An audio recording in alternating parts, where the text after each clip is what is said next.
like after that stung the boys back into action, do you reckon?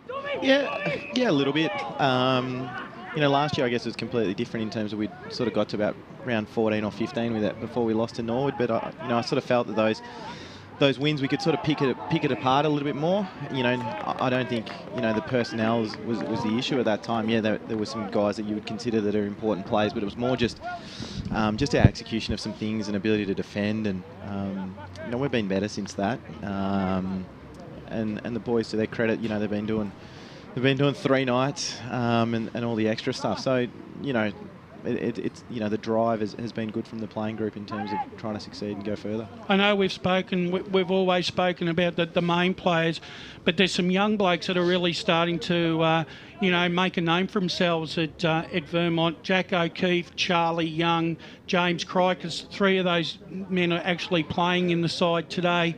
It must be great to be able to coach some young guys coming through and putting pressure on the senior players to hold their spot. Yeah, absolutely. So Jack Fury's playing out there in the reserves at the moment, but we've got I think there's 4 from last year's grand final playing in the reserves today. But we've played 40 players so far this year, so it's been a really big push from me. Is not to gift games. The boys have earned their games, and it's exciting to see O'Keefe and Crickets last week. They kicked 5 between them, but I think from a coaching perspective, young kids just come in, they bring energy, and they do what you ask them to do. So they'll benefit from those games, and we've got great faith in our junior program and the kids here, and they'll banking some games in them is only going to help them for next year. Harmit, like we said, congratulations on being locked in for next year. Do you harbour any ambitions, sort of like Lee Adams, your counterpart from last year, to move up the coaching ranks? Do you aspire to one day coach in the AFL and move up through there? Yeah, look, obviously I'm working full-time at Essendon at the moment. Sort of had opportunities the last 2 years to go as an assistant at VFL level, and to be honest, sitting down with some people, for me personally, I'd rather just at the moment coach my own team and manage a program myself. I think the big thing even at AFL level is the coaches there are being encouraged to coach their own team. So I'm 31 now, and next year we might say season 7 for me. So, I'm pretty comfortable doing this at the moment. That being said, if the right opportunity comes, I'll look at it. But, I love being here. I'm close with our the playing group, and there's some unfinished business there. So I don't really sort of, there's no rush. I think it's important to try and develop, get everything you can, all your ducks in a row before pushing ahead. But that's the idea, and I guess that's why I went away sort of 2 years away and ticked off that level 3 coaching accreditation. You spoke about having those losses this year and being able to work through the reasons why, and obviously personnel issues. It is 1 and 2 against top 5 opposition. Now that would be alarming, but are you happy that you've now actually got more time to sort of figure that out before you play South Croydon and Blackburn again in 17 and 18 and before the finals? Because last year, obviously you said you only lost to Norwood, so maybe South Croydon concocted this plan and you didn't have a chance to come up against it. Yeah, look, I think you're always trying to win games of footy, and that's what we try and do week in, week out. We've lost to 2 sides by, 3 goals and 2 goals. Yeah. It's not a huge margin. Last year, we'd won a lot of those games, quite well. So, I think it's just important to keep growing. It's a marathon, not a sprint. And, it's important just to, we feel that, if we can keep doing what we've been doing the last few weeks, and we'll keep building as the season goes on, and hopefully playing our best footy. McConnon and that are all back today as well, which is handy. I haven't had these players, and we'll get some more back after the break. But did you find a common denominator between those 2 losses? Any sort of factors that you found? Look, it was probably just it is really competitive to get a game at the moment, and I feel it. At times, some players probably trying to do something that they feel too much. They're trying to do the sexy stuff, the stuff that gets noticed maybe by supporters and that, which is, we go through a lot of detail with our review, and they just needed to get back just to stepping playing outside their role. Yeah, they just needed to stay within that. I think if there's alignment and it allows our group to be more in sync with each other. Yeah. So, finally from me, for the Vermont supporters out there, obviously there's been some injuries, and obviously, as you said, there's some blokes coming back into the side into the next couple of weeks. With regards to bringing them back through, I mean, we were discussing off air that there are just some players that you've got to bring back through the top grade, and even if you run them in a rotation for 8 minutes a quarter to get their match fitness, it's better to have them in the best side rather than running around in the 2s. Would you agree? Yes and no. Look, they're we've got guys like Kirby McConnell played reserves last week, and Kerb had been away for a couple of weeks. Tom Mass had also played interleague, been away for 3 weeks. I made him play reserves against South Croydon. Yeah. And from a coaching perspective, you can go, top of the table clash, play him. It wasn't the right thing that I wanted to set, and he did his time the week and come back in, and we'll have other players against Roeville that'll come back probably through the reserves. There's certain players that we get Andrew Anger straight back after the bye. He's been doing a power of work. He's ready to go. So just a little bit of horses for courses. Some players have come back from injury and broken down a couple of times, so I feel in their case it's probably better for them to go through the reserves. Yep, fair enough. All right, Harmit, thanks very much for making yourself available for the big clash here with Doncaster, and best of luck to the Eagles tonight. Thanks, East boys. Have a good call. Cheers. Thank you very much. It's Harmit Singh there. Got coach. your Eagles mixed up there, Yeah, Steve. You're thinking about tomorrow night. Playing Bulldogs tomorrow night, mate. You're right. All right, we're going to take a short break here on EFL Game Day, and we'll be back with more just after this. Wow, there's some great timber colours here. Yeah, that's right. There's That's reds, browns. I think I want a bit of character. Oh, wow, look at all these choices. Oh, there's tulips. Let's go for the tulips then. They just look gorgeous. Tobin Brothers Funerals' latest Memory Maker app now gives you more choice than ever before. Select from a wide range of coffins, caskets and floral arrangements, view them in 360 degrees and compare selections and prices. Find out more at tobinbrothers.com.au. Tobin Brothers Funerals, celebrating lives. Program sponsor. Nothing better than a companion to keep you up to date with all the latest when you're at the footy. Better still, one that fits in your back pocket. The Eastern Footballer is a must-read. All the latest information, team lists, feature articles and much, much more. Pick up your copy this weekend as you love it local across the Eastern Football League.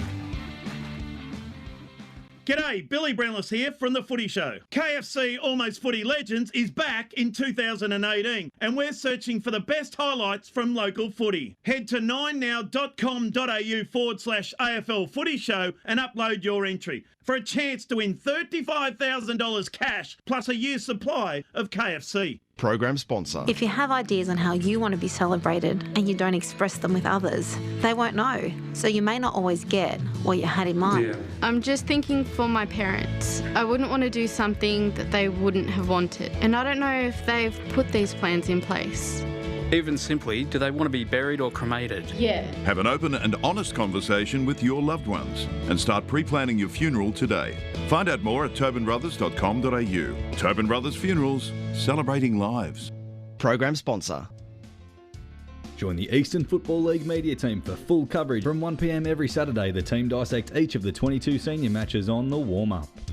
The action kicks off from 2 p.m. with the EFL Game Day broadcast bringing fans a full play-by-play call of the game of the round. From 5 p.m. it's back to the studio for the post-match and a full wrap of the day's games. EFL Game Day, 1 to 6 every Saturday afternoon as you love it local. A scent or a song or a food that reminds me of someone. Lavender reminds me of my grandmother. There's albums, when I listen to them, I think back to my dad playing them to me. Vanilla perfume reminds me of my mum. The smell of Yorkshire pudding reminds me of my old man. He was a great Yorkshireman. An Italian pasta dish reminds me of my grandmother. Be remembered for the greatest moments in your life. Find out more at tobinbrothers.com.au. Tobin Brothers Funerals, celebrating lives. Program sponsor. Bigger and better, Netball EFL is back. The fastest growing competition in the eastern suburbs continues to expand. Don't miss the fast-paced action every Friday night across multiple venues. For more information or to get involved, head to efl.org.au. The warm-up continues right here on EFL Saturday. And we're back here on EFL Game Day, Radio Eastern 98.1, coming to you from Vermont Recreation Reserve, out here for Vermont versus Doncaster Division 1 footy. We just had Harmit Singh and Andrew Tranquilli. Yes, well done, Steve. From the Doncaster Footy Club. Back on board. That's all right. He'll be waiting for me in the car park afterwards, I'm sure. But you'd have him. You're a little nippy fella. Oh, yeah. Just give him the Conor McGregor. No.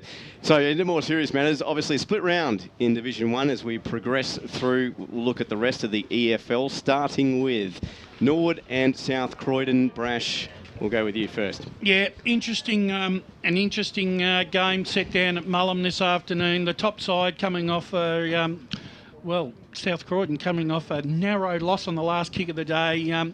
Norwood are playing for their season here, and I'm expecting South Croydon to end it this afternoon. I'm happy to talk about this after, Steve. Oh, What a guest. we've just got a guest. Brash, you want to do the honours? Yeah, good afternoon, and it's always a pleasure. And when we like talking to the presidents of the football club, and this man, for all the Vermont faithful, probably needs no introduction, but to everyone else, Michael Rennie from the Vermont Football Club, president. How are you, Michael? Thanks, Brash. Yeah, great to be here, mate. Great to be here, boys. Thanks for having me. Michael, it's been an interesting year, not only for Vermont, but also the EFL in general, and Vermont have probably been a little bit involved in some of the goings on throughout the season, haven't they? Absolutely, mate. Yeah, look, it's as you know, Brash, it's a very tight competition, and in terms of this year, look, we've been lucky enough to win most of our games. We've lost 2 for the year, and it's certainly looking like it's going to be a very exciting run home, yeah. Look, Michael, a couple of weeks ago, the Knox Act, unfortunately for Vermont, the Knox Football Club were unable to field... Probably unfortunate for Knox too, bro. Yeah, it was. That they weren't able to receive... put on a reserve side, but also they haven't been up. They had to fold their under-19s. The under-19s has been a real problem for First Division this year, and probably overall. Have you had any sort of communique from the EFL how they're tackling it? Oh, look, I think it's a difficult one for them, because I think what we're seeing this year with the under-19s, and it's probably happened the last couple of years, Brash, is that some of the boys, in terms of participation, are finding other things to do in their life, and I think it's making it difficult to get numbers to play under-19s. And look, probably our club are an example that I suppose the last couple of years we've had the 2 sides where we've played. Here at Vermont, we've also played either out of Forest Hill or out of Glenwave and Hawke. So this year we've only been able to get one side up as well. So I think that's really been the difficulty, is just around the boys are finding other things to do in their life. And I know the EFL, in some of the talks I've had, are certainly looking at some options about what they do, whether they do a grading process or something like that. I think they've certainly got some things to think about, that's for sure. One of the things that Vermont have been renowned and pride on, Mick, is the fact that when they bring a new coach to the club, they like to give them time to settle in and try and bring success to the football club. And we read throughout the week that Vermont have shown faith and reappointed Harmett for 2019, getting in early. That's right, mate. Yes. When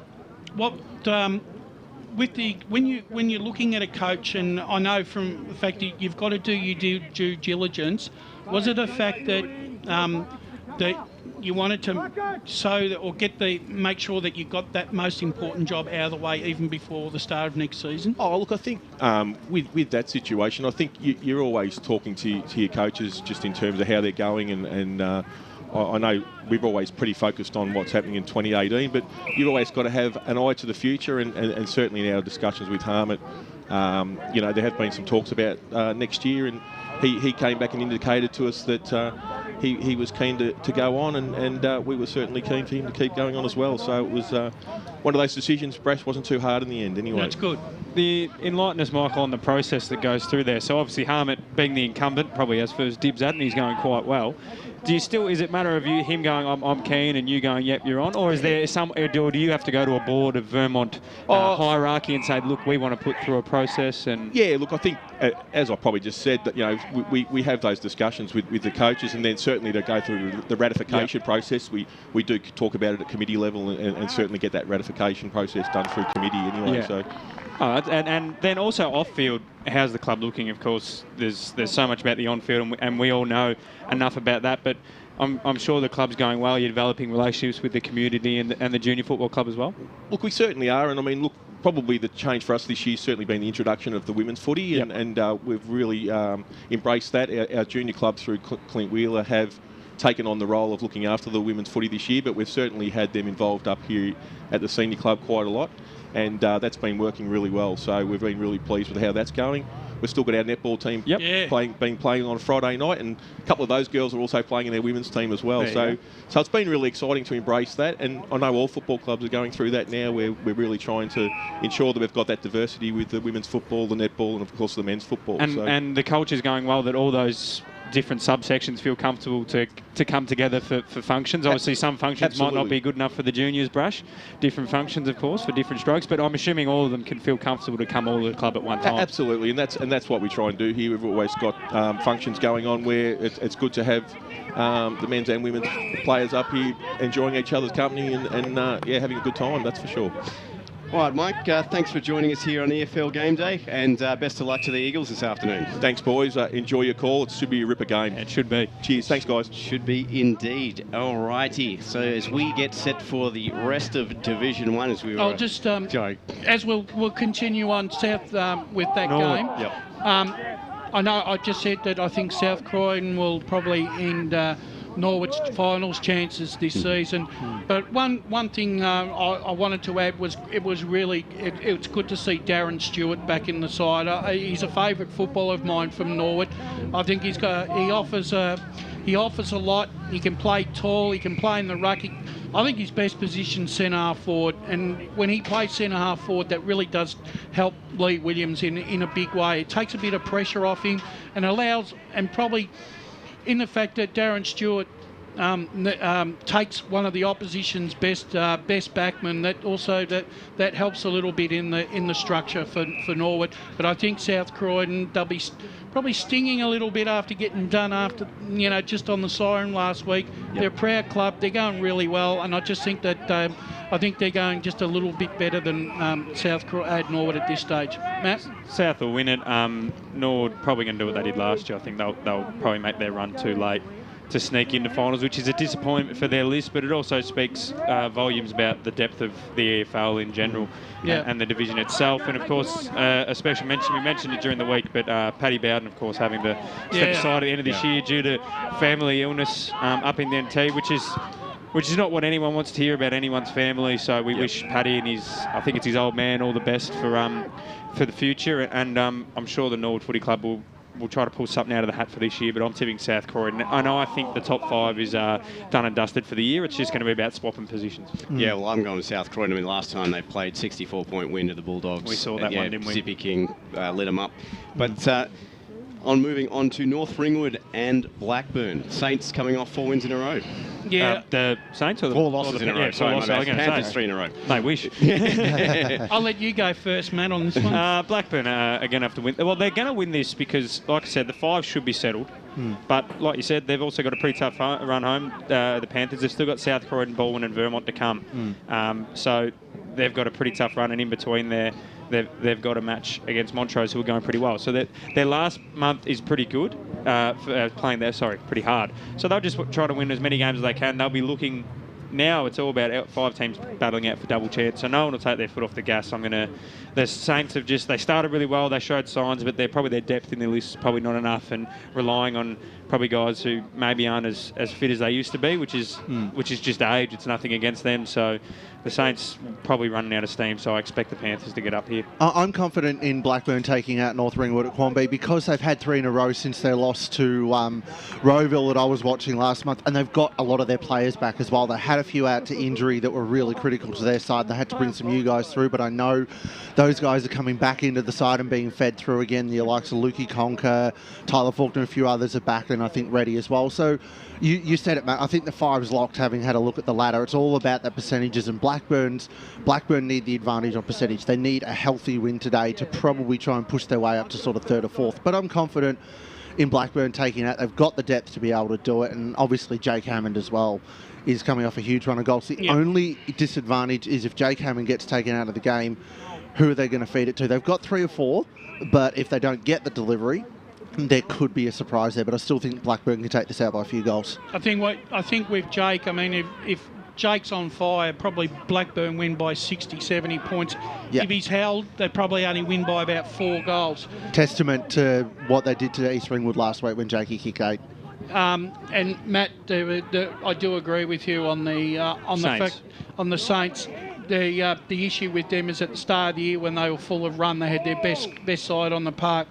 It just seemed like to me that all of a sudden, I penciled them as beating Montrose last week, and for me that sign showed me that I think they've just about had enough for this year. It's two sides going on different wavelengths. Montrose buoyed by that win against East Ringwood and probably locking up, and now definitely locking up Premier Division footy next year, are up and about. They're at home. They're ready to take another scalp and lock it up. And North Ringwood are probably thinking, with all the injuries and the depth and the struggles having there, probably just looking at the end of the year and going again. So well, and the other thing is too, look, North Ringwood and obviously like Montrose can take solace in the fact that they'll be playing Premier League football, and for them there will be some tangible benefits because there will be players that'll want to come from other clubs and play and play in the Premier League. The name Premier always seems to attract people only because of the name. So nice to put on the resume, Brash. It is, and I think that's where those 7 to 10 clubs are really going to benefit next year,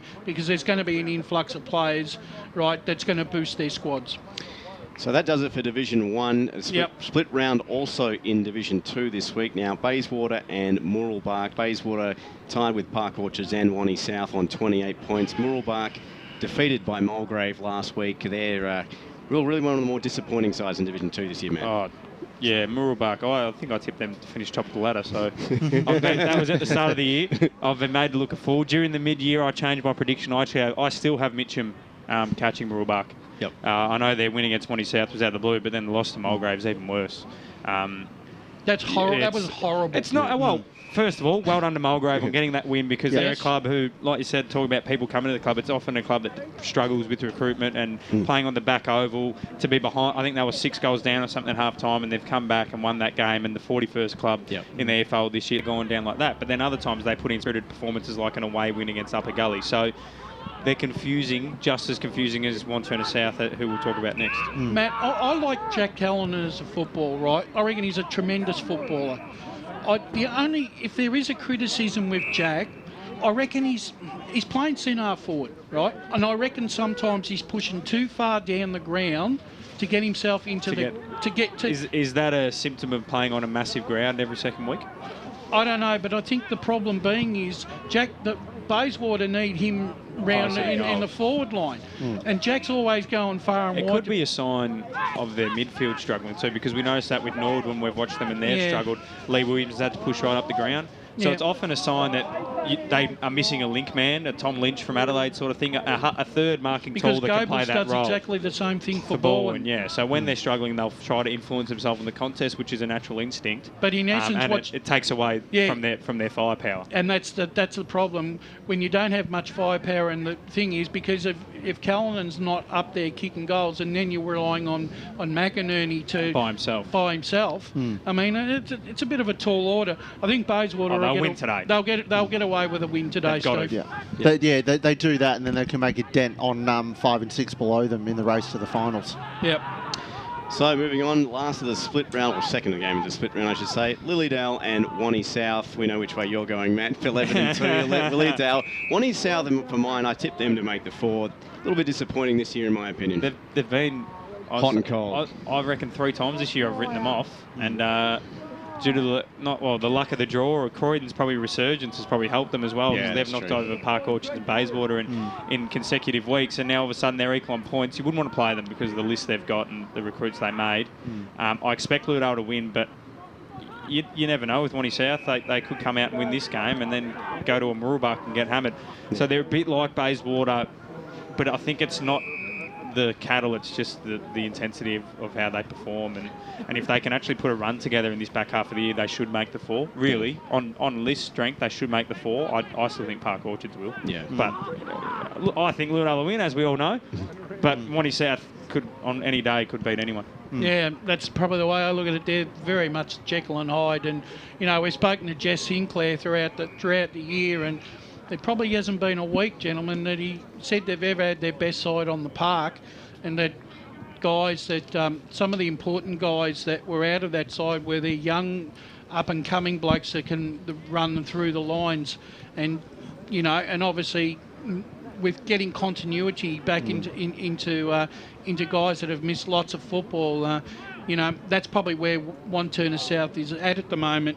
Lilydale for mine, they haven't done really too much wrong this year. And I mean, look, I just put it down to sometimes it's hard mentally to be up every week.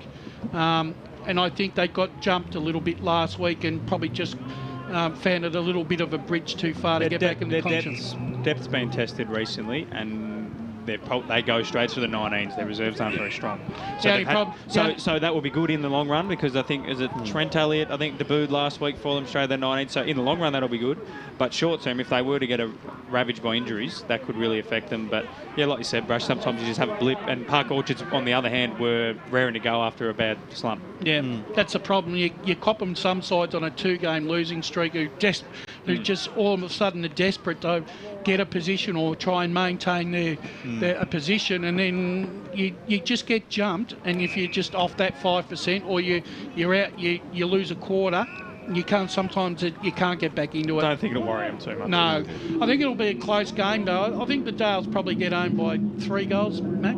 Yeah, could be under that. All right, next one, last of the split round. Donny East and Croydon. Donny jumped by Upper Ferntree Gully. Croydon 3-game winning streak. This could get really exciting, because I saw Donny East just before the Queen's birthday weekend out against Lilydale actually, and they were a very solid and consistent side. So obviously Croydon probably likely not going to make the finals purely based on percentage. They're 20 points behind 5th and 6th on that, but it could be a really exciting game given, as you mentioned, Croydon's recent win streak. But Donny East at home are a very, very hard side to knock off, as they have been testament to most of the year.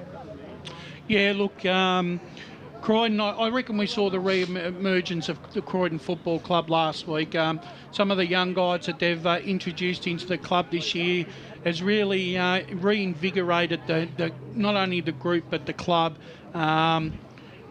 One of the things that Croydon have always been renowned for is their tackling pressure, and I would think last week they probably had close to 80 tackles, Steve, which is, at this level, 20 tackles a quarter.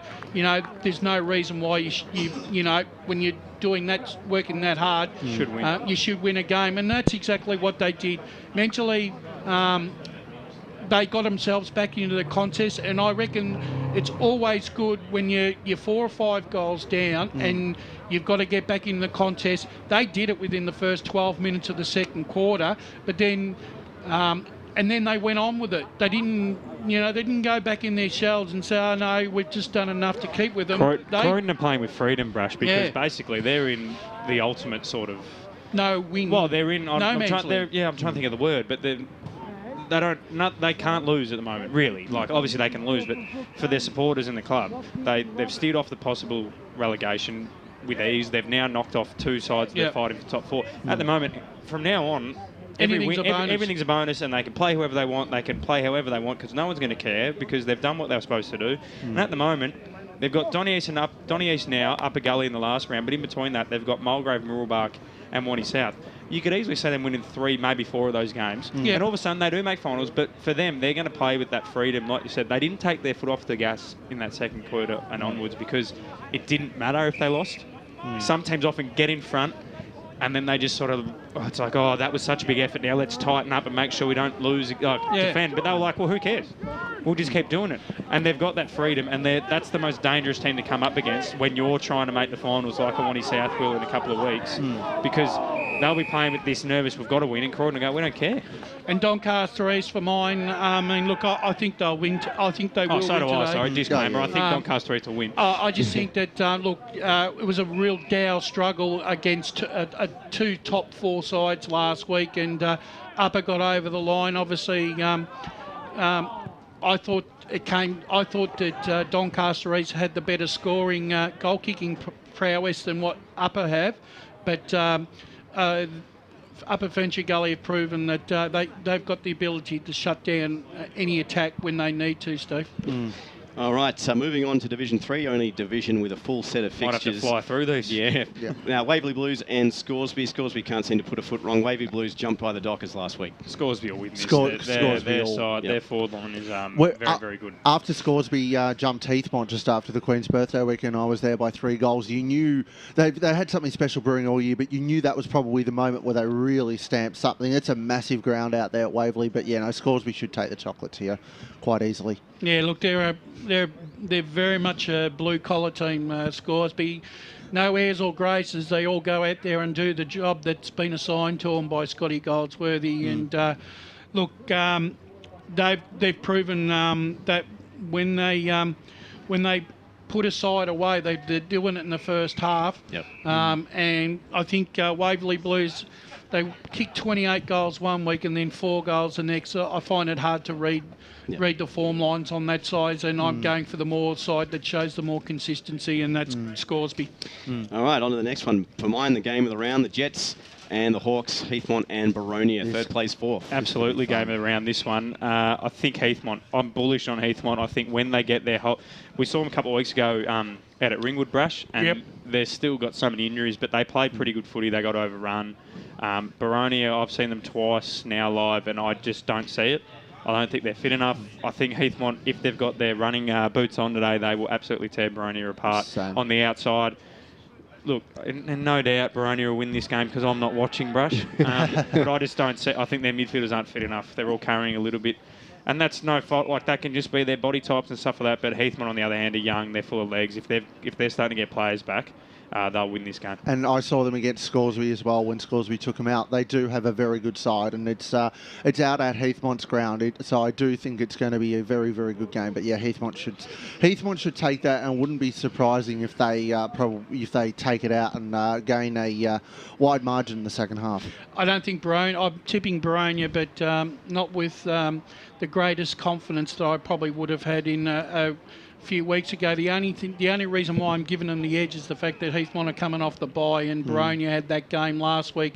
I'm just thinking that if the Jets start off slowly and Baronia jump them, not sure whether and that'll depend on how much Baronia jump them by. Just not sure whether the Jets will be able to get them back. But look, I reckon it'll only be a 2-goal game. I think Baronia will only just get home though. Yep. All right, the Basin and Templestowe. Fifth plays 6, but Templestowe coming off that thrashing of the Waverley Blues the prior week, and the Basin going down last week to Baronia. This one could be extremely low scoring because both sides play a similar brand of footy where they make it congested, they try to lock down sides. And it's been successful for the Basin without actually getting the points. They've done really, really well against opponents in that top 4. They almost got it over Baronia. They've twice run Ringwood the full measure before being pinched. They ran Heathmont close. I'm not sure if they've played Scoresby as of yet, but I'm sure they would have done pretty well against them. And Templestowe the other way, they've, after a shaky start, have turned that around. They've become a lot more defensively solid and are doing a mountain of work. If Templestowe can win this, they're in the 5. Appalling percentage, and probably have a fairly tough run home with Heathmont the week after. And they've still got a fairly tough run home. Donvale, and all those games they could drop one. But it's really important for the Basin. It's really important for the Basin to win this, to make sure of it. Just steer off another competitor and cruise home into finals, because I think they're the better side, but you just wouldn't be surprised if Templestowe won. I think the Basin will win, but I don't think there'll be an inch given. I think the Basin, the one thing they have in their favour is they're a good starting side. They average around 25, 26 points a quarter in their opening quarters, so they're always keen to get off to a good start. If they can do that this afternoon, that's probably where it suits the Basin, because then they can play tempo footy for the rest of the afternoon. They don't tend to put you away. No. They still tend to keep giving everyone a chance. But I think Templestowe have probably got the freedom like Croydon has, whereas a little bit. It's probably a little bit less because the top 6 go through. If it was a top 7, they'd be free, because Waverley Blues are still around them. But you're right. At the moment, all the Templestowe fans they'd be really happy with how they're going. Well, that's the thing. I mean, really, the thing is the Templestowe are playing for something that they haven't had. They haven't been inside of all year, and that's the top 5, where the Basin have basically been playing protection. The Basin have more to lose. So I think I'm tipping the Basin, but I think it'll be under. What do you reckon? What do you reckon the total points will be scored? Under 100 total points? I'll go 140. All right, I'm going 110 and under. That's the line. That's the over/under. All right. Ferntree Gully, South Braille, Belgrave 9th, plays 11th. Oh, the Saints have been in great form. They've figured something out. I don't know whether they've gone back to chucking numbers behind the ball against the top sides, but they beat Waverley Blues early in the year. They lost to Baronia by a point. They lost to Heathmont by 3 goals and had them until about 3/4 time, I think, before Heathmont ran on the top of them, and then pumped Warrandyte. They've got Liam Kidd back, who's their captain, I think. I'm tipping South Belgrave to win. I think they're in great form. They've figured something out. They're playing with... they're just playing with a bit more freedom as well, that Croydon thing, because they're not going to make the top 6. But let's see how we go. Let's build some momentum. I really like the Saints at the moment. I'm going to go the Gully. I'm happy with the Gully. Good to see some of the young blokes back in the side. They beat South Belgrave early on in the year. Matt's put a very strong case for South Belgrave, who are in great form. If Bacons can kick 5 or 6 goals, they win the game. But for mine, I think Ferntree Gully at home today will just get the chocolates. Warrandyte and Ringwood. Ringwood can't put a foot wrong. Warrandyte, I got pumped last week. South Belgrave. Redbacks will win this one. Yeah. Even away from home, they are on such a hot streak. But it's funny, when I was out at Whitehorse last week, there is talk about, do Ringwood need to lose a game just before going to the finals? Is there a game that they have to lose just to reset was the word? But I don't think it's going to be today. 5-6 goals even out at Warrandyte. And the last game, Donvale will get the points against Churnside. Will they? I'm on the Brash? EFL Insight, Matt Fodia tip. I'm on the bandwagon. Yeah, join the bandwagon, I'm on the bandwagon, mate. PWS is on the bandwagon. The Panthers. Churnside are going to get the win today. No. They're going to get Dom. No. I'll show me working, Brash. No, Wayne. Ferntree Gully beat Churnside by 2 points, and Ferntree Gully beat Donvale by 20 points. 18-point win for the Panthers, Steve. I'm going 15 points. 15 points. 15 points. No, Donvale. This is it. This is their chance. Donvale will win by about 50 points, mate. Wow. All right, well, we'll find out in 3 hours' time. And moving on to Division 4, just a split round. 2 games tonight and this afternoon. A battle of the thermostats out there. Sylvan and Fair Park at 6 o'clock tonight. Sylvan for mine. I'm going Sylvan. They've got the inside fire up there at Sylvan. They've got the inside fire in the rooms. It's one of the better sort of setups up there, Sylvan, despite the freezing temperatures later tonight. Fair Park have to win. But not for mine. You don't reckon they'll win? I think they'll win. I'm bullish on Fair Park after speaking to Jamie Devonish during the week. You can't. It's a bit of a Fair Park love-in on the EFL this week, but I think they'll get up. They have to get up to stay in touch with Forest Hill. And East Burwood will beat win by about 120 points. East Burwood will not only beat Nunawading, but they'll probably open up a 2-game gap on 4th spot and probably seal the top 3. I'd say Forest Hill's the only one that can stay there after Whitehorse pumped Hillside last week. So I'd say Division 4 is about locked and loaded now. Yeah, that's why Fair Park have to win, because if they lose, it gives Forest Hill that 2-game buffer. If Fair Park win, it maintains the pressure on Forest Hill, and they do meet later in the year. Yep. So, look, at the moment, the 2 things we're looking for, Steve, is one for Churnside to get a win and be the 42nd side to get a win. We want all teams. We want all teams to get a win this year. All right. So that does it for the division wrap up here for the EFL Game Day. And just after the other side of this break, we're going to be live here for EFL Game Day, Vermont versus Doncaster. The call team of Ben Warren Smith, Brad Henderson, and everyone else, and Barry Cotts in the score centre, bringing you all the scores from around the grounds here in the EFL. Stay tuned for that. This is EFL Game Day on Radio Eastern 98.1. I'm going to select that one. What colour? Yeah, I might have an element of black. Oh, look at that. Black and white. Is that because you're a Collingwood supporter? Personalise your funeral the way you like. Tobin Brothers Funerals' latest Memory Maker app takes building your own coffin or casket to the next level with their Build Your Own feature. Choose the design, the colour, the handles, the drapery and flowers to match. Find out more at tobinbrothers.com.au. Tobin Brothers Funerals, celebrating lives.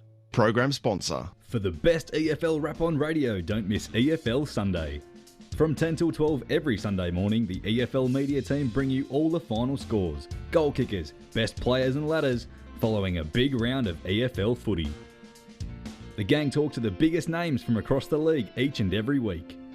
EFL Sunday, from 10 every Sunday morning on 98.1 Radio Eastern. You've all been to funerals of family members or friends, right? Do you start thinking about what you would want at your funeral? It's a bit like when you go to a wedding. Yeah, that's right. At what stage do you start planning? Have an open and honest conversation with your loved ones. Celebrate your life the way you want, like I did with a fixed price funeral plan from Tobin Brothers Funerals. The price doesn't change and your life will be celebrated your way. Find out more at tobinbrothers.com.au. Tobin Brothers Funerals, celebrating lives. Program sponsor. EFL.org.au is the place to be online for all the latest on the Eastern Football League. Keep up to date by checking out the latest news and feature articles. Have your say in the EFL poll. Check out all the latest EFL videos, and best of all, you can listen back to any EFL radio program at any time. Head to efl.org.au. The Eastern Football League. Local footy at its best. Something nice that I have done for someone, I have bought a meal for a homeless person. Always offer to pick people up from the airport. I went out with a friend last night. Just being there and listening to what she was going through, I think made all the difference. I'll write like a little note and put it in the mail. Might just be like, hi, I'm thinking of you. I took my girlfriend to dinner last week. That's pretty notable for me. At Tobin Brothers Funerals, they know that every life is unique and they think that every celebration should be too. Find out more at tobinbrothers.com.au. Tobin Brothers Funerals, celebrating lives. Program sponsor. Hello, I'm Peter Hitchener. 9 News invites you to join our team nightly at 6 for Melbourne's #1 news. Tony Jones with the latest sport, including the footy, plus Lavinia Nixon's weather forecast. 9 News, proud supporter of the Eastern Football League. Program sponsor. Nothing better than a companion to keep you up to date with all the latest when you're at the footy. Better still, one that fits in your back pocket. The Eastern Footballer is a must-read. All the latest information, team lists, feature articles and much, much more. Pick up your copy this weekend as you love it local across the Eastern Football League. Should we go to flowers? Let's have a look at some flowers. Flowers be nice. Ooh. Oh, yeah, that's a good selection. Oh, this there we is go. you. The football one. Sporty, yeah. This Oh, really that's beautiful. I think the sports one is you. Personalise your funeral the way you like. Tobin Brothers Funerals' latest Memory Maker app guides you through the process before meeting with one of their funeral planners. Download Tobin Brothers Funerals' Memory Maker app now from iTunes or Google Play, or visit tobinbrothers.com.au. Tobin Brothers Funerals, celebrating lives. Program sponsor. The warm-up continues right here on EFL Saturday. And welcome back to Radio Eastern 98.1, or if you're streaming around the globe, efl.org.au. This is EFL Game Day here from Vermont Recreation Reserve. Division 1 in action. It's Vermont taking on Doncaster, arguably the game of the round. I'm Steve White, and it is time to introduce our call team for this afternoon's Division 1 clash, starting with the dulcet tones of Ben Warren Smith. Great to be out here today. Thanks, Steve, and a great job you guys did on pre-match as well, speaking to both the coaches, the home president, and dissecting the round of football. Players are taking their position out here. Vermont will kick to the Canterbury Road end of the ground in the first term, so left of your radio dial. Can't wait for this one. It was a cracker last year, expecting it again, and I'm picking Vermont in a very tight one out here today. And also on the call, Brad Henderson. Yeah, thanks very much, Steve, and great to be here. I'm really looking forward to this one this afternoon. I reckon the top 3 teams this year in Division 1 are so even that really to try to tip someone, you just got to look for those, tiebreakers, things like home ground advantage. So today I'm tipping Vermont, but it's really only for that reason, because it is here at Vermont. Otherwise, absolute 50-50 game. Doncaster have had a wonderful season. They had a great win last week, a real morale-boosting win as well against South Croydon. So I think today will be close. It will be a thriller. Tipping Vermont, but probably by under 2 goals. And joining me in the special comments chair, the one and only Wayne Brasher. Thank you very much, Steve White. Yep, great contest on offer. Picking the home side, but only by 9 points. And on the boundary line, we have Tim Fitzsimons and Dan Sensick. Gentlemen, your tips for today's game? Yeah, I think I want to go Doncaster today in a very close one. I think it should be a really good contest. The ground's in perfect condition, no real breeze to speak of, and it's about 12 degrees, so pretty perfect conditions for footy. All right, we're going to Dan, or no, we're going. Yeah, look, I'm going to go for Doncaster, Steve. I reckon, based on what I saw last week, they're flag material. Well, the first quarter gets underway, and it's Mackenzie who wins the first tap of the game, and straight away the players rush in and force a ball up, and will be a great battle today between Buxton and Mackenzie for sure. That's Turner taking possession, handed it off to Rambaldi, high up and under kick by Rambaldi, deep into the Doncaster forward line. Plenty of players pile in, and Arcus throws it on the boot, and it's off target. Minus score, first score of the game for Doncaster. Kick by Chris and Arcus, and the Sharks lead by 1 behind, less than a minute gone in the first quarter here at Vermont. Big crowd out here, as you'd expect. It's first versus third today. Any key matchups you've spotted as early, Brash? Yeah, Benny Margarnis is picking up the dangerous Brett Eddy this afternoon. And at the moment, number 40, I think, is taking on Jake Best for Blair Whelan has got the other big job on Jake Best. And the ball's moved out to the half-back line and knocked over the boundary line and out, right in front of the Vermont barbecue. Now boundary riders to sort that one out. The umpire to bring the ball back in. Played just over a minute. Doncaster lead by 1 point. A little bit of holding in the ruck contest. A free kick's going away of the Eagles. Schneider. Tommy Schneider. On the right boot, switches it across. So ball's been in the first minute and a half down in the Doncaster forward line. A big lead up there by Buxton. He put his arms up for it. Big fly over the back there by McKenzie. Frankie did well at the spills. Here's Inarkas. Handball over the top. He had some support. They might go for the 1-2, but on the right boot, Turner goes inside forward 50. It was a scrappy looking kick. Picked up nicely though by Monks, who squeezed it to the top of the square. Hits the deck. Handball over the top. Here's Kalange and he puts it through. So the Sharks are out and they're on fire early in this first term, but the umpires are talking to each other and it was touched off the boot. It did look like a bit of a mongrel. So the officiating umpire coming in and discussing that with the goal umpire. Doncaster fans are disappointed and the Vermont fans breathe a sigh of relief. Ball comes back in and then it goes to the centre half back area where Robbie McComb takes the mark. Unique kick in then by Tommy Mars, and he found Luke McComb, who brings it out to the broadcast side with Schneider. Lovely kick by Schneider to Buxton. Buxton put himself under a bit of pressure then, hard up against the boundary line. Looked for Eddie deep in the forward line. Kalopi runs onto it, and it's taken over the boundary line in the forward pocket for Vermont. Another good matchup, Schneider and Fogarty. Yeah, it'll be a great battle. Sensational. Terrific matchup. The battle of the midfields around the stoppages today is going to be fascinating to watch. That is for sure. Boundary throw-in right alongside the behind post. Kolopi takes possession, wheels around now, little kick around the corner, was intercepted by Hartwig, came off hands, and the goal has been kicked there for Vermont by McConnon, and Kirby McConnon gets Vermont's first of the game. Great to see him back in the side, Brash, and he always makes a difference and he loves a goal, Kirby. He does. He's just come back from a study tour in Indonesia, Kirby, and he'll be very much looking forward to playing another 100 minutes of football this afternoon. So 1 straight 6 Vermont, Doncaster 2 behind. Eagles lead by 4. Keep the scores coming in all afternoon at Footy EFL via Twitter. It's a Splitsville across 3 divisions today. We'll try and keep you right across it as it all unfolds. A knockdown here came out to McComb. He was quickly wrapped up in an Angelo Ramboldi tackle. And we'll cross down boundary side. Thanks, Ben. Charlie Young for Vermont, actually the leader Young Gun nominee for Division 1 and 2 this weekend. He'll be wearing the number 52 Guernsey this afternoon. Fogarty on the left boot goes inside forward 50 for the Sharks. It was scooped upon there by Fisher, got the handball away. They work in tandem. Here's Wilcox on the right boot. Thumps the ball every bit of 60 metres up towards the wing position. Sensational fly though, and David Malloy's taken the mark. Gets the handball to his skipper, Narcus, just weighing up the options. Will kick back to the far side of the ground, and Tommy Schneider was underneath that one.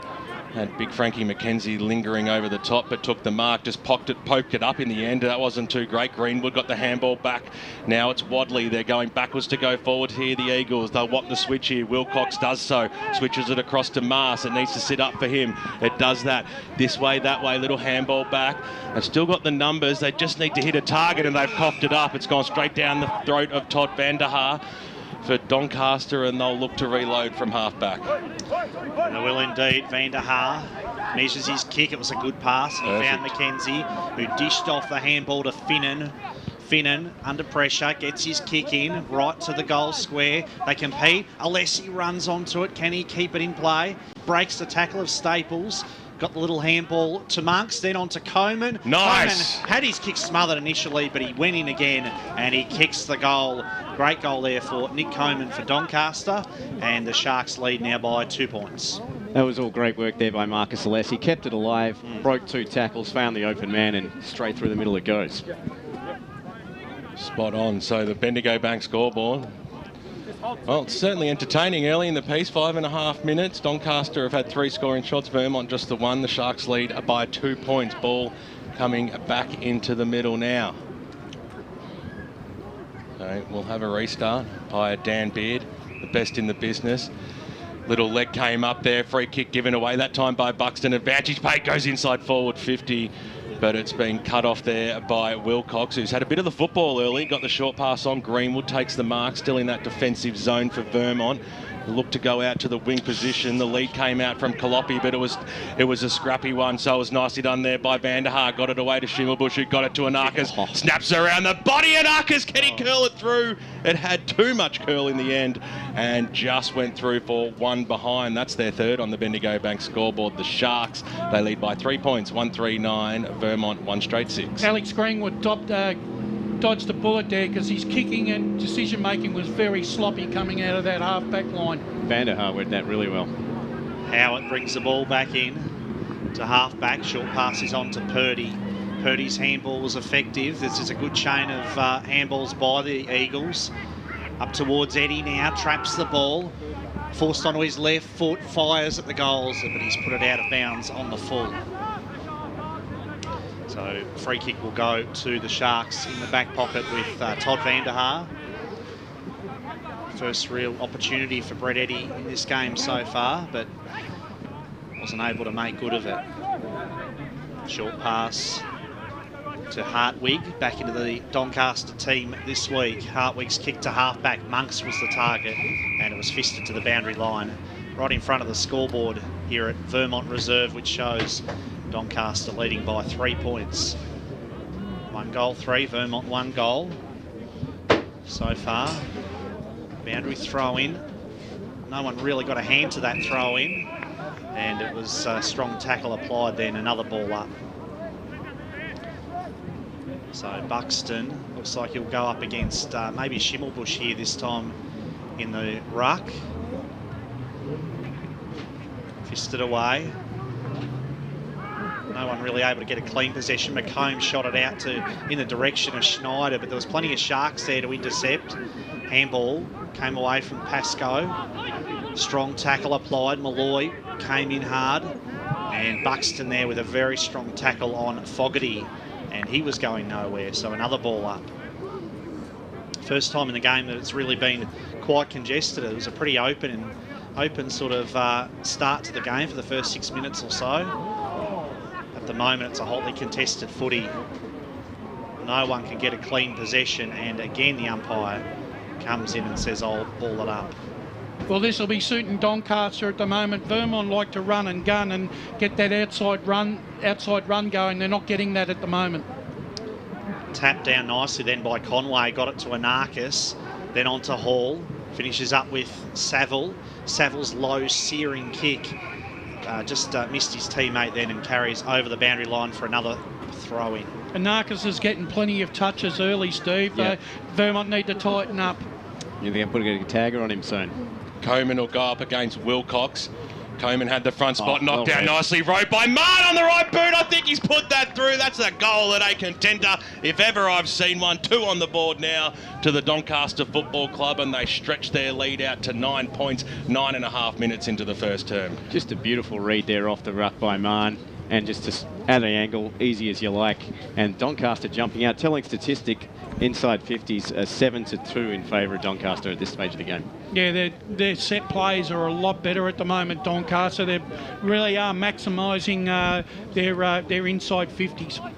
Loving the stats from Steve Soupy White. Soupy. The French onion.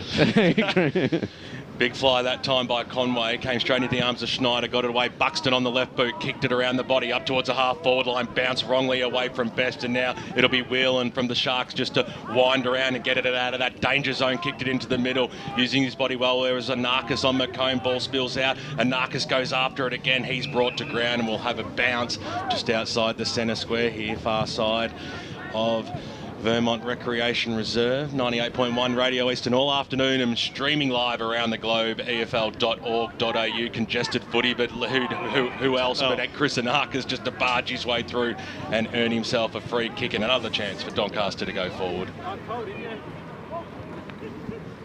Yeah, indeed he does. Anarchis dishes off the handball to Hartwig, tries to get around Schneider. Hartwig's kick, though, was... he put himself under a lot of pressure then, and as a result put it out of bounds on the full. So the free kick will go to the Vermont... is he still the Vermont skipper, Tim Johnson? No, he's not. Lockie Johns is now the skipper. He's out at the moment. Jake Best taking the reins during that period. Yep. So former skipper Johnson then gets it to Schneider. High up and under kick by Schneider. Big pack competed under that one. McConnon sharks the pack. He loves this situation. Kirby McConnon, and he makes no mistake. That's his bread and butter. And Kirby McConnon kicks his second goal of this first quarter. And Vermont bring the margin back to 3 points. Yeah, that's why Kirby McConnon is dangerous, because he plays that small forward position right down to a tee. He read the ball that was coming. It went over the pack, and he was there with a 5 metre break, and that was all she wrote, gentlemen. Practice those at training every other week. Sorry, Steve, we're going to go to Barry Cotts around the grounds with the score centre. Yeah, very quickly. Division 2, early days. Croydon 3 behinds. Doncaster East 2 behinds. So it's been thrown up, and there's been a whistle paid, and a 20. No, it's not a 25, but Dan Beard just bringing the ball back. It's in the arms of Luke McComb. The back half of the square, thumps the ball inside forward 50. It was a good kick too. Eddie at the back there just scooped on it, read the play well, winds around on the right boot, and he makes no mistake. The Vermont faithful got up and about for that one, and their home side, their Eagles, they've hit the front. They're kicking straight on the Bendigo Bank scoreboard. That was too easy, Brash, was it? It was. He just gently nudged his opponent under the ball. Could have gone either way, but as soon as he got his hands on the ball, he was never going to miss. One of the things that Vermont have got to do this afternoon is they've got to take the Doncaster back line to places where they don't want to go if they're going to win this contest. It was goal number 59 on the season for Brett Eddy. Yep. Well, it's back to 3 points the margin, this time with Vermont in front. What's going on? 3 goals straight for them. Out of the middle, the Eagles charge forward, but working back nicely then was Hartwig in the glove, and he will clear defensively for Doncaster. Beautiful. Lovely kick to Jack Mahon, who kicked that wonderful goal. Nice hairdo. Drives it forward, thumping kick, no mark taken. And there's plenty of Eagles back there to defend. They should be able to clear it. No, the ball was shot out. Chance here for Ramboldi, the hero of last week's deciding stages. He couldn't quite follow that up this time. Just off target, minor score.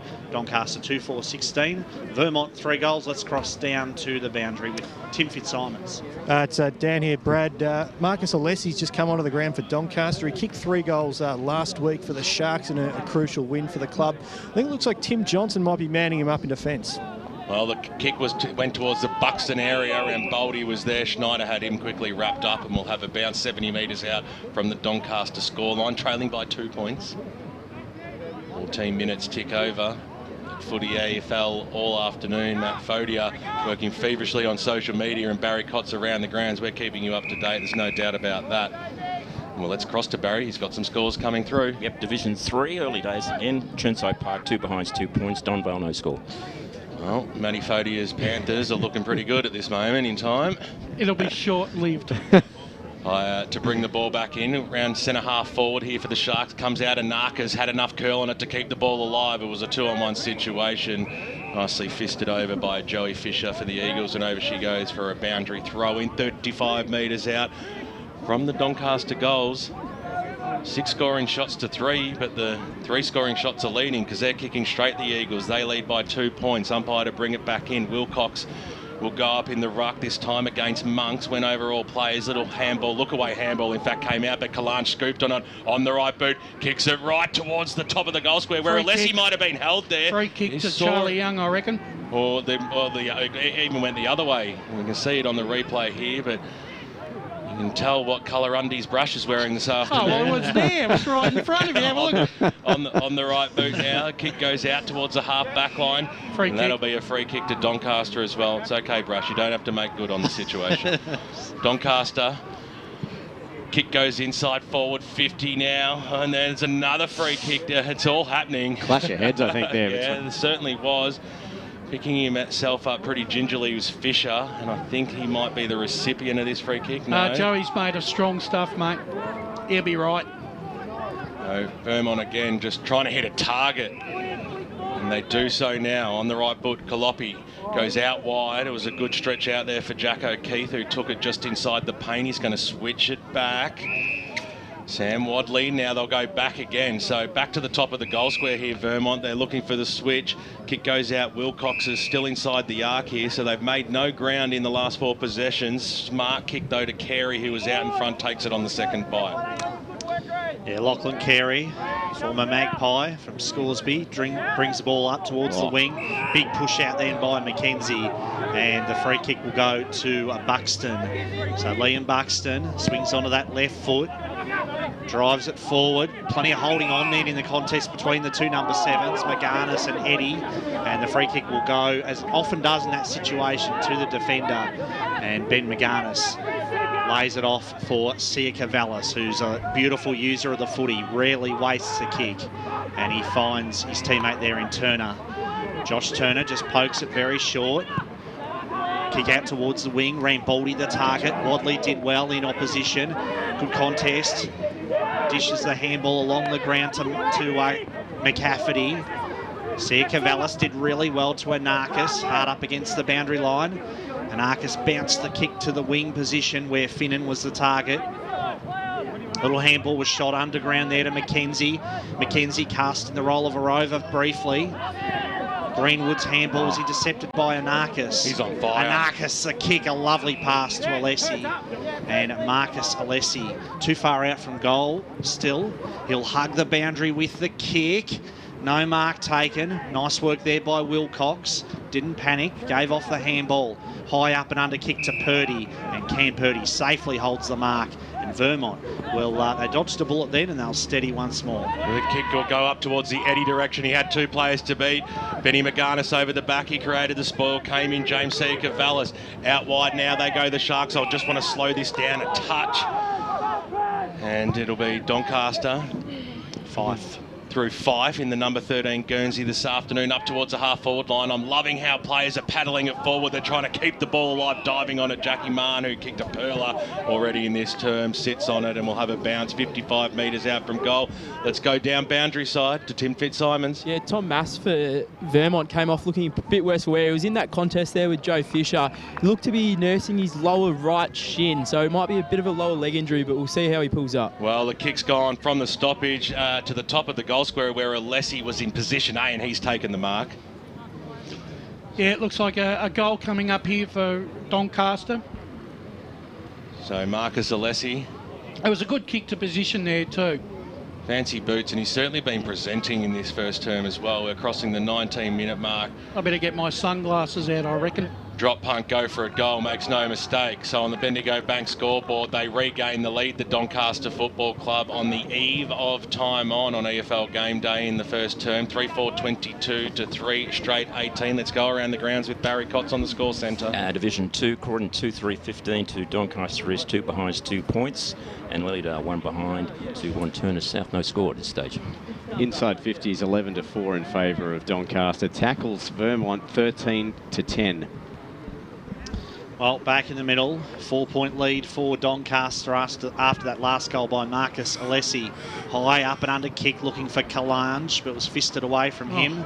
Plenty of players under the footy here. Howard shot out the handball. They clear the Eagles up towards the wing. There's a bit of a push out then by McConnon on Van der Haar. Nothing paid. And now a strong tackle by Van der Haar on McConnon. And Kirby says, I was tripped, I was legged. But the umpire said that wasn't the case. He paid holding the ball. So free kick to Van der Haar. Up towards half forward. Fife was the target. Takes possession now. Handball over the top. McCafferty does well for Vermont. Gave it to McComb. Back to Barry Murphy. Chain of handballs. Howard got it to Johnson. Johnson's high kick to the wing position. McConnon almost seemed to throw it out. Plenty of Sharks there to oppose Purdy. Holding the ball. Lost it in the tackle. Incorrect disposal. And as you say, holding the ball paid. So Mackenzie drives it forward for Doncaster. On the deck, Coleman. Can he keep the ball in play? No, he can't.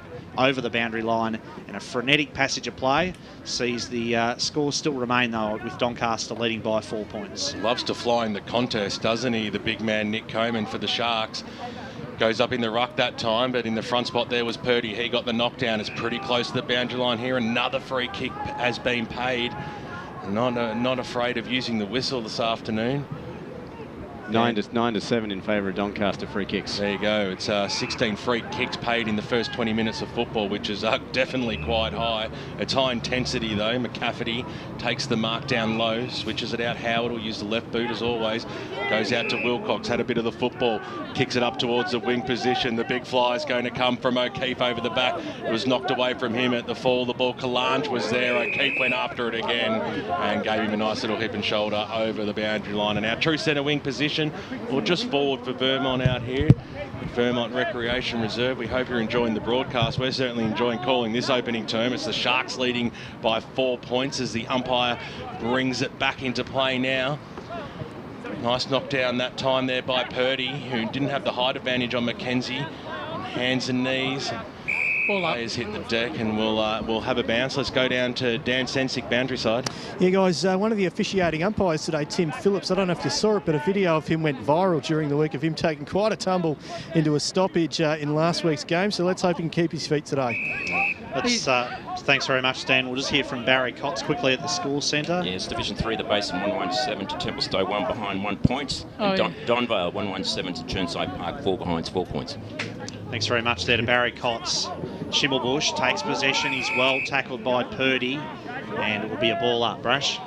Yeah, Tim Phillips, he's the EFL's resident Pavarotti, BWS. He's got a good voice on him. He certainly does, Brash. Schimmelbusch, well wrapped up there by Crickus. I was always more of a Domingo fan in terms of the 4 tenors, mate. Well, he's certainly in the right position to orchestrate a ball up. Being a Seinfeld fan, I like the other guy.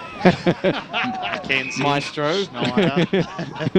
Schneider there was well wrapped up by Turner. He'll get the free kick though. So Tom Schneider racking up plenty of touches in this first quarter. Launches it forward. Came off hands. Van der Haar taking possession. Handball was shot out. Quick kick. Up towards half-back. And a great mark taken in front of McCafferty there by Saville. Monks it was, in fact. So James Monks quickly plays on. Handball to Ramboldi. Back to Monks. Great chain of handballs there, although just fell short at the final hurdle as McCafferty gave it to Howard. Howard concedes some ground with the handball. Switching play, Wilcox out towards McComb. Had to brace himself for the contact then, and he did so. Gets the free kick. I think he was a little bit lucky there to get that kick. Fair old roost to get there as well. Paid against Marn. Yeah. And the mark taken there by Buxton. And Buxton at halfback drives it long off that left foot.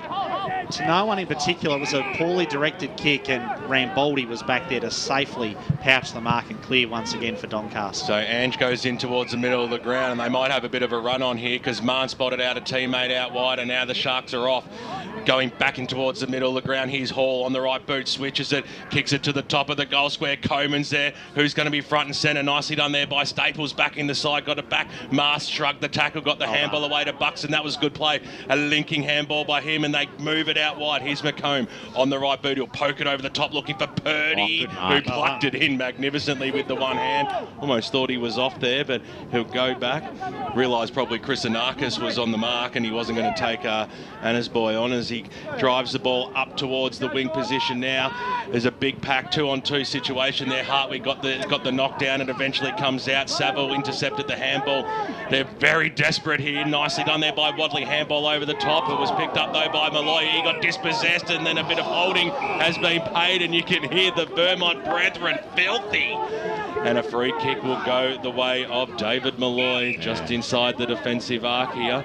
And they've looked at far side a lot in this first term, Doncaster, but instead Just to prove me wrong, they're going to use the near side up towards the wing position of the fall of the ball. Mahon got it away. This is okay. Here's Sia Cavallis. We haven't called him so far this term. On the right boot, here's Turner inside forward. 50 Coleman. A little flick over the back. He was looking for his teammate there in Kalange. Scooped upon nicely though by Staples, who switched it out wide, and Barry Murphy. It'll sit up nicely for him.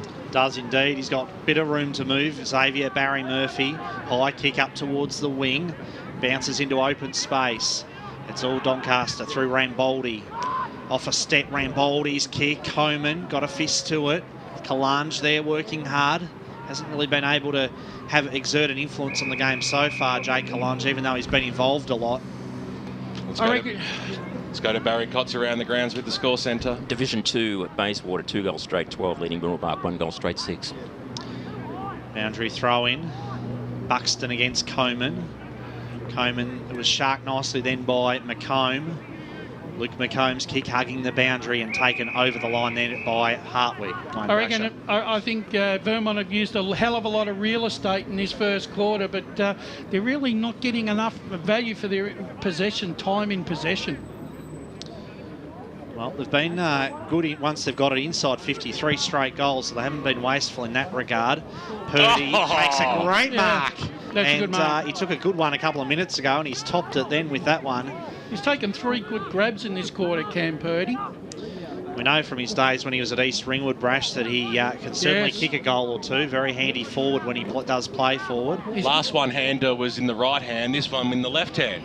He's got all the tricks. Cam Purdy fires at the goals, drifts across the face of goal. Still in play though. He's paid the mark, has he? High tackle. To young James Crikis. Yeah, so a high tackle in the marking contest. And I heard Harmit Singh pre-game Brash call him Cricker, so yeah, I'm assuming the coach knows how to pronounce his player's name, so we'll go with that. Yep. So James Crickis from deep in the pocket. Opens up the angle a bit, but then he's a left footer, went with the check side and he slammed it into the goalpost. And as a result, Vermont have their first behind of the day. 3 goals 1, trailing Doncaster 3 goals 4. 28 minutes gone in the first quarter at BWS. James C. Cavallis bring the ball back in for the Sharks. To sure how much time is left here. They're going to get themselves out of that half back line, but the kick was half smothered. Here's a go now for Vermont. The handball over the top there by Young. That time got brought down, and the umpire might pay advantage here. He does just that. Finnan on the right boot, inside forward 50. It was a 2-on-2 situation there over the top there of Monks' head. Came charging through. Alessi got the handball away. Here's Monks on the right boot. Can he squeeze it through? He starts it right, and it stays right. And they get their 5th behind of the quarter. There's chances gone begging. 8 scoring shots to 4, and they only have a 4-point lead. The Doncaster Football Club. Let's cross down boundary side to Tim Fitzsimons. Yeah, very gutsy there by Doncaster. Late in the quarter, you got a lead against the top side away from home, and they're still willing to go up the middle and move it quick. I like to see that. Marcus Alessi causing all kinds of problems across that half back line there for Vermont. Tom Mast to bring the ball back in. Masters kick, a good one, and he finds his teammate there in Young, Charlie Young, the appropriately named leader, Young Gun nominee during the week as the siren sounds to complete the first quarter. And it was a pretty entertaining first term, and there wasn't much in it, was there? Doncaster 3 goals, 5, 23. Vermont 3 goals, 1, 19. Nearly 29 minutes elapsed in that first term, and at quarter time, Doncaster hold a narrow 4-point lead. Kirby McConnell, the only multiple goal kicker on the ground for the Vermont Football Club, back in the side today. He has 2. Hope you're enjoying the broadcast of 98.1 Radio Eastern is streaming live around the globe, efl.org.au at Footy EFL. Everyone's got Twitter these days. Keep us up to date with all the scores. Barry Cotts on the score centre and Matt Fody are taking care of social media. We want to keep everybody up to date as on this Saturday, the 21st of July, as you go local for your footy. Should we go to flowers? Let's have a look at some flowers. Flowers be nice. Ooh. Oh, yeah, that's a good selection. Oh, this there we is go. you. The football one. Sporty, yeah. This, oh, really that's beautiful. I think the sports one is you. Personalise your funeral the way you like. Tobin Brothers Funeral's latest Memory Maker app guides you through the process before meeting with one of their funeral planners. Download Tobin Brothers Funeral's Memory Maker app now from iTunes or Google Play, or visit tobinbrothers.com.au. Tobin Brothers Funerals, celebrating lives. Program sponsor. EFL.org.au is the place to be online for all the latest on the Eastern Football League. Keep up to date by checking out the latest news and feature articles. Have your say in the EFL poll. Check out all the latest EFL videos, and best of all, you can listen back to any EFL radio program at any time. Head to efl.org.au. The Eastern Football League.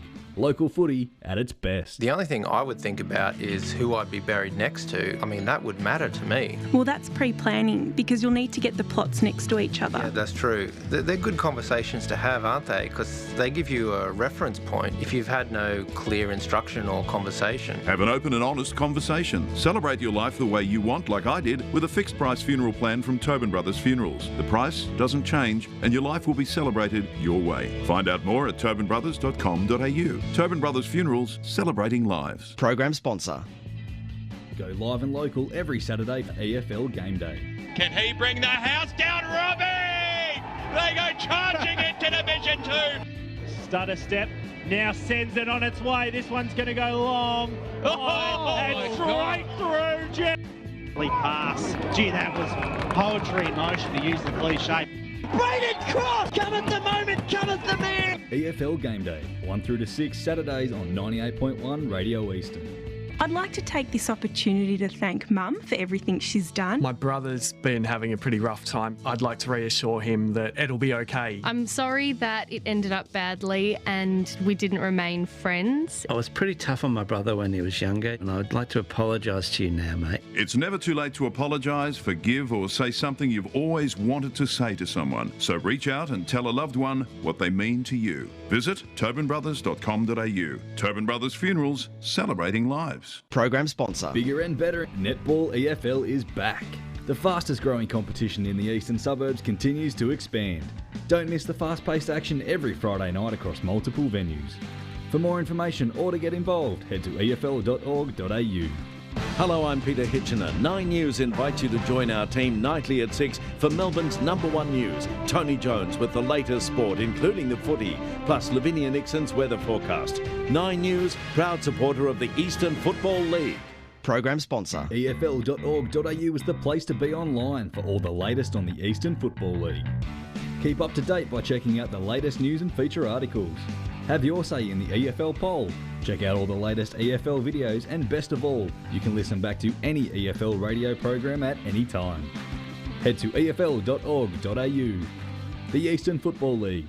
Local footy at its best. EFL Saturday Game Day continues. Let's head back and go local for your footy.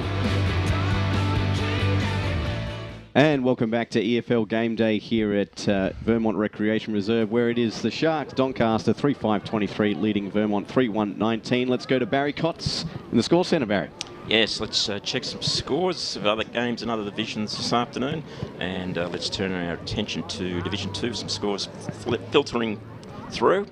So make that third division. The Basin and Templestowe 139 apiece. Ferntree Gully and South Belgrave. South Belgrave 2-3-15 to Ferntree Gully 1-1-7. Baronya's really jumped out of the blocks over Heathmont. Baronia 6-6-42. Oh, that's unbelievable. Heathmont one behind at this stage. Jeez. Chirnside Park 1-6-12, leading Donvale 1-1-7. Warrandyte 2-2-14, trailing Ringwood 2-5-17 in third division. Let's go have a look at second division. And Mirrabbark 2-2-14 to Bayswater, 2 goals straight 12. Lilydale 2-3-15, 1 Turner South 1-1-7. And Croydon just ahead of Doncaster East. Croydon have kicked about 3 goals in the last 10 or 15 minutes. So it's Croydon 3-4-22 to Doncaster East 3-2-20. Now let's see, let's check some Division 4 coming through, and some interesting games today. And at the moment, we're just waiting on a score from East Burwood and Nunawading, and there is actually a night game tonight. Yeah, Sylvan and Fair Sylvan, Park. yep, at Fair Park, and that game gets underway at 7:10. So they're the scores currently at quarter time here in the EFL Score Centre. Yeah, make sure you bring your inside fireplace for that clash out there at Sylvan. But that Baronia Heathmont score, that's a really surprising outcome after only quarter. Some stats from the current game, Vermont and Doncaster. Centre breaks 4-3 in favour of Vermont. Inside 50s with a tail of the first quarter, 17-7 in favour of Doncaster. Tackles 20-13 in favour of Vermont. Let's go down boundary side to Tim Fitzsimons. Yeah, and with Harmit, you were able to win a lot of the ball, especially at half back, but it probably wasn't able to turn into as many scoring opportunities as you would have liked. Yeah, the connection wasn't great. We, probably our ball use, the decision making coming inside 50 wasn't what we want. We sort of kick the ball to their numbers, which makes no sense. We need to probably look to utilise the ball and go around a little bit more when we can't go quick, rather than sort of kicking it straight to Hartwig and that are just dropping off. Yeah, Christianakis was massive in that first quarter on ball. Do you look to put any time into him, or do you back your midfielders to get the job done? We actually had a couple of guys that were sort of trying to get to him. So hopefully here, you'll get McComb's the one that needs to be a little bit closer in at stoppage, and just probably not getting. He's getting caught a little bit ball watching. But give him the first 5 minutes and see how he goes. Thanks for your time. All right, let's go down to Brad Henderson, who's going to bring us in for the start of the second quarter. Yeah, thanks, Steve. Great work there from Tim Fitzsimons, and thanks very much there to Harmit Singh, coach of Vermont. Generous with his time at the quarter-time break then, and getting a bit of an insight into how things are going from a Vermont point of view as the second quarter gets underway. Rambaldi on hands and knees. Best now, probably first time I've called him today, Jake Best. Quiet start to the game for him. On hands and knees was Buxton then, and he was going nowhere. So it'll be another ball up. Umpire throws it up. McKenzie palmed it down to Anarchis, sharking the pack. Chris Anarchis launches it forward. Good mark. Kalamj takes a great mark. Presented well in that first quarter, but just couldn't quite do the damage he would have liked, Jake Kalamj. That time his kick was intercepted. Handball came from Barry Murphy to Buxton. Sweeping handball out towards Purdy on the wing position. Close to the boundary line. Hartwig couldn't keep it in. Right on by Hartwig. Yeah, great work by Tyson Hartwig. And as the ball crosses the boundary line, that is where we cross down now to with Tim Fitzsimons. It's Dan here. I was just out at the Doncaster huddle at quarter time, and the main message was from Andrew Tranquilli to tighten up a bit, restrict Vermont's lane-to-lane type of game. And of course, stoppage wins were pretty impressive for Doncaster out on their stats board at quarter time. 9-6 in regards to stoppage wins, so they're on top there. Andrew also said to lower their eyes when going inside 50, and the tackling pressure's good without being great, having given away 2 free kicks in that first quarter. Narcis's long kick to the pocket. Staples there to take the mark. Kyle Staples deep in defence for Vermont. He's become a super important player in this Vermont team this year in defence as Purdy. Another one-hander. Great use of the body to take the mark. His hands have been elite today, Cam Purdy. Comes back into the corridor, finds Howard. Neat pass by Cam Howard out towards half-back. High up and under kick towards half-forward now for Vermont. Plenty of Doncaster defenders back there. Was Malloy, who did really well. Strong tackle by Malloy on McComb, and he forces the ball up. One thing Vermont are doing too much handball to too many players under pressure and flat-footed. What Wilcox is doing really well is creating space across that half-back line and being able to create that switch, but it's falling apart further afield. Pire's going to ball this one up once again. It's just outside the paint, centre-half forward. Vermont's end, trailing by 4 points. 2.5 minutes into this second term. It comes out. It overran Rambaldi. Little handball over the top. They've got the numbers. Here's McComb on the right boot. Set sail and might have the carry here. And it might have bounced. I think it bounced into the post in the end. It has. Oh, it's as unfortunate as it gets there. One behind is the result, and it's a 3-point ball game. Barry Cott, some around the ground scores on the score centre. Yes, let's check Division 2. Bayswater 2 goals straight 12 to Mooroolbark 2-2-14. Lilydale 2-4-16. Wanturna South 2-1-13. Doncaster East 3-2-20. Croydon 4-5-29. Oh, nice little toe poke by the Catfish there. Fantastic stuff as the umpire to bring the ball back in just forward of centre for Vermont. So, bringing it back into play. Love the work of Lee Green, LM Media. He's the best in the business. It comes out Buxton, who's had a fantastic game. Jeez, he's a good player. Handball over the top, but scooped upon here by Finnan on the right boot for Doncaster. Up towards the half-forward line. Over the back there, Monks had the back spot. Just forced the ball forward an extra 5 metres, which was pretty smart play in the back spot there. And we'll have a boundary throw in 70 metres out from the Doncaster goals. A quick score again from Barry Cox. Yeah, Division 4 and Heathmont and Boronia. Boronia 6-6-42. Heathmont 1 behind 1 point. And the Basin 2-3-15 tied up with Templestowe 2-3-15. Colopy around the corner with the kick up towards the wing. O'Keefe was the target. High up and under kick comes forward, but safely marked there by Fisher. Driving kick by Fisher, bit of a floater up towards half forward. McConnon was pushed out of it by Malloy, who's doing a great job back there in defence. Gave it to Sia Cavallis. Off the left foot, his kick for Kalange will go over the boundary line. Well, Brash, I think it's fair to say in that first quarter, Chris Anarkis certainly got off the chain, but I thought the the Vermont midfield did a pretty good job of containing Fogarty, who you spoke about in the pre-game. Yeah, they have, and I think Chris Anarkis, BWS and I were talking, he's nearly, you can't really put a tag on him. See, look at him, he's just... Brilliant. Anarkis sharked the pack, drives it forward, almost a mark by Conway.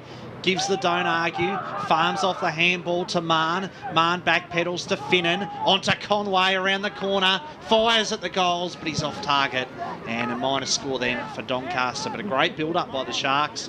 3-6-24, lead Vermont 3-2-20. Tell you what, though, they're having plenty of scoring shots here, Doncaster. Let's go around the grounds with Baswold.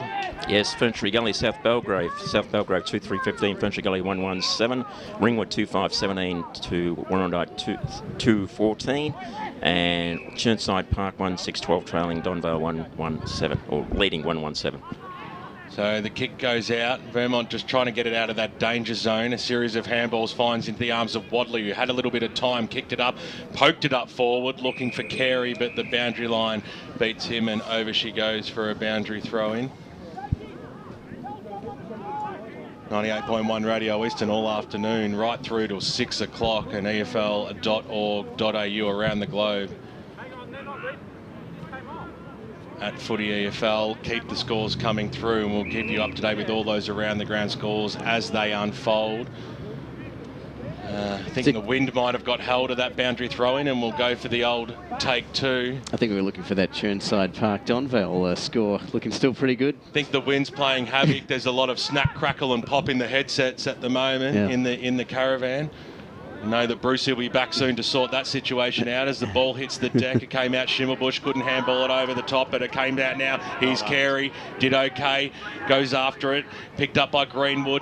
A handball, inside forward 50, up towards the top of the goal square. Good jukes, he just doesn't drop anything. He is plucking, whatever you want to call it. Clunking, the whole lot.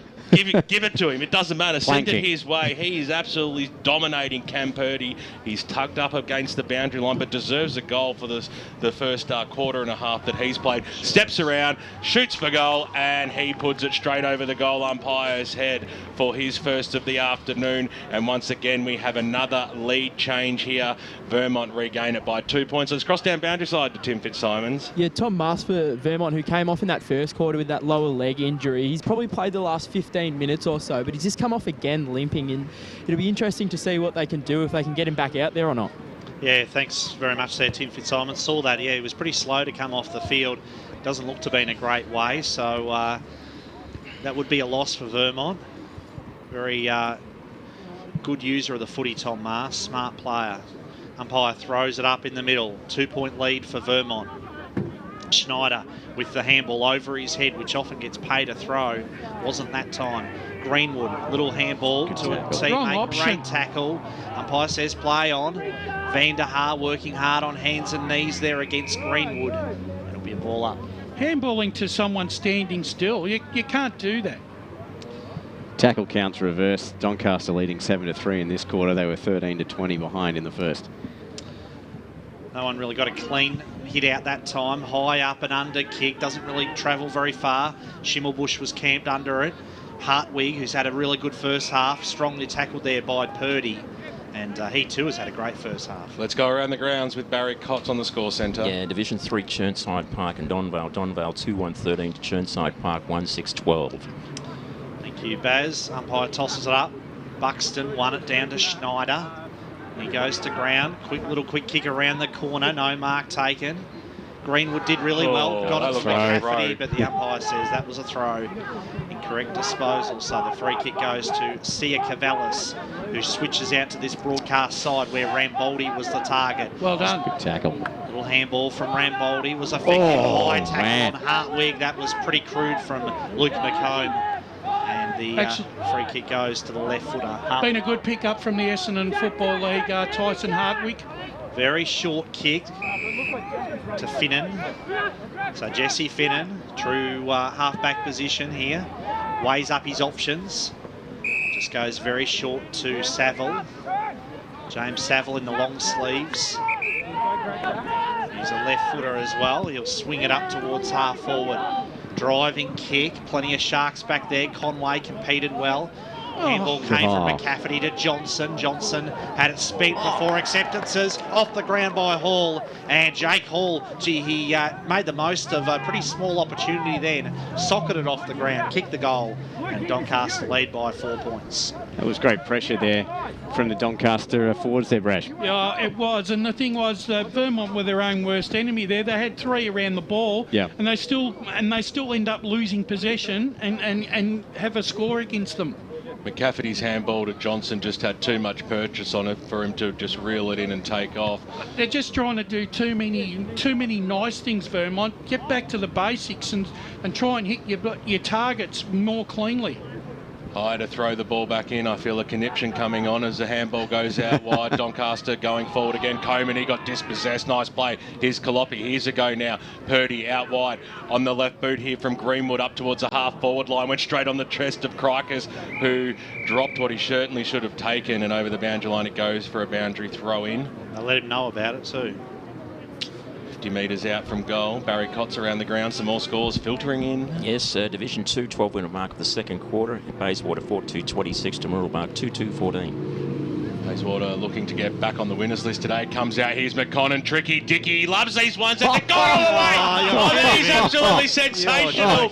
We saw him kick a perler in the first, this time it's on the left. He's got 3 goals and he's really stepping up for the Eagles at the moment. He's a class actor, that is a sensational goal. It's a pretty good shepherding on the goal line there as well, just to help that one through.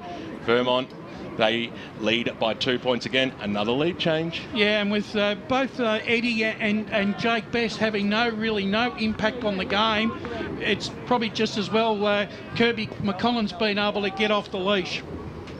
Great goal then from Kirby McConnell, his 3rd of the day. Back in the middle, 2-point lead for Vermont. Saville strongly tackled then, and it will be a ball up. Almost footy legend style, that one. Me and Lee will put it in and go, Harvey's in the car.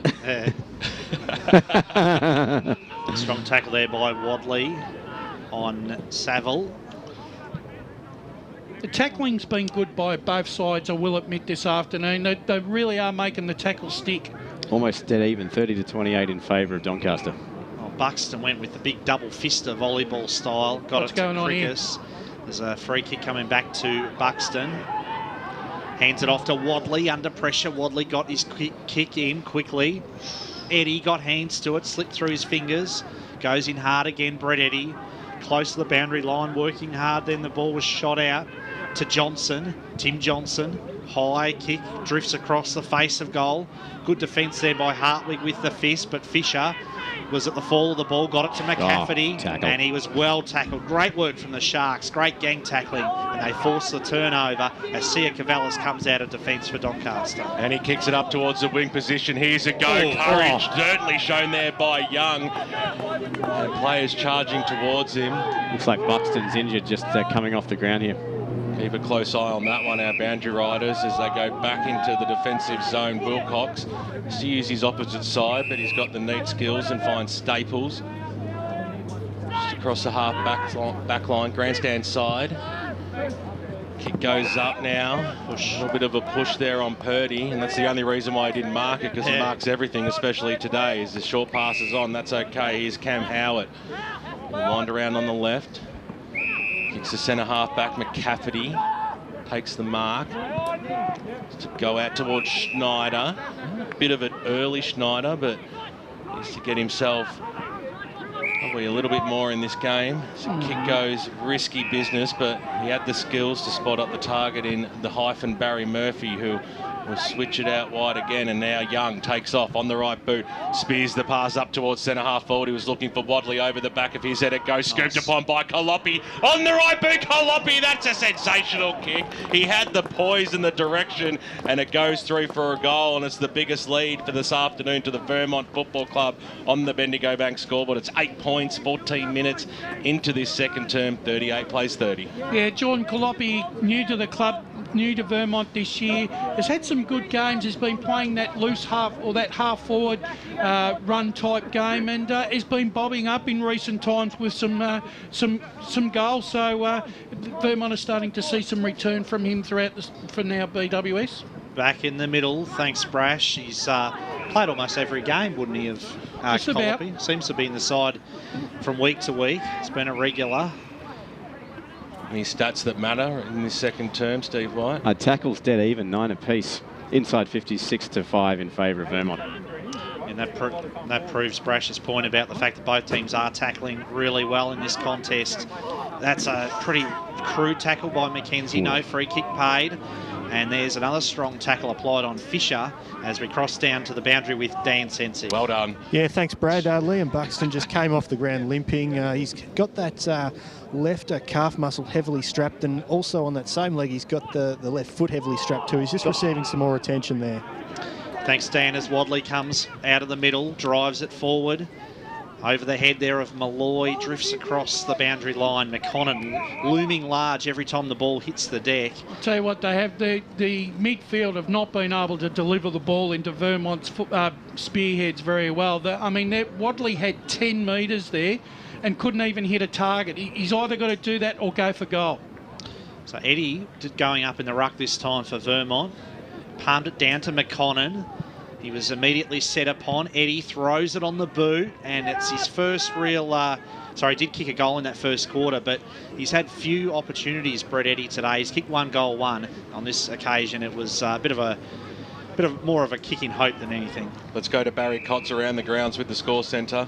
Division 3, the Basin 4-5-29 to Templestowe 3-3-21, and Donvale 6-2-38, Churnside Park 1-6-12. So Anarchis has it, spears it out wide. Mark's been taken there by Turner for the Sharks. Looking sideways, really asking for a few options. In fact, it's Monks on the right boot underneath, looking for Mackenzie at the front spot, knocked down. The quick kick goes forward now for Doncaster up towards the half forward line. It might just stay in, it does, and we'll have a boundary throw-in right in front of Davis Harrigan. 50 metres out from the Doncaster goal line. They need a goal. There's no doubt about that. It's seesawed, goal for goal. Leads were changing, and now Vermont lead by 9 points halfway through or a little bit over in this second term on EFL game day. Mackenzie, he'll go up, got the knockdown that time away from Purdy. Scooped upon by Saville. He was dispossessed. Handball over the top. Here's Barry Murphy. Handball to Schneider. It was a bit of a hospital handball. Now Doncaster might have a chance. Spins on a throop. That was good play by 5. Kick was smothered though, and Narcus was underneath, and McCafferty's right there to wrap him up in a tackle, and we'll have a bounce just inside the arc. Dan Beard, AFL's #1 umpire, to throw the ball aloft. He wastes no time. Came out, Mackenzie got away, and Narcus just for something different. Goes out now, the kick was smothered. A little bit of argy-bargy throwing it away that time. There was Conway. Vermont squeezed a kick out wide, and Luke McComb didn't just steady, stop, prop, and kick it up towards the wing position. Couldn't hit the target. Which way will this ball bounce? Hartwig came over the top, used the glove to precision, and over she goes for a boundary throwing. Barry's looking pretty excited around the grounds. Yes, Division 1. Norwood 5-7-37 to South Croydon, 1 goal straight 6. Oh, jeez. Holy dooly. Thanks very much, Barry. Boundary throwing Purdy there against Mackenzie. And Arcus, what a first half he's had. And he's earned himself a free kick there, I think. The advantage will be paid to Turner. Turner drives it forward. And nice mark taken back there by He had a good game, Wilcox. Doing really well. He has. Wilcox to the middle. No mark taken by Falcon. Barry Murphy. Handball came out to Hall. Brushed away the tackler. Hall's little handball. Working hard there on the deck was Saville. And we'll have a ball up. Dan Sensik on the boundary. Yeah, thanks, Brad. Liam Buxton just about to return to the field after receiving some more strapping. It's going to look like the mummy considering that left and right leg. Mahn crashed his way through. Yep. Dropped it. And it was paid holding the ball, so the free kick will go to McComb. So Luke McComb, brother Robbie, was an emergency for this game. McComb's kick to Schneider, had Howard running past. Howard's kick into open space. Crickus was the target, but it was well wide of him and over the boundary line. Spot on, Brash. That final delivery into the forward 50 has been lacking from Vermont this quarter. He had space as well. Yeah. It was a shock. It was a shocking kick. Yeah. So the umpire to bring it back in now. McKenzie versus Purdy. Purdy had the front spot, did well, and just got shuffled out of it in the end, and now it'll be Doncaster. Handball over the top. It sits up for a Kalange. No, it doesn't. Young was on his hammer. Kalange over the top there. He was looking for Harry Conway. Couldn't keep it in, and we'll have a boundary throw in. 9 points is the margin out at this game. What's happening around the grounds, Baz? Division 2, Lilydale 5-4-34 to 1 Turner South 2-2-14, and Croydon 5-7-37 to Doncaster East 4-4-28. Close game out at Zerby's reserve today. Croydon keeping their season alive. Umpire to bring the ball back in. McKenzie, big fist on that one, came out. McComb, who's had a really good first half for Vermont as well, sees it over and out. Funny thing is, Doncaster had plenty of inside 50s to score behind. Vermont have kicked the ball into their inside 50 but can't hit a target and can't score. So McKenzie versus Purdy. You can tell him, Brush. As it comes out now, trying to pick it up there was Hartwig, couldn't, but he was able to pick up McComb and drop him. So we'll have another bounce just outside the centre square, far side, near the scoreboard, out here at Tarara Road, home of the Vermont Football Club. It's again, Purdy will give that one to him that time. Handball over the top. Here's a go for Greenwood if it sits up for him on the left boot. Neat skills inside forward 50. And just what Brash has been asking for, screaming for, yelling for, demanding. Jake Best, the standing skipper, takes the mark, and we've asked for him to step up as well. He's been very quiet in this first half. He's wasting no time either. He'll cross the 50. 45 metres out, directly in front, and it's gun barrel straight as well, and it's a 15-point lead to the Vermont Football Club as we hit the 21-minute mark of the second term. Yeah, well, that's exactly what happens when you play the percentages and you kick to the lead and you honour the lead. The quality forward will take the mark and kick the goal. I was going to say, with Buxton off the ground, Doncaster controlling the hit-outs 9-5. Barry Cott's around the grounds on the score centre. Yeah, Division 4 Eastbourne with 7-12-54 to Nunawading 4 behinds 4 points, and Bayswater 6-2-38 to Mooroolbark 2-2-14. 34 goals for the season for Jake Best. After that, his first of the day as the ball's launched forward for Vermont once again. He's got an appetite for the contest now. Eddie's kick was intended for Best, but well played back there by Whelan, who seems to have a pretty cool head under pressure. Howard, under pressure himself, got the handball away to Barry Murphy. McComb throws it on the boot. Luke McComb, has he kicked a great goal for the Eagles? Yes, he has. And they are just starting to stretch the lead a little bit here, Vermont. Opened up a handy buffer, 8 goals, 3-51. Doncaster, 4 goals, 6-30 on the Bendigo Bank scoreboard. Yeah, they've been able to win some crucial loose ball in the last couple of minutes, Steve, and they've been able to hit the target. And once again, Luke McComb just always in and around the packs and picked up the crumbs yet again. It looks like they've straightened out their delivery here in the last 5-6 minutes, which was lacking in the first 10 minutes of the quarter. Well, the juggernaut has begun, hasn't it? And Doncaster, they need to stem the flow. There's another clearance over to Vermont up towards the half-forward line. Going back with the flight nicely. Josh Turner takes the mark for the Sharks out towards the wing position. Not too sure where that kick was going. It went absolutely straight down the throat there of Connor McCafferty. Someone hurt in the middle for Vermont. Player down in the middle of the ground. Off the ball. McCafferty goes inside forward, Good 50. mark. Oh, that's a sensation. Oh, no, he's giving the up. umpire's paid a free kick away, and Fred Eddy is not happy about it at all. Short pass on, McGarnis takes it across the half-back line for Doncaster. Shark fans, they breathe a sigh of relief on that last forward fray by the Eagles, and mark has been taken by Blair Whelan. Just inside the defensive zone, might give the handball off here. Kick goes out towards the wing position. There's going to be a big pack here. Buxton stands strong, though, in the contest and takes a good mark.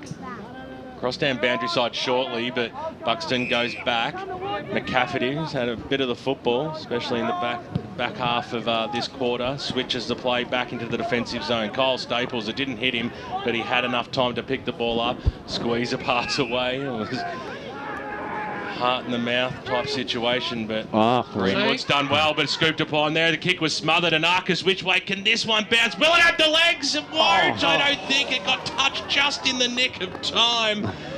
And I tell you what, Young, who's had a good first half, the young fella, leader young gun as well. You know we love our leader young guns. Toby Prime, the best in the business, covering local football. He's out here today watching this great contest between first versus third. Behind only Wilcox, who's been certainly one of Vermont's best, just pulls in a strong one when needed across the half back line, and the Eagles another chance to go forward. Yeah, Wilcox up towards the wing position. Plenty of players competing there. Well done by Buxton. Mark was paid. McKenzie tackled him, and gee, they're really getting into each other on the ground there, the two players, McKenzie and Buxton. What a contest it's been. Let's cross down boundary side to Dan Sensick. Yeah, thanks, Ben. Tom Schneider actually coming off the ground for Vermont just before, and Dan Beers just held the yellow card aloft. Frankie McKenzie receiving the yellow card there for rough conduct on Liam Buxton, but Tom Schneider just came off the ground before, had a heavy collision in the middle of the ground. He was just a bit winded, sucking in the breaths and the water. He's right to go. He's back on now. Normally Liam's the aggressor, but on this occasion he's actually won a crucial 10-15 minutes for Vermont here. Has indeed. Big time. Free kick goes to Buxton. We'll have to see who Doncaster throw into the ruck to try to match it with Liam Buxton for the next few minutes. Transfers across play, concedes some ground to Wilcox. Liked his first half today, Brash. I know that you have been critical of him at times in the past. Yep. Young got the handball off to McCafferty. McCafferty's kick was not a good one. Sia Cavallis chopped it off. Lovely kick to Monks. Monks' handball. This is promising. Alessi wants to get back onto that left foot. Gave it to Fife. Great build up here. Sia Cavallis' kick. And I think he's kicked the goal. A great goal for Doncaster. Great footy from the Sharks. And they bring the margin back to 14 points. Yeah, that's a crucial goal for Doncaster on the stroke of half-time. With Ewan McKenzie off the ground, really important there that they bridge the gap.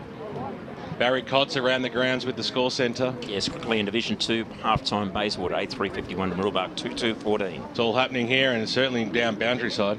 Yeah, just picking up on your last point there, Brash. Doncaster fancies themselves in the contest even when they find themselves 3 or 4 goals down. Watching them last week, they continue to press and never doubt themselves.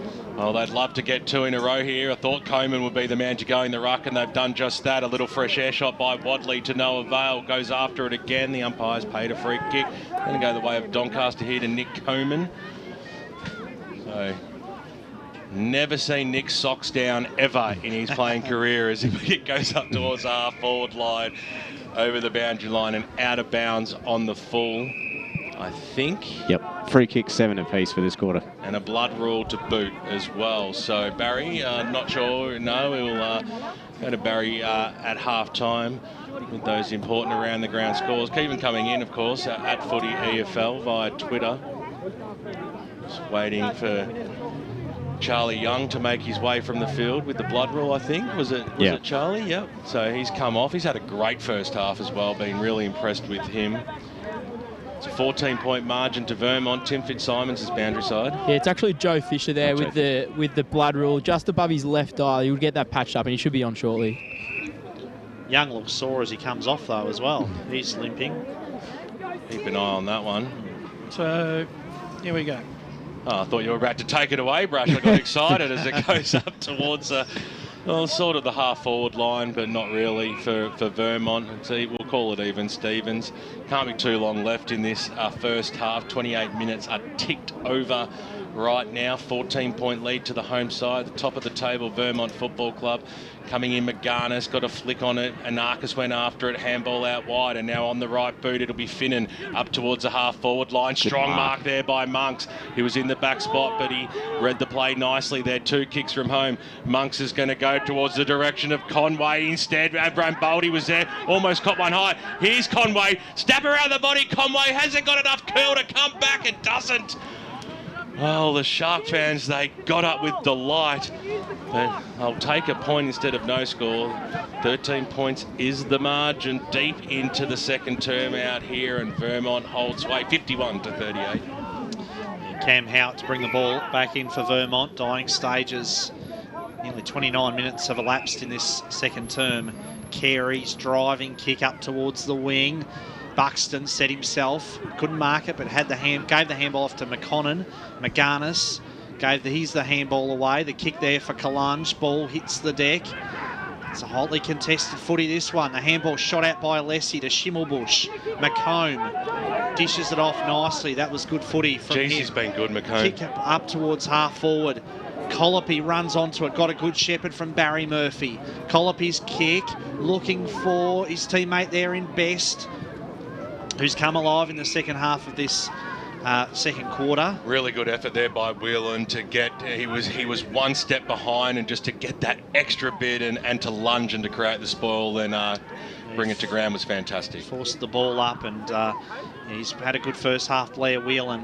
That's Vanderhaar trying to feed the ball out.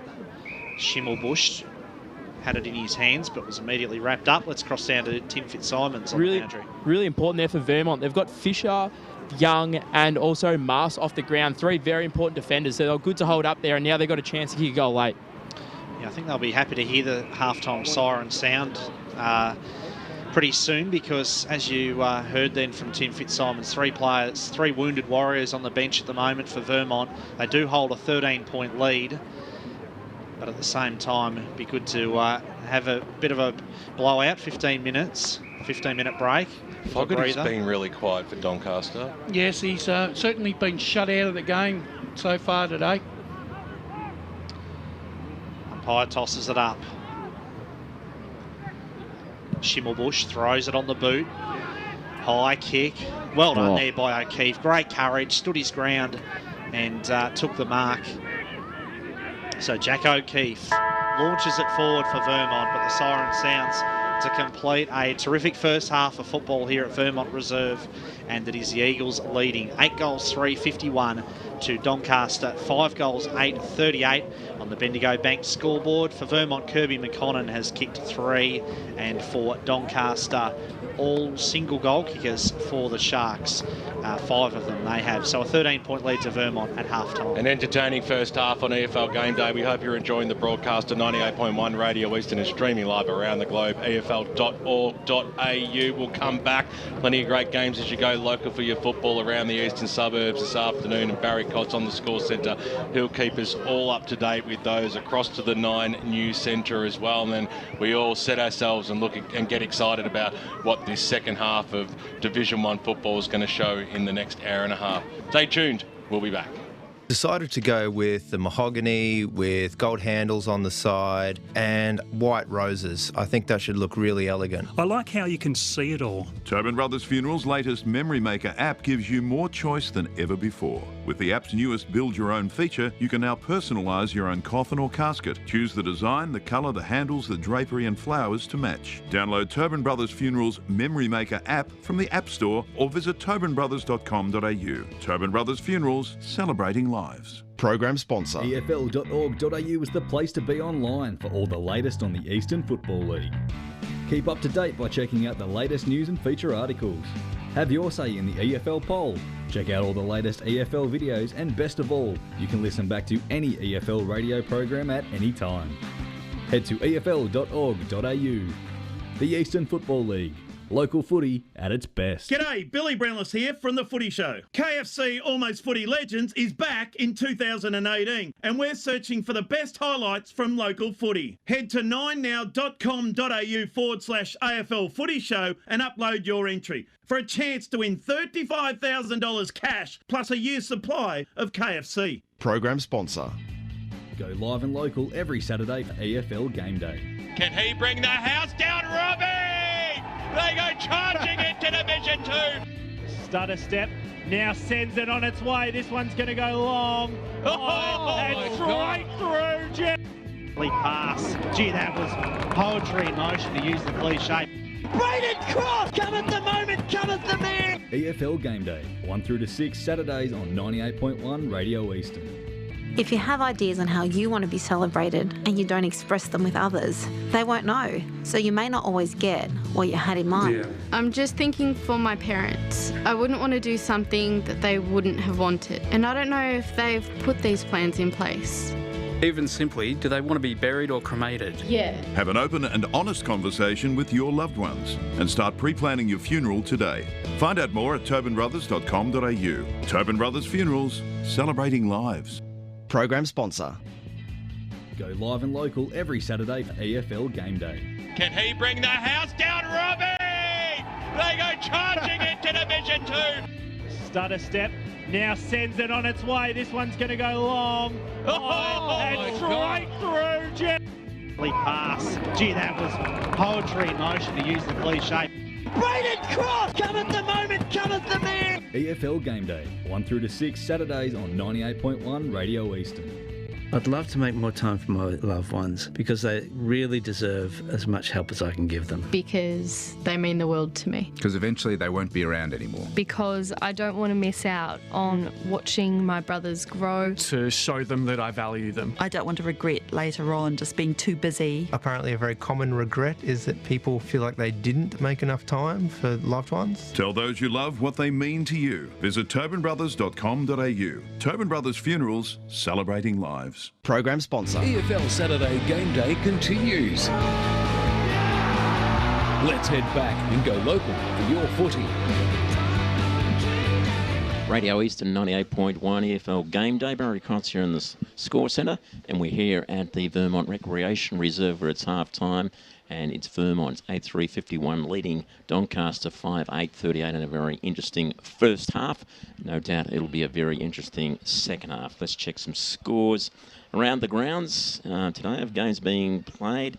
And firstly to Division 1 Norwood and South Croydon 5-7-37 Norwood. South Croydon 1 goal straight 6. And also look at Division 2 for games being played today. We'll see we've got some scores coming through there. And don't forget some split rounds this weekend in divisions. In Division 2, Bayswater 8-3-51 to Murrelbach 2-2-14. Lilydale 8-7-55 to Wanturna South 3-2-20. And Doncaster East 7-7-49 to Croydon 5-8-39. But right now it's time for 9 News.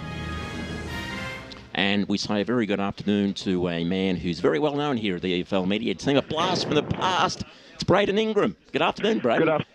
Good afternoon, guys. How you going? Not bad. What's happening? Very well. I'll tell you what, there's a couple of interesting games of footy this afternoon. Keeping an eye on them here. Alicia Mewling's got the Collingwood-North Melbourne game, and Darcy Moore are laid out with a bit of a hamstring issue, but despite that, there's been no issues for the Pies at the MCG. They're out to a comfortable 45-point lead over North Melbourne early in the third quarter. But at the SCG, there's a bit of a shock going on at the moment. Sydney kicked 6-1 in the opening term, but since then it's been all Gold Coast. They lead it by 6 points at half-time, so could be on cards for a very big upset there. Also in 9 News tonight at 6, a 19-year-old woman murdered inside a CBD high-rise. Her attacker on the run. Protesters clashed with police over far-right Canadian commentator Lawrence Southern in Broadmeadows. A stolen ute used to ram a police car at Rockbank, a female officer injured, and the $1 million boost to Maddie Rewalt's charity. So, interesting night at 9 News, guys. Looking forward to it. All right, then. We'll catch you tonight at 6. Thanks very much, Braden. Cheers, guys. Braden Ingram there, and 9 News tonight at 6. And let's go to some Division 3 scores. The games this afternoon, the Basin 5-6-36 with Templestowe also 5-6-36. Heathmont and Boronia. Boronia 9-6-60 to Heathmont 6-4-40. Waverley Blues and Scoresby 6-11-47 to Waverley Blues 1-1-7. Warrandyte and Ringwood. And it's Ringwood 4-12-36 to Warrandyte 3-7-25 in Division 3. Let's go to Division 4 scores. We've got anything coming through at the moment. And East Burwood 7-12-54 to Nuttawading 4 behind 4 points. So there's the scores so far. Let's check some possibly some AFL. As Braden spoke before, so interesting games this afternoon, and the game between I think Collingwood, doing pretty well this afternoon.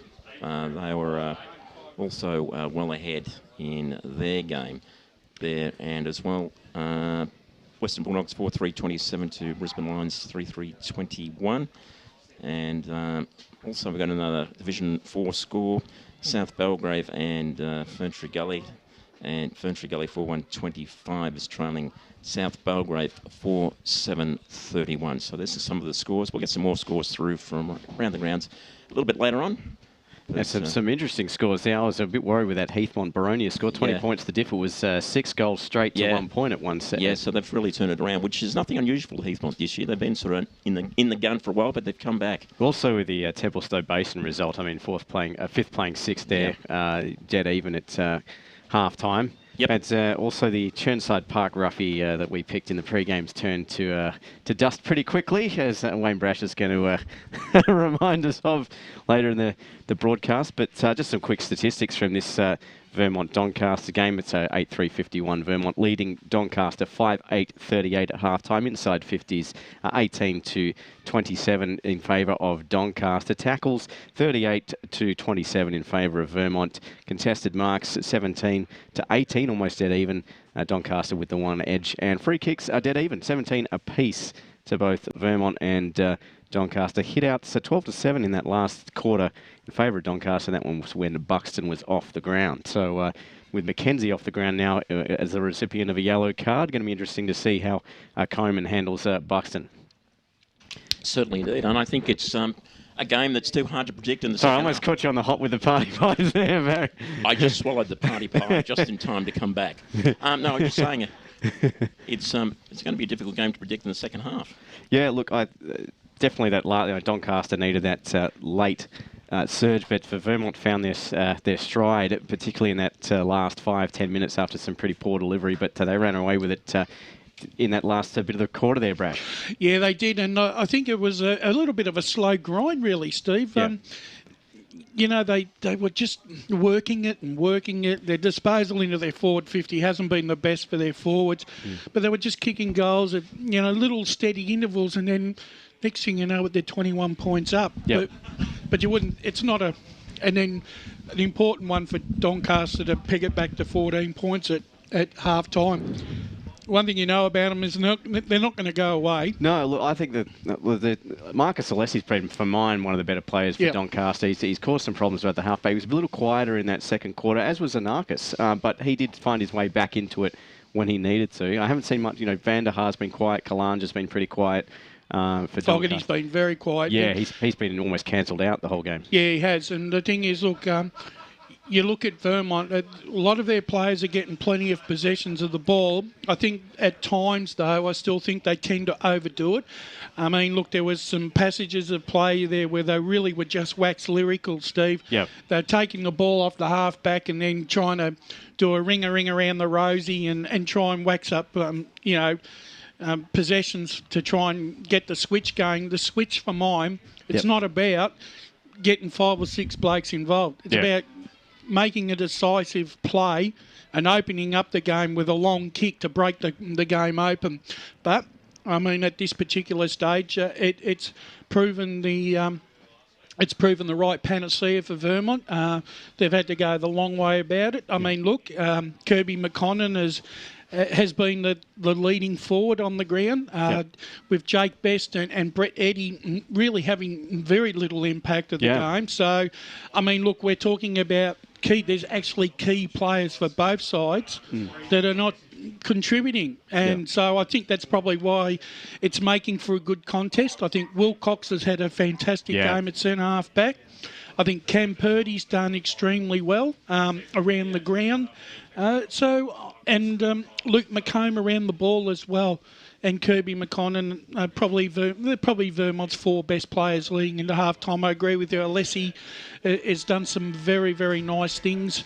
I think Anarchis has been outstanding. Yeah. Jack Martin's been pretty good when he's been in the game. And I think Tyson Hartwig has done a fair job on the back line as well. So, I mean, look, I think it's going to be a very, very absorbing second half. I think the key is whether Vermont can take advantage of Ewan McKenzie being off the ground for the opening 10 minutes and probably put on some goals. Yep.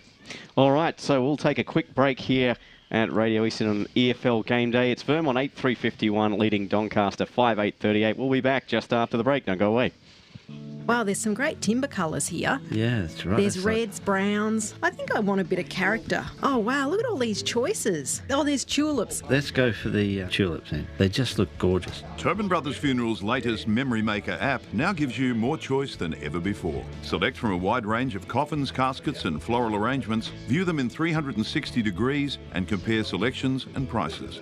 Find out more at tobinbrothers.com.au. Tobin Brothers Funerals, celebrating lives. Program sponsor. Never miss out on the latest information on the Eastern Football League through the league's social media channels. Live updates, information and scores through the league's Twitter account. The latest news and views on Facebook.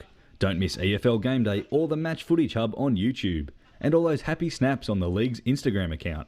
Simply search Footy EFL. You've all been to funerals of family members or friends, right? Do you start thinking about what you would want at your funeral? It's a bit like when you go to a wedding. Yeah, that's right. At what stage do you start planning? Have an open and honest conversation with your loved ones. Celebrate your life the way you want, like I did with a fixed price funeral plan from Tobin Brothers Funerals. The price doesn't change and your life will be celebrated your way. Find out more at tobinbrothers.com.au. Tobin Brothers Funerals, celebrating lives. Program sponsor. Join the Eastern Football League media team for full coverage. From 1 p.m. every Saturday, the team dissect each of the 22 senior matches on the warm-up. The action kicks off from 2 p.m. with the EFL Game Day broadcast bringing fans a full play-by-play call of the game of the round. From 5 p.m. it's back to the studio for the post-match and a full wrap of the day's games. EFL Game Day, 1 to 6 every Saturday afternoon as you love it local. Hello, I'm Peter Hitchener. 9 News invites you to join our team nightly at 6 for Melbourne's #1 news. Tony Jones with the latest sport, including the footy, plus Lavinia Nixon's weather forecast. 9 News, proud supporter of the Eastern Football League. Program sponsor. For the best EFL rap on radio, don't miss EFL Sunday. From 10 till 12 every Sunday morning, the EFL media team bring you all the final scores, goal kickers, best players and ladders, following a big round of EFL footy. The gang talk to the biggest names from across the league each and every week. EFL Sunday, from 10 every Sunday morning on 98.1 Radio Eastern. Decided to go with the mahogany with gold handles on the side and white roses. I think that should look really elegant. I like how you can see it all. Tobin Brothers Funerals' latest Memory Maker app gives you more choice than ever before. With the app's newest Build Your Own feature, you can now personalise your own coffin or casket. Choose the design, the colour, the handles, the drapery and flowers to match. Download Tobin Brothers Funerals' Memory Maker app from the App Store or visit tobinbrothers.com.au. Tobin Brothers Funerals, celebrating lives. Program sponsor. EFL Saturday Game Day continues. Let's head back and go local for your footy. And welcome back to EFL Game Day here on Radio Eastern 98.1 or streaming around the globe, efl.org.au. It is currently the Vermont Footy Club leading Doncaster 8-3-51 to 5-8-38 here at Vermont Recreation Reserve. Stay tuned wherever you are on 98.1 Eastern FM. And Brash, great quarter of footy coming up, no doubt. Yes, Steve, and like I said, both sides have got key players that have been down in the first half, and so it's going to be a very interesting half because some of these players will want to get themselves into the game and have some sort of impact before the game finishes this afternoon. And just to recap, Ewan McKenzie will start off the ground. He got a yellow card towards the end of that quarter for Doncaster. Yep. And so it'll be interesting how the ruck battle eventuates because Coleman's gone into the ruck. Buxton, when he was off the ground, Doncaster dominated the ruck. Now McKenzie's off, so the pendulum swings back the way of Vermont. Yeah, and and like I said, it's an interesting. I think Doncaster, just for their own, just need to kick the opening couple of goals just to get themselves going again. Because if Vermont kick the opening 2 goals, you just don't know what could happen. All right, let's take it away. Brad Henderson.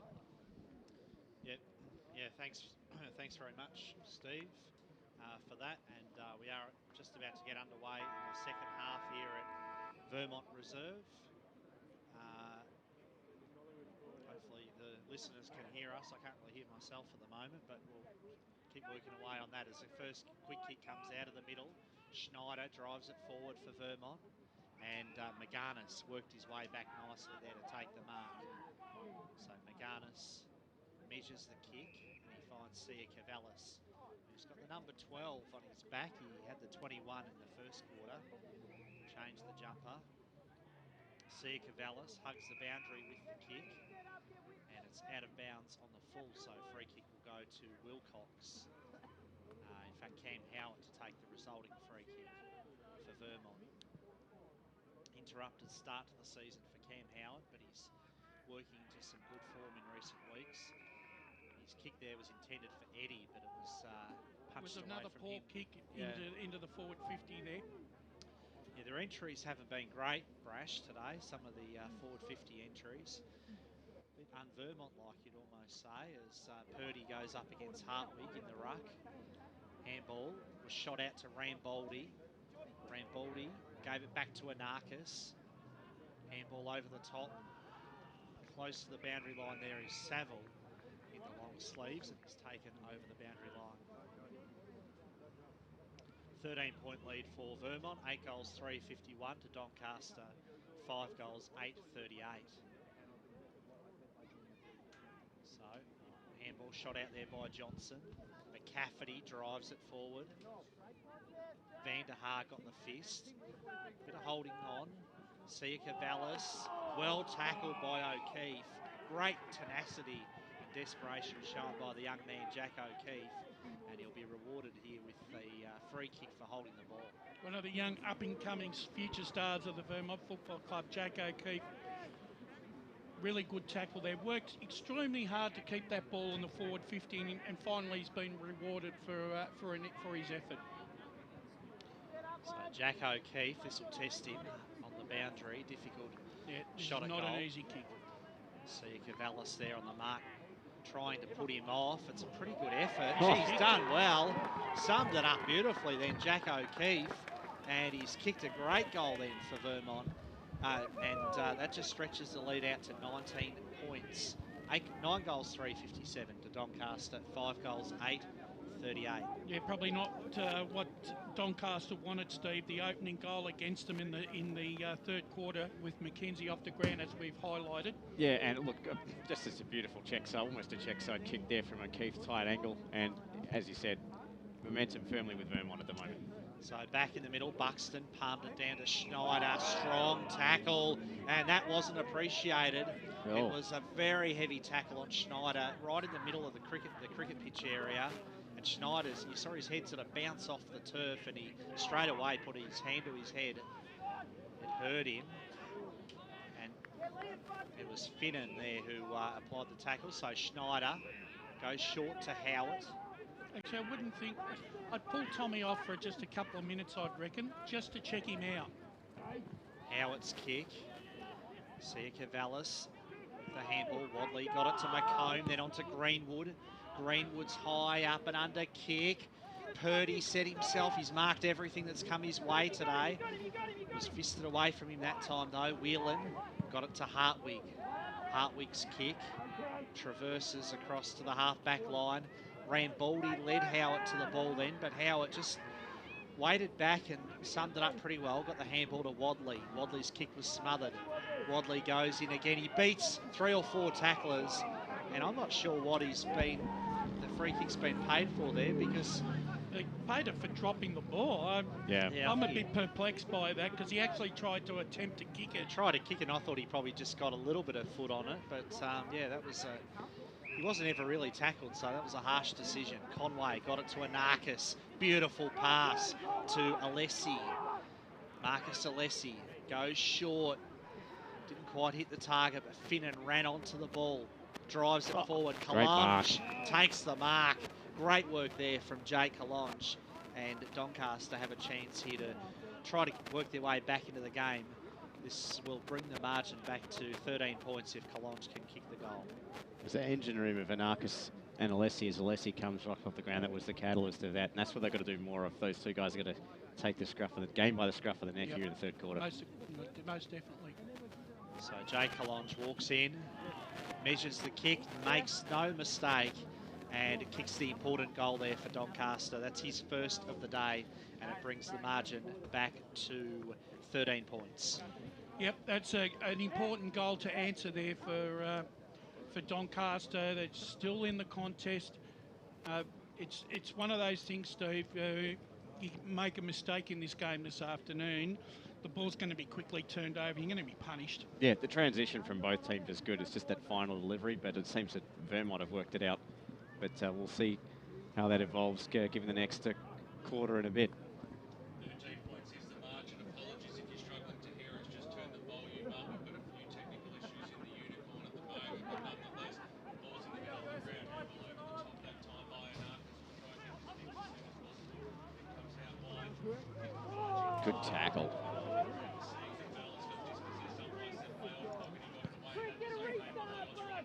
Inside forward 50 this time for the Shark, bouncing away from Monks. Kalange came through, got the knock on. They're keeping the ball alive at the moment. Finnan across the back line, got the handball away. Snap goes inside forward 50 now for Doncaster.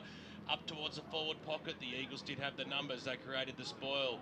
And now through Tommy Schneider, the kick went askew into the middle of the ground, but to no avail. It's been scooped upon by Coleman. The big man has to use his opposite, and it didn't really matter either because he was a spearing pass inside forward 50, and the mark has been taken up forward by Hall.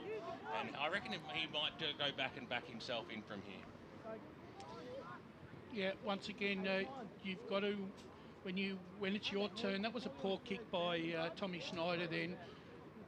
Jake Hall comes in just outside the 50, started at left. That's the way it will go. Will it even carry the required distance? It won't, because back in the last line of defence was Kyle Staples to bring the mark down, and he'll get the ball out of the danger zone for the Eagles now, up towards the Purdy direction. Why wouldn't you go towards him? And then went over the boundary line at a fast pace, almost knocked old mate's can out of his hand over the back of the fence there. It was, a coffee. Oh, sorry, it's not a can, it's a coffee. Well, he might have a nightcap inside of that, we're not sure. Umpire brings the ball back into play now. Bouncing, and over she goes again. Aman sees it over. 6:8:44, Doncaster trailing by 13 points. Vermont 9:3:57. 8 minutes tick over in the third term on EFL Game Day. Coleman won it out of the ruck, but it was sharked there by Fisher. Fisher's high kick, and he's put it out on the full. So the free kick will go to Doncaster to Sia Cavallis on that outer wing position. Switch the numbers around today, Sia Cavallis. Yeah, and his dog that runs around patrolling the perimeter of the fence, he's still got the 21 on his back. So they don't match up for the first time ever. Anarchis there, the ball slipped through his hands. Finnan, handball shot out. Chance here for Anarchis. And Anarchis's kick has been marked well back there by Wilcox. Liked his game in defence today, Matt Wilcox. Looks well suited to that role. And he finds Charlie Young, who's also had a fine game. Young's kick, looking for Purdy. Coleman did well, competed well there, but Purdy still got the dukes out and got his hands to it. Handball to Greenwood, who was well tackled there by a couple of Sharks, including Jake Hall. Actually, that was really well done by Cam Purdy then.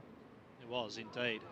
Mahon rove the pack, drives it forward. Jack Mahn's kick drifts just almost perilously close to the goals, but Staples there took it back for a minor score. Doncaster doing all the attacking at the moment. 6 goals, 9. Trail Vermont 9 goals, 3 on the Bendigo Bank scoreboard.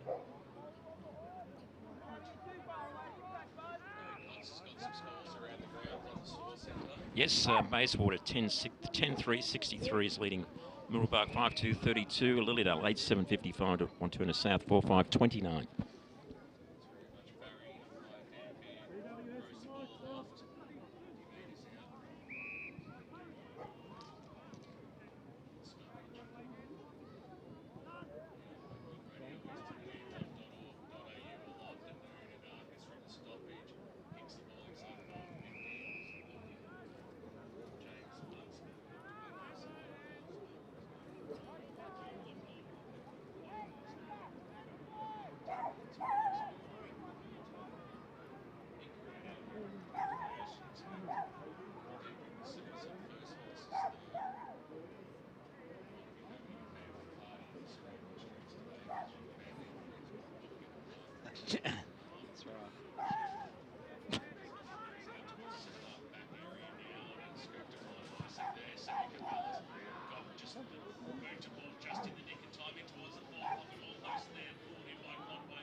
Tell you what, he fell on top of Jesse Finnan, and he will see it. Comes out now. There we go. We're back on board, Brucey. It's we can hear it all now, mate. So it's don't stress. We'll cross down boundary side shortly. We'll just take a breath and settle ourselves in here in the caravan as the clearing kick goes out towards the Purdy direction. I tell you what, he dropped the biggest sitter ever. He could pull anything else down, but in that instant he dropped what he probably should have taken over the boundary line, and our perfect time to go down to Tim Fitzsimon's boundary side. Yeah, Mackenzie's back on. We saw him get sent off in that second quarter, but he's now back on, which is a big win there for Doncaster. They need him desperately back out there in the ruck. So it comes out. Here's Fogarty inside forward 50, bouncing football, nicely done there by Monks. Handball over the top though, who was that to? Now Greenwood has a chance, they'll use the corridor, will they? Kalopi looks out wide, he had some runners going that way, and it's going to sit up okay here for Timmy Johnson, who couldn't trap it. Lost headphones. And over the boundary line it goes. I'm getting a lot of text coming through saying we are back on board and they are enjoying this one. And it is a 12-point lead. Turn your microphone off if you're talking, Barry, in the background as the umpire is bringing the ball back into play. Buxton got in the front spot that time, and Narcus got the handball away. Kick for Doncaster up towards the half-forward line. Bouncing football. Over she goes for a boundary throw-in. Actually, both sides' delivery into their respective forward 50s has really deteriorated in this third quarter, such as the pressure that is being put on the ball carrier. 12-point lead then for Vermont. Mackenzie against Buxton continue their battle. Anarchis just keeps finding the footy. It was a terrific tackle that time. Well done by Wadley, and Anarchis didn't really appreciate the attention after the free kick. And he's telling him about it, but Sam Wadley has the ball in his hands, which that's what counts the most. Now the umpire's just going to have a word to him. Unless he's going to reverse it. I never really see the point of that. He's just telling him to be nice. So Sam Wadley with the resulting free kick. Just kicks to a contest. Buxton, terrific mark against Van der Haar. Goes laterally to Purdy. Purdy gave it off to Schneider. There's a free kick down the field. And Jake Best, he may have marked it anyway, perhaps, but in any case, Jake Best will have a shot for goal that came as a result of the free kick paid downfield. So Best has kicked one goal today, 34 for the season. What's your tip, Brash? 50-50. Lock it in. Sits on the fence then. So Best fires at the goals and he's just off target, minus score. Vermont 9 goals at 4.58. Doncaster 6.9.45 on the Bendigo Bank scoreboard. And Doncaster are going to benefit from Mackenzie coming back into the ruck because they are 10-3 in terms of the hit-outs with Buxton unopposed.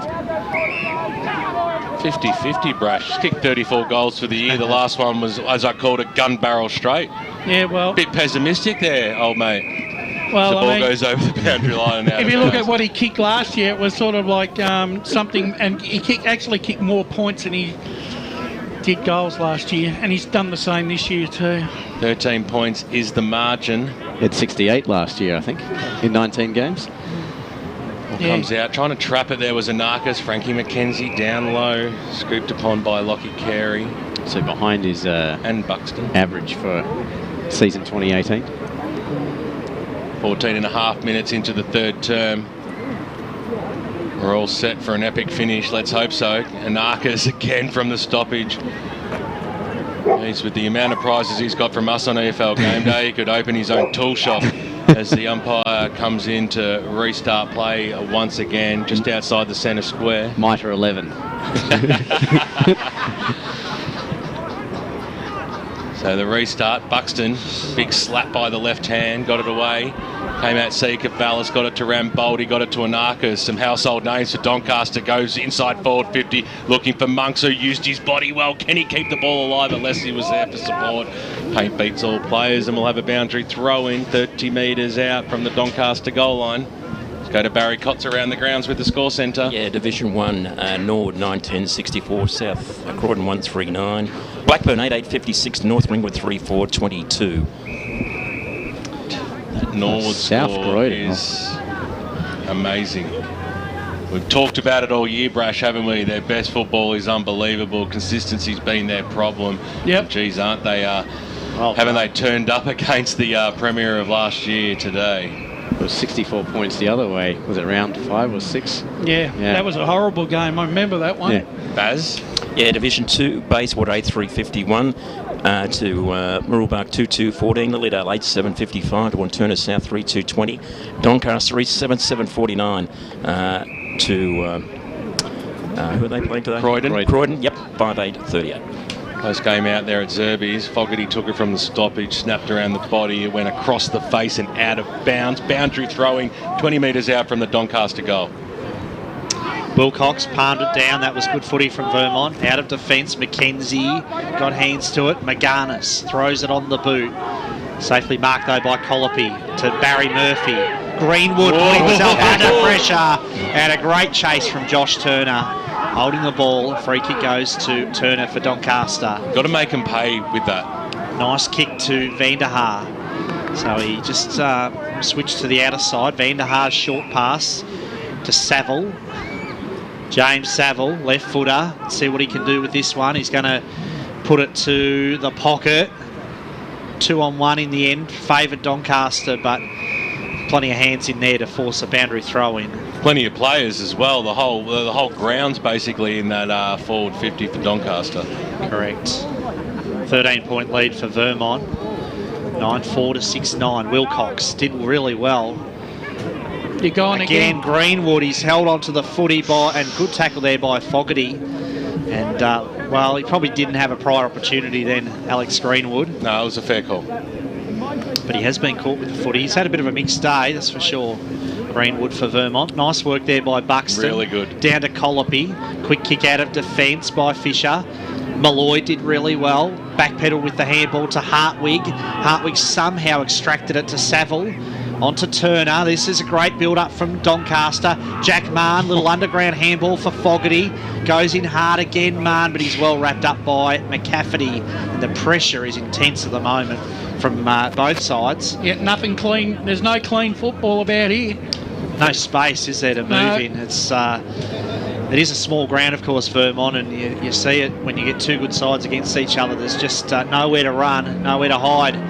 Fisted out towards the boundary line then by Vanderhaar. And we'll have another boundary thrown in front of the absolute sea of Gore-Tex jackets on that outer side. Sea of George Costandas. Have a look at those guys in the back of the ute. That is sensational.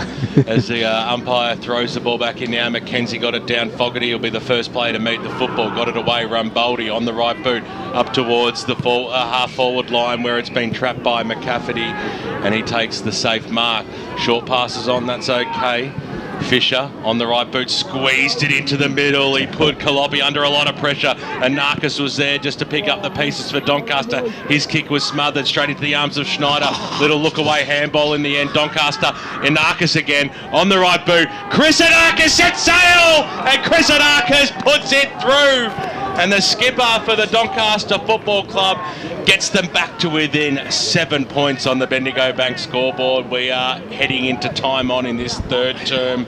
Well, once again, when you muck around with the ball, Steve White, and you don't hit a target, you're going to pay the penalty. It always reminds me that, you've just got to make sure you're going to make those handballs stick. And Tommy Schneider was handballing into open air then. Let's go boundary side to Tim Fitzsimons. Yeah, a lot of the play on their outer side allowed for probably, I think it was 3 players from each side that were waiting to get on for about 5 minutes. They've all come on now, so there's some fresh legs on the ground. One of them, Luke McComb, getting back into the middle for Vermont. Free kick goes to Anarkis in the middle. Short pass to McKenzie. McKenzie kicks to full forward.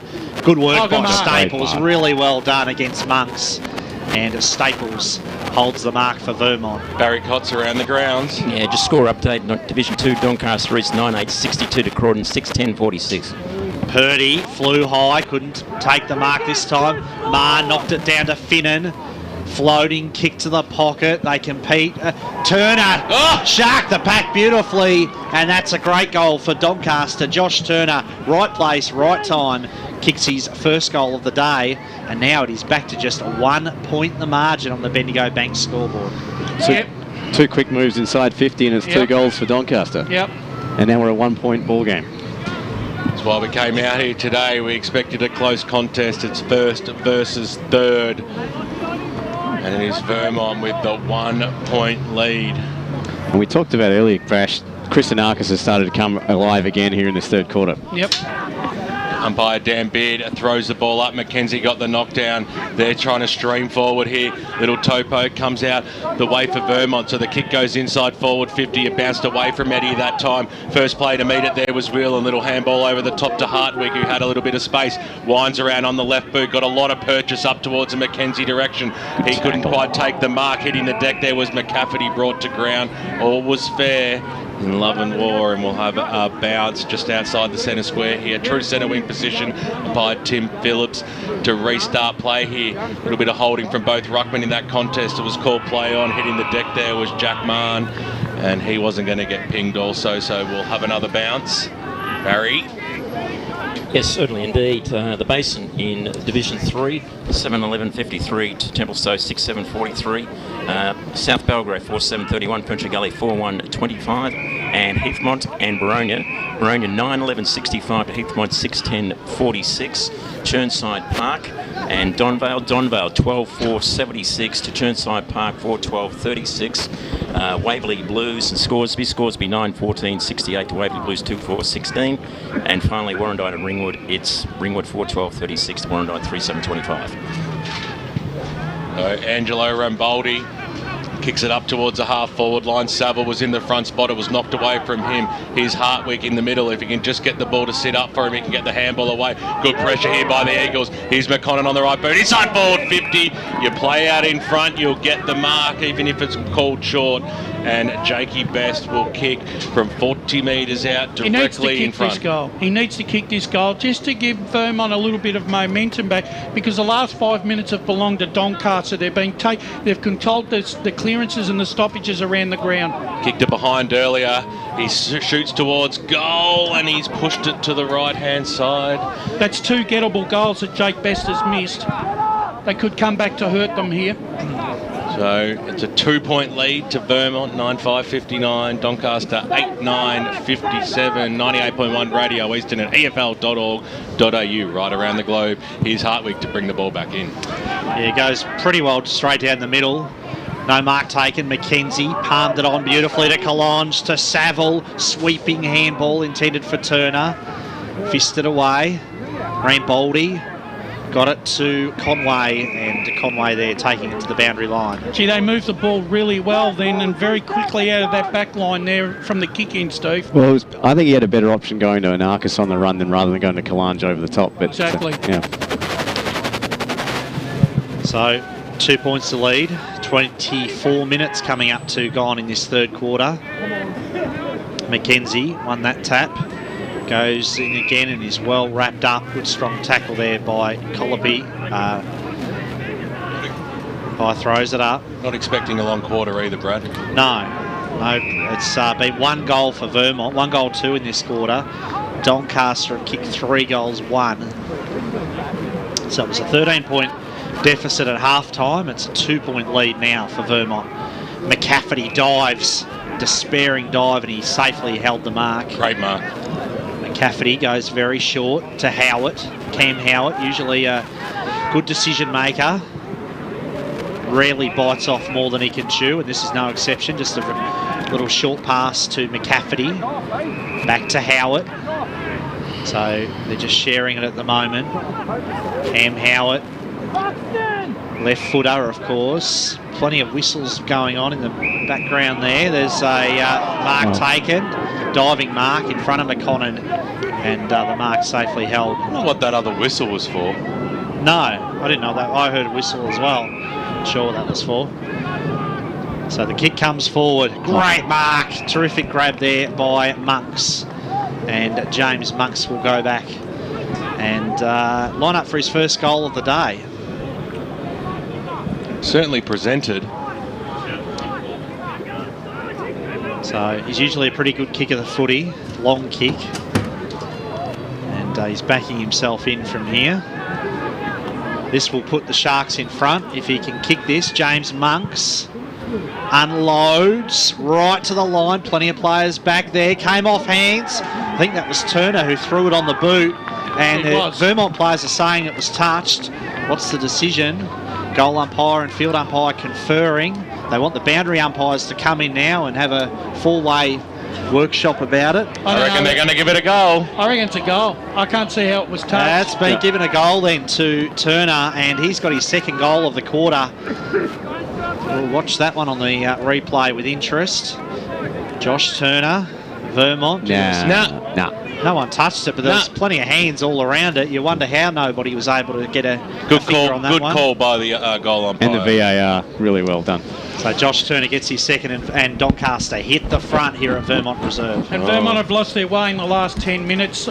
Their disposal out of the back line has been poor, and they're not hitting targets in the forward line.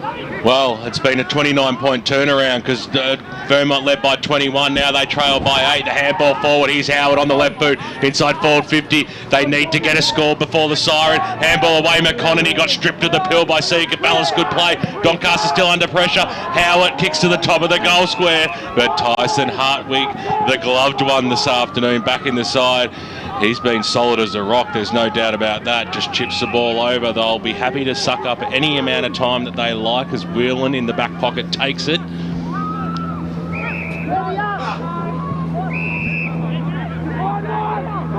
So, 4-point lead out here.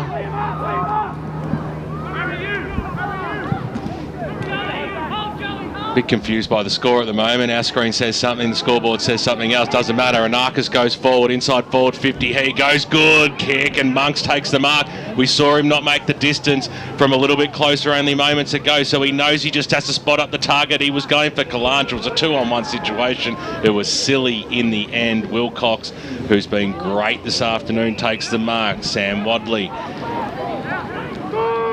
This is where it's breaking down for Vermont. Off the half-back line, they're not able to hit targets.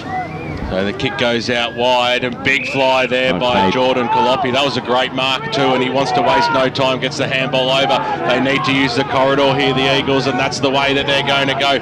Linking up quite nicely, goes towards the top of the square, but nobody's home. McConnell was the only player inside forward 50, and just to mop it up for Doncaster was Whelan, which was an absolute shocker. Got a favourable bounce, and the Sharks might just get themselves out of danger. Hartwig on the right boot that time just pokes it up towards the wing position. Big fly over the back there by Monks to cause the defensive spoil, and over she goes for a boundary throw in. It's an exciting game out here at Tarara Road. Yeah, really good discipline here in the last couple of minutes by Doncaster. They're not doing anything that they out of turn. Three-quarter time, and the siren has sounded, and at three-quarter time Doncaster lead 9 goals 9, 63 to Vermont. 9 goals 5, 59 in that quarter. Doncaster kicked 4 goals 1. Vermont kicked 1 goal 2, and multiple goal kickers today. Kirby McConnon has 3 for Vermont, and for Doncaster, Josh Turner kicked 2 goals in that quarter, and he's the only multiple goal kicker for the Sharks. 4-point lead to Doncaster at three-quarter time. Officially game on out here at Vermont Recreation Reserve. Hope you're enjoying the broadcast. 98.1 Radio East and streaming live around the globe, efl.org.au. 30 minutes of high-intensity football still to come. We can't wait, and Barry Cotts will give you all those updated around the ground scores right after this. Wow, there's some great timber colours here. Yeah, that's right. There's reds, browns. I think I want a bit of character. Oh, wow, look at all these choices. Oh, there's tulips. Let's go for the tulips then. They just look gorgeous. Turban Brothers Funerals' latest Memory Maker app now gives you more choice than ever before. Select from a wide range of coffins, caskets and floral arrangements, view them in 360 degrees and compare selections and prices. Find out more at turbanbrothers.com.au. Turban Brothers Funerals, celebrating lives. Program sponsor. Never miss out on the latest information on the Eastern Football League through the league's social media channels. Live updates, information and scores through the league's Twitter account. The latest news and views on Facebook. Don't miss EFL Game Day or the Match Footage Hub on YouTube. And all those happy snaps on the league's Instagram account. Simply search Footy EFL. You've all been to funerals of family members or friends, right? Do you start thinking about what you would want at your funeral? It's a bit like when you go to a wedding. That's right. At what stage do you start planning? Have an open and honest conversation with your loved ones. Celebrate your life the way you want, like I did with a fixed price funeral plan from Tobin Brothers Funerals. The price doesn't change and your life will be celebrated your way. Find out more at tobinbrothers.com.au. Tobin Brothers Funerals, celebrating lives. Program sponsor. Join the Eastern Football League media team for full coverage. From 1 p.m. every Saturday, the team dissect each of the 22 senior matches on the warm-up. The action kicks off from 2 p.m. with the EFL Game Day broadcast bringing fans a full play-by-play call of the game of the round. From 5 p.m. it's back to the studio for the post-match and a full wrap of the day's games. EFL Game Day, 1 to 6 every Saturday afternoon as you love it local. Hello, I'm Peter Hitchener. 9 News invites you to join our team nightly at 6 for Melbourne's #1 news. Tony Jones with the latest sport, including the footy, plus Lavinia Nixon's weather forecast. 9 News, proud supporter of the Eastern Football League. Program sponsor. For the best EFL rap on radio, don't miss EFL Sunday. From 10 till 12 every Sunday morning, the EFL media team bring you all the final scores, goal kickers, best players and ladders, following a big round of EFL footy. The gang talk to the biggest names from across the league each and every week. EFL Sunday, from 10 every Sunday morning on 98.1 Radio Eastern. Decided to go with the mahogany with gold handles on the side and white roses. I think that should look really elegant. I like how you can see it all. Tobin Brothers Funerals' latest Memory Maker app gives you more choice than ever before. With the app's newest Build Your Own feature, you can now personalise your own coffin or casket. Choose the design, the colour, the handles, the drapery and flowers to match. Download Tobin Brothers Funerals' Memory Maker app from the App Store or visit tobinbrothers.com.au. Tobin Brothers Funerals, celebrating lives. Program sponsor. EFL Saturday Game Day continues. Let's head back and go local for your footy. Welcome back to EFL Game Day. It's the big clash between Vermont and Doncaster, and after a 4-goal third quarter, Doncaster hit the last break with a 4-point lead. It's Doncaster 9-9-63, leading Vermont 9-5-59. Goal kickers for Doncaster, 2 to Josh Turner and singles to Anarchis, Coman, Kalange, Marm, Sikavelis, Alessi and Hall. Whilst for Vermont, 3 to Kirby McConnell and singles to Luke McComb, Brett Eddy, Cam Purdy, Jake Best, Jordan Colopi and Jack O'Keefe. And over to you, Barry Cotts, for some three-quarter time scores. Yes, Norwood well ahead of South Croydon. I have to get a progress score on that one, but Norwood's still in front over that game. North Ringwood and Blackburn 8-8-56 to North Ringwood 3-4-22 in Division 1 as we turn over the card and look at some Division 2 scores of games being played today, and of course a split round operating today in Division 2. Bayswater 12-5-77 to Mooroolbark 8-3-51. Lilydale 11-12-78 to Wanturna South 5-9-39. Doncaster East 11-8-74, a holding Croydon 6-15-51 at this stage. To some Division 3 and some scores. The Basin and Templestowe, interesting game today. The Basin 8-11-59 to Templestowe 7-7-49. Heathmont and Baronia. Baronia 9-11-65, Heathmont 6-10-46. Churnside Park and Donvale. And it's Donvale 15-4-94 to Churnside Park 6-13-49. Scoresby 12-15-87 to Waverley Blues 2-5-17. Warrandyte and Ringwood, and it's Ringwood 5-17-47, just ahead of Warrandyte 5-7-37, so a 10-point lead to Ringwood in that game. And let's check some Division 4, and that's also a split round today. And currently the game underway, East Burwood and Nuttawading. East Burwood well ahead, 17-20, 112 to Nuttawading 2-5-17. Back to you, Brash. Thanks very much, Barry and Steve. Look, a really good probably last 15 minutes of in that quarter by Doncaster to arrest the momentum again. I thought Vermont's intensity around the contest had dropped significantly from the first half. Their disposal into their forward 50 is really letting them down. And Doncaster's backline has been sensational, and they've been able to hit their targets far more and make more use of their inside 50s. Well, the half back line, as you pointed out, for Vermont is where it all breaking down. They just can't seem to get it out. No. Some interesting statistics from that quarter. Hit out 17-9 in favour of Vermont, but then Anarchis and everything controlling the forward ball. Sharking it. Yeah. Living up to his true name. He's sharking it. And that's what I mean. This is, Vermont just go around the ground too much. They've got to go more direct. Yep. Well, the last quarter gets underway. 4-point lead for Doncaster and Anarchis. He did shark it once again from the ruck contest. Gets the quick kick out of the middle. Another clearance for him. Turner it was, sorry, got it to Ramboldi. Chance here for Fogarty. Lines up the goals. And that is the perfect start to this last stanza for Doncaster. Michael Fogarty's kicked the great goal. There's a player down for Doncaster in the background. But Fogarty, terrific goal, and gets Doncaster off to the best possible start, a 10-point lead for the Sharks. That's what happens. You put your best player in the best position on the ground to win the contest, and that's exactly what Chris Anarchis did. Managed to get the clearance out of the centre and set his side up for another score. And Fogarty been kept out of the quiet this afternoon. He pops up at the right time. Yeah, as you say, Steve, he's had a quiet afternoon, but it's he might come alive in this last quarter when it counts. This is Greenwood taking the mark. Alex Greenwood, left footer, just a little bit indecisive about what he wants to do here. Now he launches it forward. No mark taken. Coman sharked the pack nicely again. Lovely pass by Nick Coman to Kalange. Kalange's kick. Monk's on a long lead, got a fair bit of that. Greenwood gave it back to Wilcox. Wilcox's kick intended for Luke McComb, and it was costly error really then from Matt Wilcox by foot. Vermont just looked all out of sorts at the back there, Brash. Their intensity has dropped immensely here. They're just making very, very basic errors here.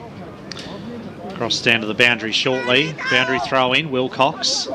McComb hunting down the footy. Coman got a little boot to ball. Quick kick came out of the pack.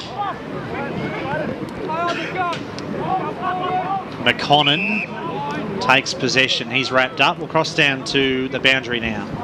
Yeah, thanks, Brad. A really upbeat Andrew Tranquilli at that three-quarter time huddle. He touched on the fact that the trademark at Doncaster is to play in these arm wrestle games, and they do win the arm wrestles, as we saw last weekend against South Croydon when they found themselves 26 points down late in the third quarter. It's in similar vein to last week, this game, actually, because during the second term that Doncaster actually found themselves 21 points down. They've since got on a roll on, and they now lead by 10 points.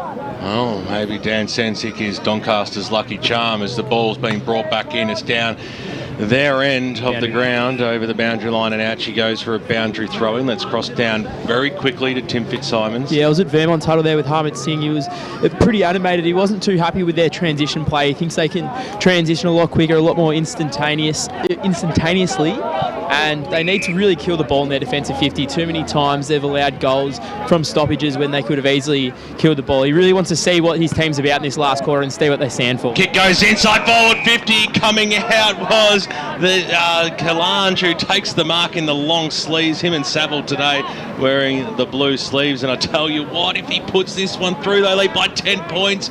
They are going to take some stopping. And this is almost bread and butter for a forward. He's already kicked one goal this afternoon. 16-point lead coming up. If he kicks this BWS, they're in front by 10 points at the moment, Doncaster. Jahi Kalange, deliberate approach, and he makes no mistake either. Look at the boys get around him as well. They're excited. The Doncaster faithful are up and about. They're playing away from home today, trailed by 21 points in that second term, and now they hold a 16-point lead. Barry Cotts, it's all happening around the eastern suburbs at three-quarter time. It certainly is three-quarter time for Gully 9-4-58 to South Belgrade 4-7-31. Looking forward to Brett Besto's Around the Ground report after the game on the post-match. Vermont need to respond very quickly now. They do indeed. 16-point lead for Doncaster. Boundary.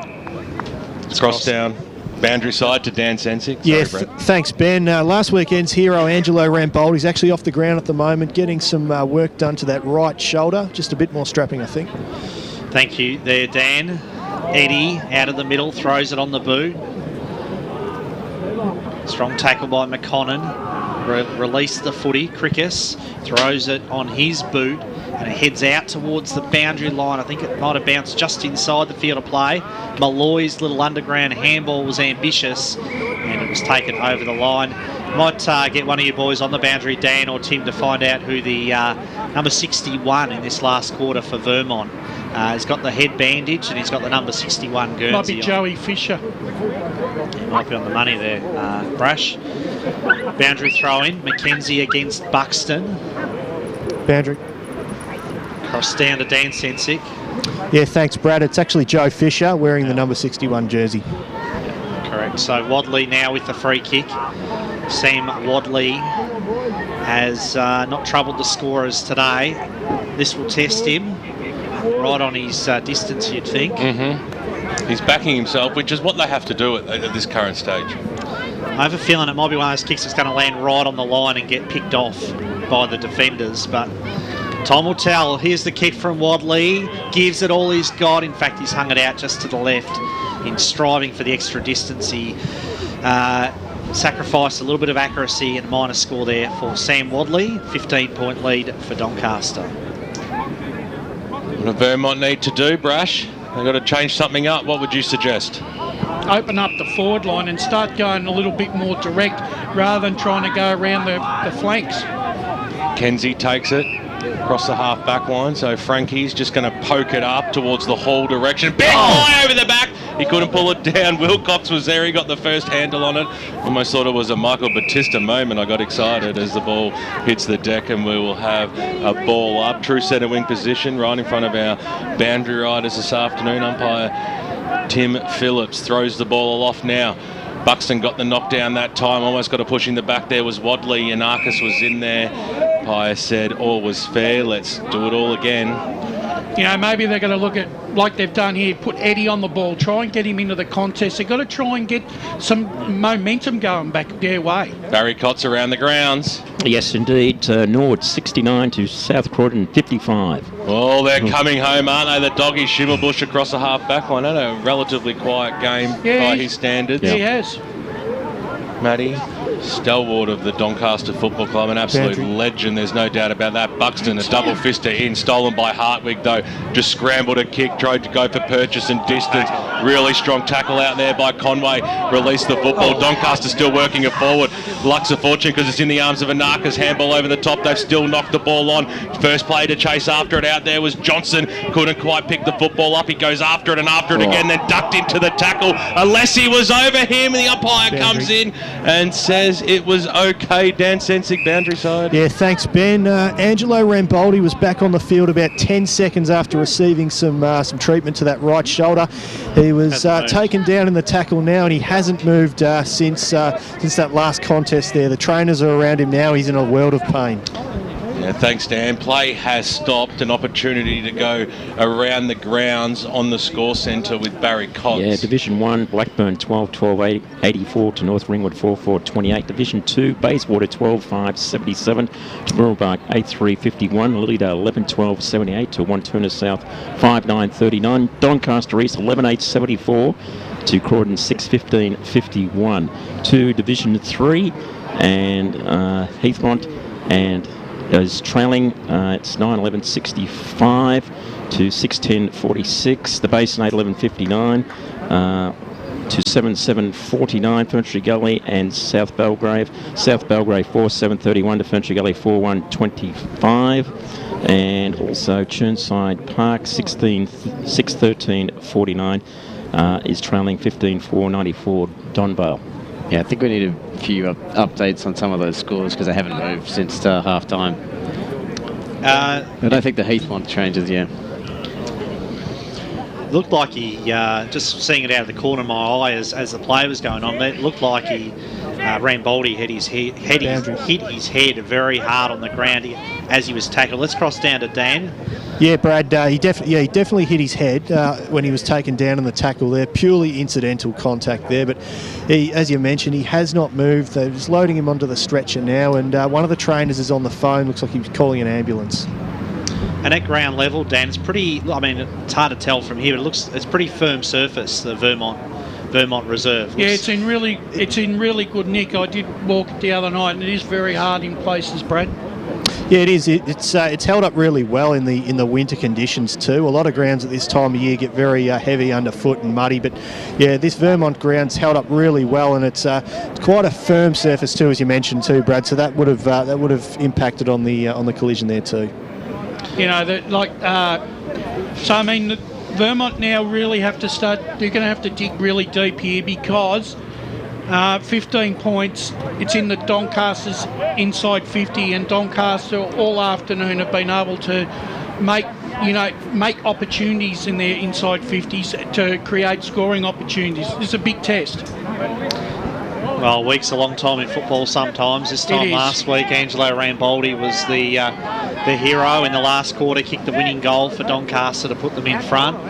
He won't see the final stages of the game today.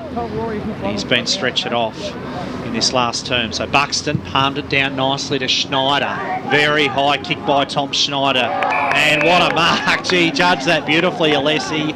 And he just camped under the footy. It swirled around over his head and finally stuck the arms out and took the mark. Probably would help if someone put some pressure on him, body pressure. Yeah, no, everyone seemed to misjudge that. Yeah, they just stood there and watched. In the end, Alessi just misjudged it less than everybody else around him.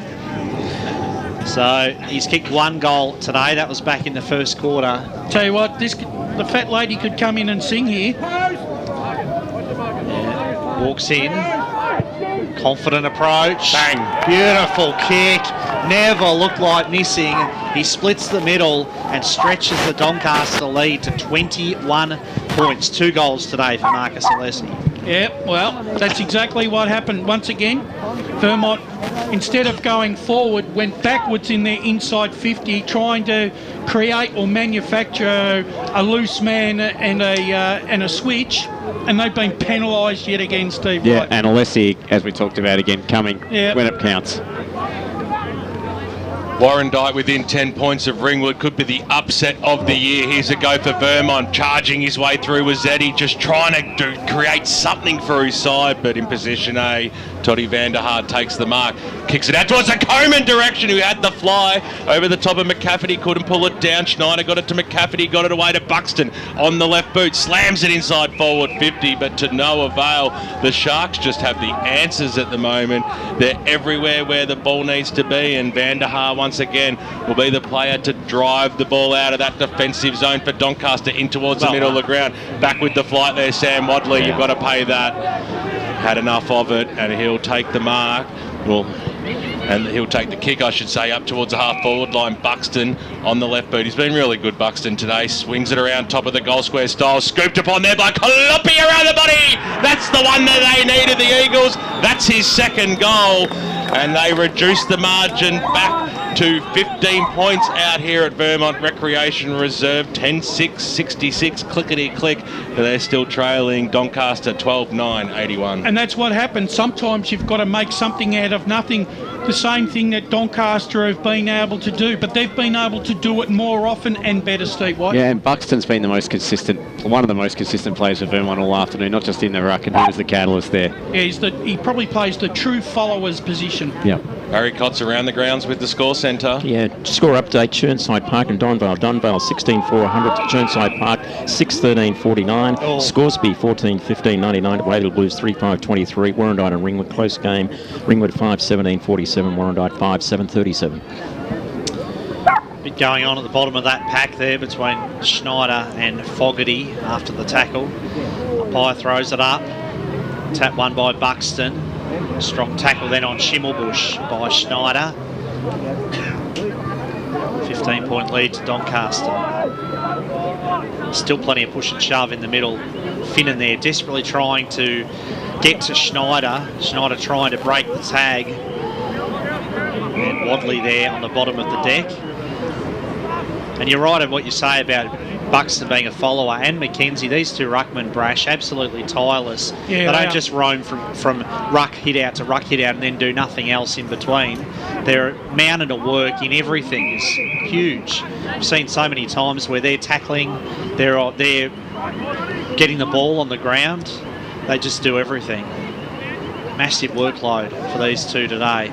It's been a great battle. Quick kick by Wadley. Anarchis throws it on the boot.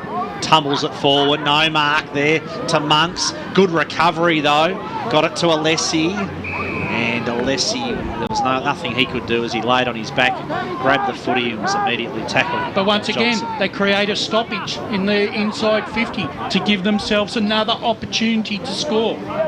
Well, it doesn't get any better than 20 metres out. Buxton got the knockdown, Kames out, snap around the body there. This might have gone through from Collage. In fact, it was Saville, and it goes through for a goal, and that is almost doors are shut out here, Wayne Brasher, in this final term. I'm almost calling this one 15 minutes gone out here, and it's 13-9, 87, 21-point lead. The biggest of the game for the Doncaster Football Club, equal to Vermont's lead earlier in the game over Doncaster. 87 plays 66. Well, if you were probably an innocent observer at BWS, you probably would be correct in saying that it's probably is game over, because Vermont just can't generate enough goal-kicking opportunities. Well, the ball out of the middle. Schimmelbusch tries to chase it down. What have Vermont got to show now? Have they got that big comeback in them? Colopy's kick, though, was marked nicely in defence there by Malloy. Yep. And the Sharks come out of defence. Greenwood paddled it on. Strong tackle there by Van der Haar. A lot of Vermont players, when they're under pressure, fumble so much. I don't think I've ever seen a game where a lot of their key players continually fumble the ball. Mackenzie throws the ball on the boot. Alessi charges it down. Eddie fed it out to Young. Charlie Young's handball intercepted by Turner. Socket off the ground by Saville. Carey, slick handball to McComb. McComb's kick, looking for Eddie. No mark taken. O'Keefe grabs it, and he's immediately tackled there by Malloy. And Cam Purdy, it was, in fact, who went up for the mark and is holding his head at the moment. He's feeling the effects of that contest. McComb grabs the footy. Good tackle by Fogarty. And will he be rewarded here? The free kick will go to Michael Fogarty. He might have had a quiet 3 quarters, Fogarty, but I tell you what, Steve, he certainly has come to the fore when Doncaster needed him in this last quarter. Yeah, saved his best for last. Barry Cott's around the grounds. Yeah, South Croydon ahead 77-66. Great game out there. It's unheard of, isn't it? Comes out now, a little handball over the top looking for Schneider. Was intercepted nicely there by Turner. Comes out, went straight through the arms there of Frankie McKenzie, but he'll go after it again, the big man, and get every bit of purchase. This has worked out okay. Here's Saville, got the handball away, and Anarchis on the right boot, looking for his teammate out there in Kalange, who gave a little shove. Umpire said play on, he goes after it again. Kalange gets it away. Conway got a toe poker, scooped upon by Connor McCafferty. Arch the back, just got away in a nick of time. That was okay. Greenwood goes out wide, and now it's Timmy Johnson on the right boot up towards the weak position. There's no one there though. Van der Haar, hasn't he stepped up in this last term, taken some crucial marks when it was needed. He's moved up to the wing position. He'll go in towards the Monks direction. Good Jukes. Fantastic mark there by Jimmy Monks, who might just be beyond him distance-wise here. He'll kick it to the top of the square, you would expect. No, that's what you want. If you want, that's the discipline play that you want here, BWS. He's going to back himself. Monks comes in, goes towards the top of the square. It's going to fall short though, and Wilcox was there to mop it up. Matty switches it out wide, gets it away to Tom Schneider. They know that the clock is against them here, Vermont. They have to go direct. They have to be risky. 18.5 minutes tick on in the final term out here, and it is a 21-point lead. They need 4 goals, the Eagles. They are Gonski, there's no doubt about that. The ball's in the middle of the ground, scooped upon nicely out there by O'Keefe. Handball still didn't hit the target, but sat up nicely there for Howard, who had 3 bounces in the space of 10 metres. Kicks the ball over the top, inside forward 50. And I don't know about that. all waiting for it. I think this is McConnon's going to swing around on the right boot, curl it back enough, but no, through for 1 behind. And on the Bendigo Bank scoreboard, they are 20 points down the home side, Vermont, and 19 minutes have ticked over. Barry's got some more scores. Keep them coming at Footy EFL right throughout the afternoon. There's only 15 minutes or so left across the east. Yep. 15-minute last quarter at Bayswater, 16-6, 102 Bayswater, Middle Park 8-3, 51. And also a couple other scores. Leadale 12-14, 86 to Wantirna South 6-9, 45. Doncaster East 13-9, 87 to Croydon 6-18, 54. So Hartwig drives the ball back in. Need a few Scooby stacks out floater. Purdy fisted it away. And, you're right on the money. They're everywhere at the moment. I'm a little bit perplexed. Cam Howard's running into the forward line. He's got 20 metres. He's got no one around him. He's running to the left. Why wouldn't you be going straight down the ground and kicking for goal? I'm absolutely bamboozled by that decision. Get out the defibrillator. Handball to Anarchis. Got it from Finnan. Anarchis' kick, a rare mistake by the man today. He put it out on the full. So free kick will go to Staples for Vermont. Kyle Staples. Dangerous kick. Chopped off by Hall. Jake Hall takes possession now, throws it on the boot. The ball will bounce towards the goals. Young works his way back, shared it with Fisher. Fisher's handball to Greenwood. Greenwood's clearing kick for Vermont up towards the wing position. 3-on-1 though, favoured Doncaster. McConnon well wrapped up in the tackle. And after setting the place alight in the first quarter and a bit, Kirby McConnon really hasn't been able to break the shackles since then. He's been very well contained. Schneider's handball over the top to McConnon. McConnon's kick into open space. Hartwig thought he almost marked that. Wasn't paid. Ball on the deck there, and it will be a ball up once again. Carey on the bottom of the pack. There'll be a lot of people out there tonight looking at Vermont. Once again now they'll be 1-3 against the top 5 sides and questioning whether they're actually going to make a dent in this year's final series. Buxton got it away. Eddie scooped upon it. Just needed to keep it alive. He couldn't see Gavell's right on his hammer over. She goes for a boundary throw in.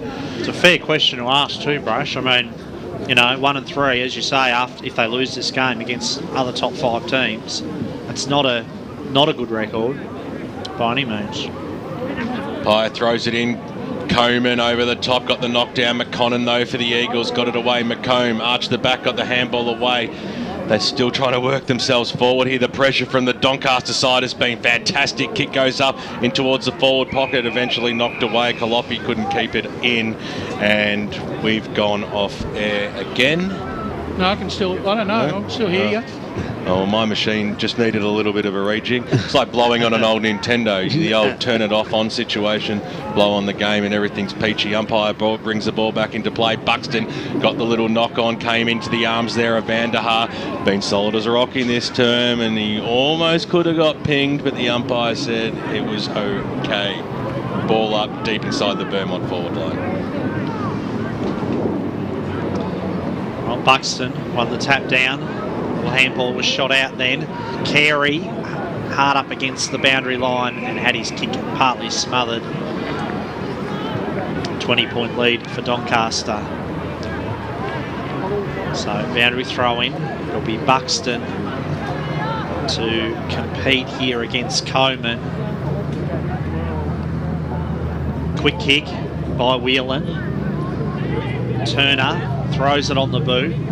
Wilcox works his way back, nicely taken. Wilcox safely holds the mark and goes sideways this time to Wilcox Young. has probably been Vermont's best player today. Just about, yeah. He's played a fine four-quarter performance.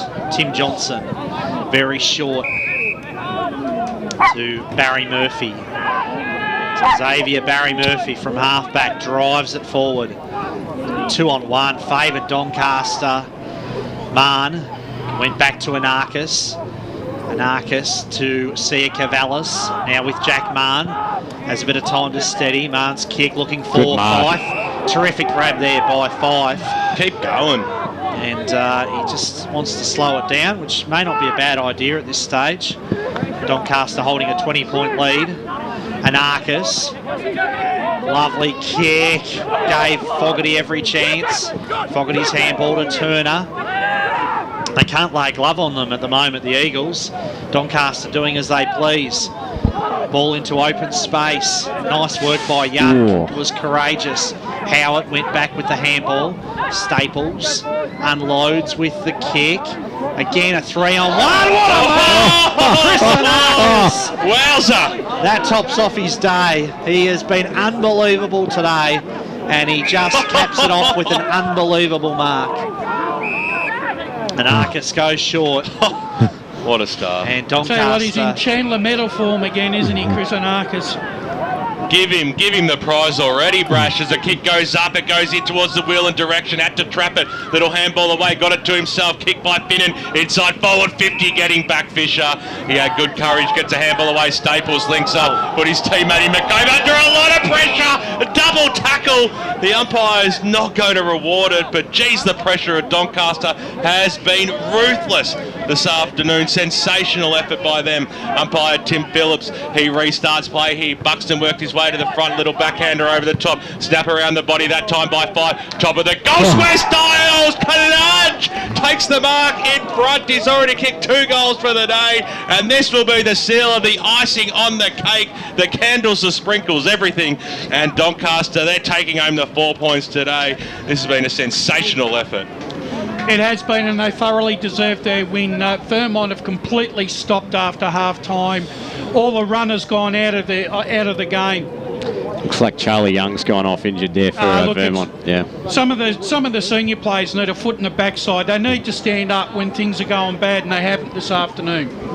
Jake Kalunj, he'll only kick from about 35 metres out, directly in front. Goal umpire does a move, and everyone gets around him as well. Doncaster charging into the final series here. They're hanging on to the hope of getting the double chance. They'll still be in 3rd position after today's game, and they played magnificently. 14-9-93 on the Bendigo Bank scoreboard, leading Vermont 10-7-67. 22nd goal of the year there for Jake Kalunj, and you talked about there, Brash, Doncaster just controlling the fall of the ball. Yeah. It's just everywhere. They've got numbers to the ball, and they're controlling the break.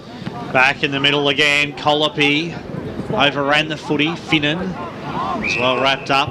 I'll just cross down to Dan or Tim, and how many have Vermont got left on the bench that they can bring back on, because they seem to be running out of legs?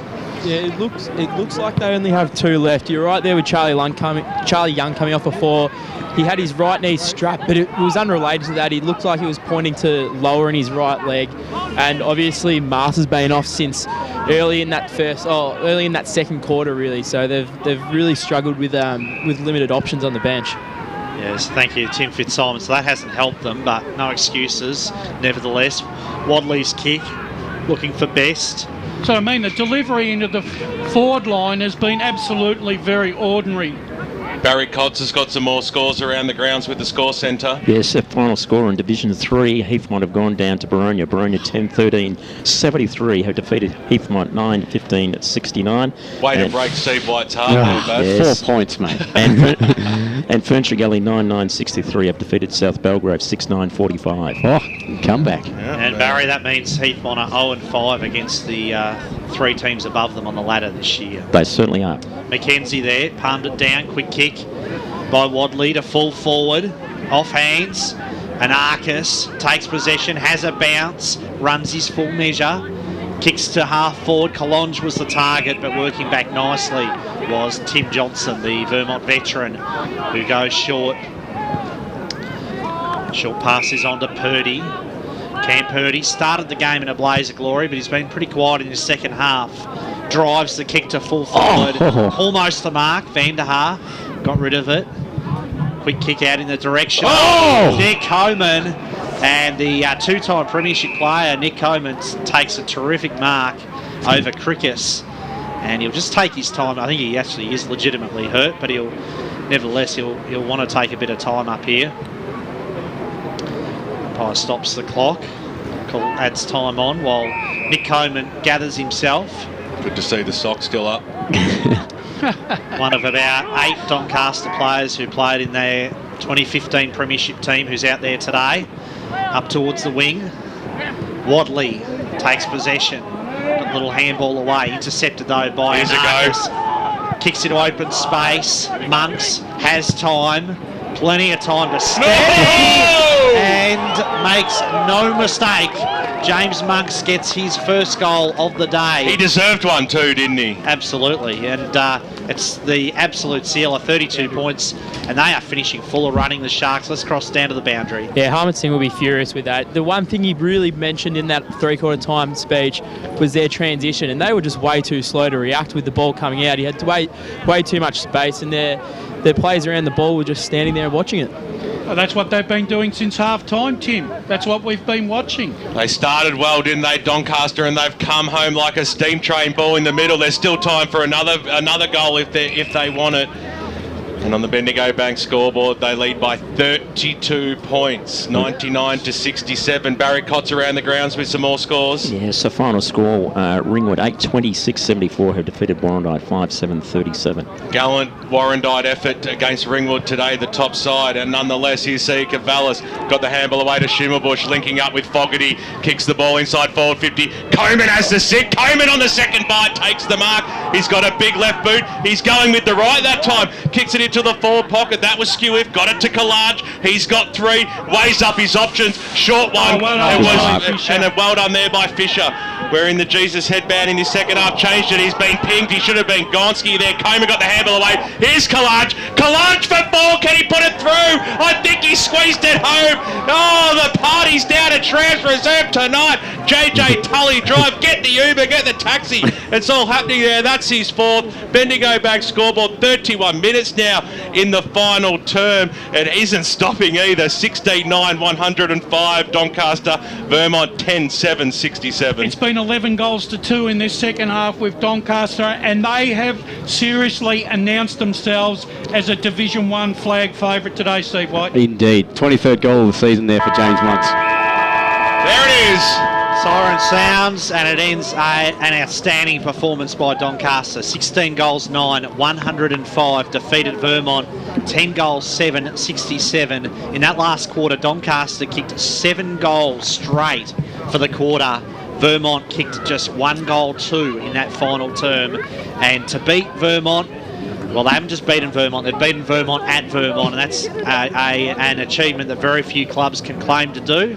But Doncaster have done it today, and they've done it in emphatic fashion. Boys. Yeah, fantastic effort by Doncaster. They thoroughly deserved their win this afternoon after a very, very close first half, and Vermont opening up a 21-point lead. From that moment onwards, it was all Doncaster, and for mine, look, the Doncaster unit, they just work so well. They're prepared to work hard for each other. They don't give up on a contest. They're prepared to run all day and sacrifice. And I think some of the other sides in Division 1 should take note, because if you think, right, that you're going to go into a final series and try and think that you're going to beat this mob in 3 quarters of football, well, you better think again, because it's going to take 100, maybe 105 minutes to beat Doncaster on any given day. Yeah, and their players, their key players came up when it needed, and Arcus brilliant again. Yeah. Alessi, Hall, Monks and Kalange, just fantastic. Particularly they ran away with it, as you said, in that last 20 minutes, and Doncaster, I'd have to put them up there with the favourites for the flag in 2018. Vermont's got some real things. Harmon and the selection committee have got some major issues. I know injury is playing a part, but there's some senior players in that side that need to be taking some ownership when the ship doesn't go your way. And let's go boundary side. Yeah, I'm down with Jay Kalange. Obviously, great win. A few snags in that last quarter as well. It was nice. Yeah, no, I was lucky to get onto to a few. So yeah, I was just lucky in the right spot at the right time, and it was a great win from the boys. Vermont a great outfit, and it was great to get the win. How much confidence does that give you as well coming up against the top side at their home deck and getting the win? It must be unbelievable. Yeah, absolutely. Like last week we beat South Courtenay, so that was massive, and then obviously beating Vermont on their home deck was great. So yeah, no, it was a great win, and the boys will be confident now. So you're looking like the second half specialists as well today as well. I'll let you get over there quickly to celebrate the. Thanks, mate. Thanks, guys. Yeah, Jake Kalange, like many of the Doncaster players, was in and amongst it in the first quarter. Things weren't going his way, but he managed to hang tough. and he was rewarded in that last quarter. Yeah, 3 goals, 2 of them in their last quarter, 1 in the third. He was sensational, along with Monks, as he mentioned. Yeah. Those 2 in the forward line just lifted for Doncaster, and they made the Eagles pay. They didn't have to kick many goals. It was just provide a contest so that the runners, like a Narcus and a Lessie, could get near the ball. Yep. And look, I have to mention that Liam Buxton, he absolutely dominated the hit-outs, but he just had no one to follow up with the crumbs. No, and that's the thing. Liam sometimes, like I said, Vermont just don't take enough advantage of his hard work. That's the other thing too. As I think we're standing by for the club song. Yes, and it'll be a rousing rendition for the Sharks, and thoroughly deserved. Yep. Well, they go on to play just quickly. They've got North Ringwood next week. As we go down, let's go down.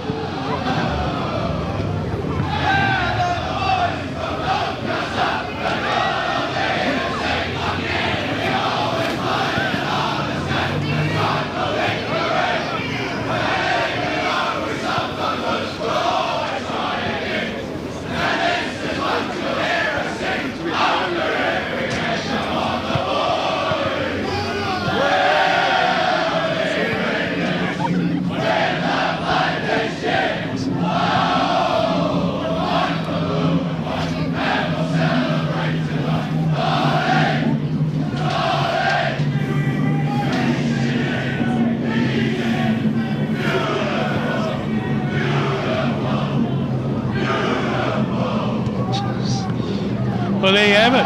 No, they're still going. Gee, it's one of the most longest theme songs I've heard for a while. Matty Fodia, you got some stats or something for us, matey? Just got something through from Nord and South Croydon. South Croydon were in front, and David Johnson, Scave, had a shot after the siren to win the game and missed it. So South Croydon have got the points. Oh, wow.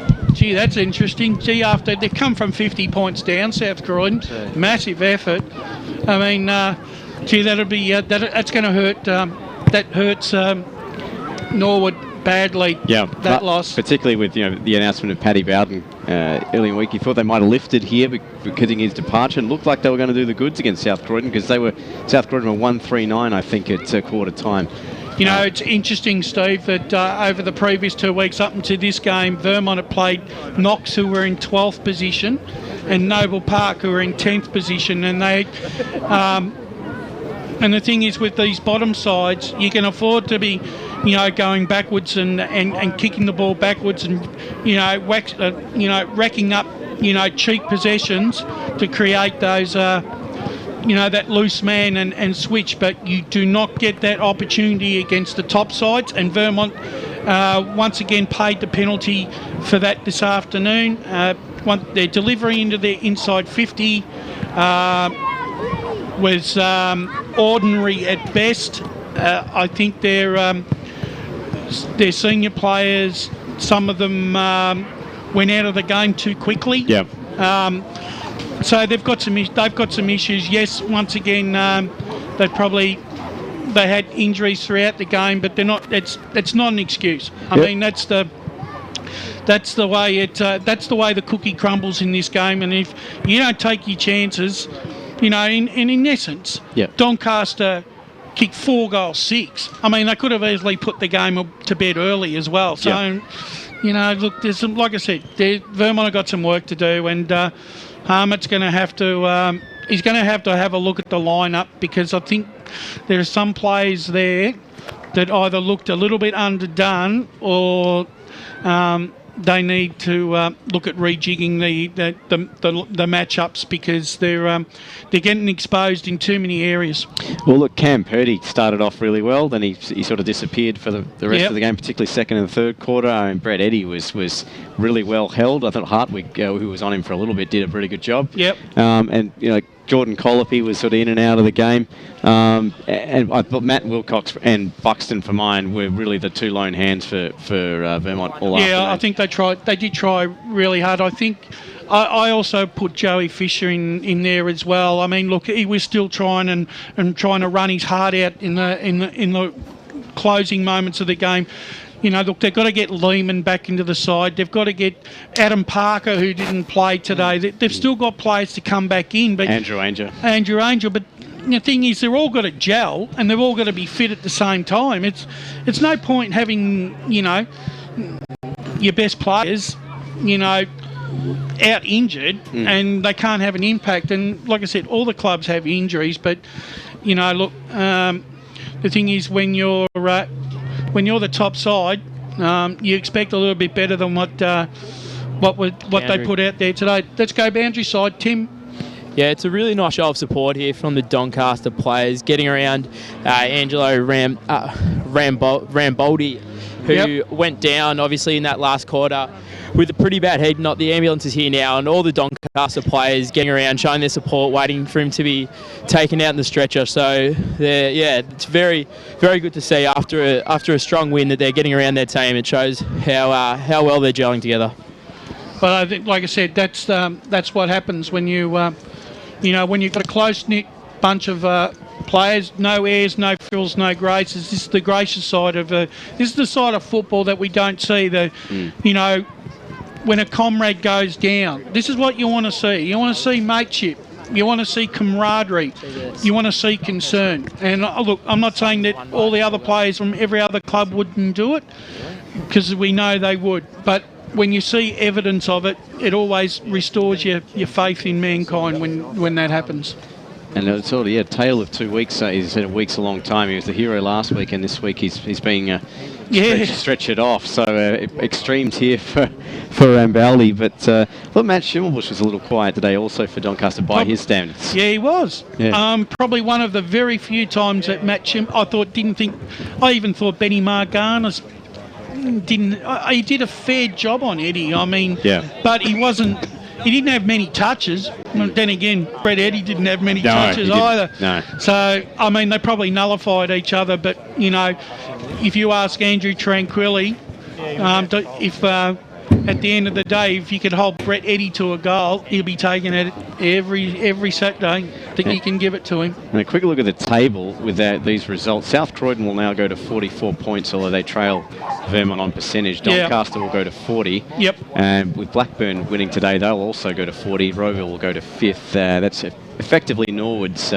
finals campaign, I would say, over. Yeah, well, that's the thing.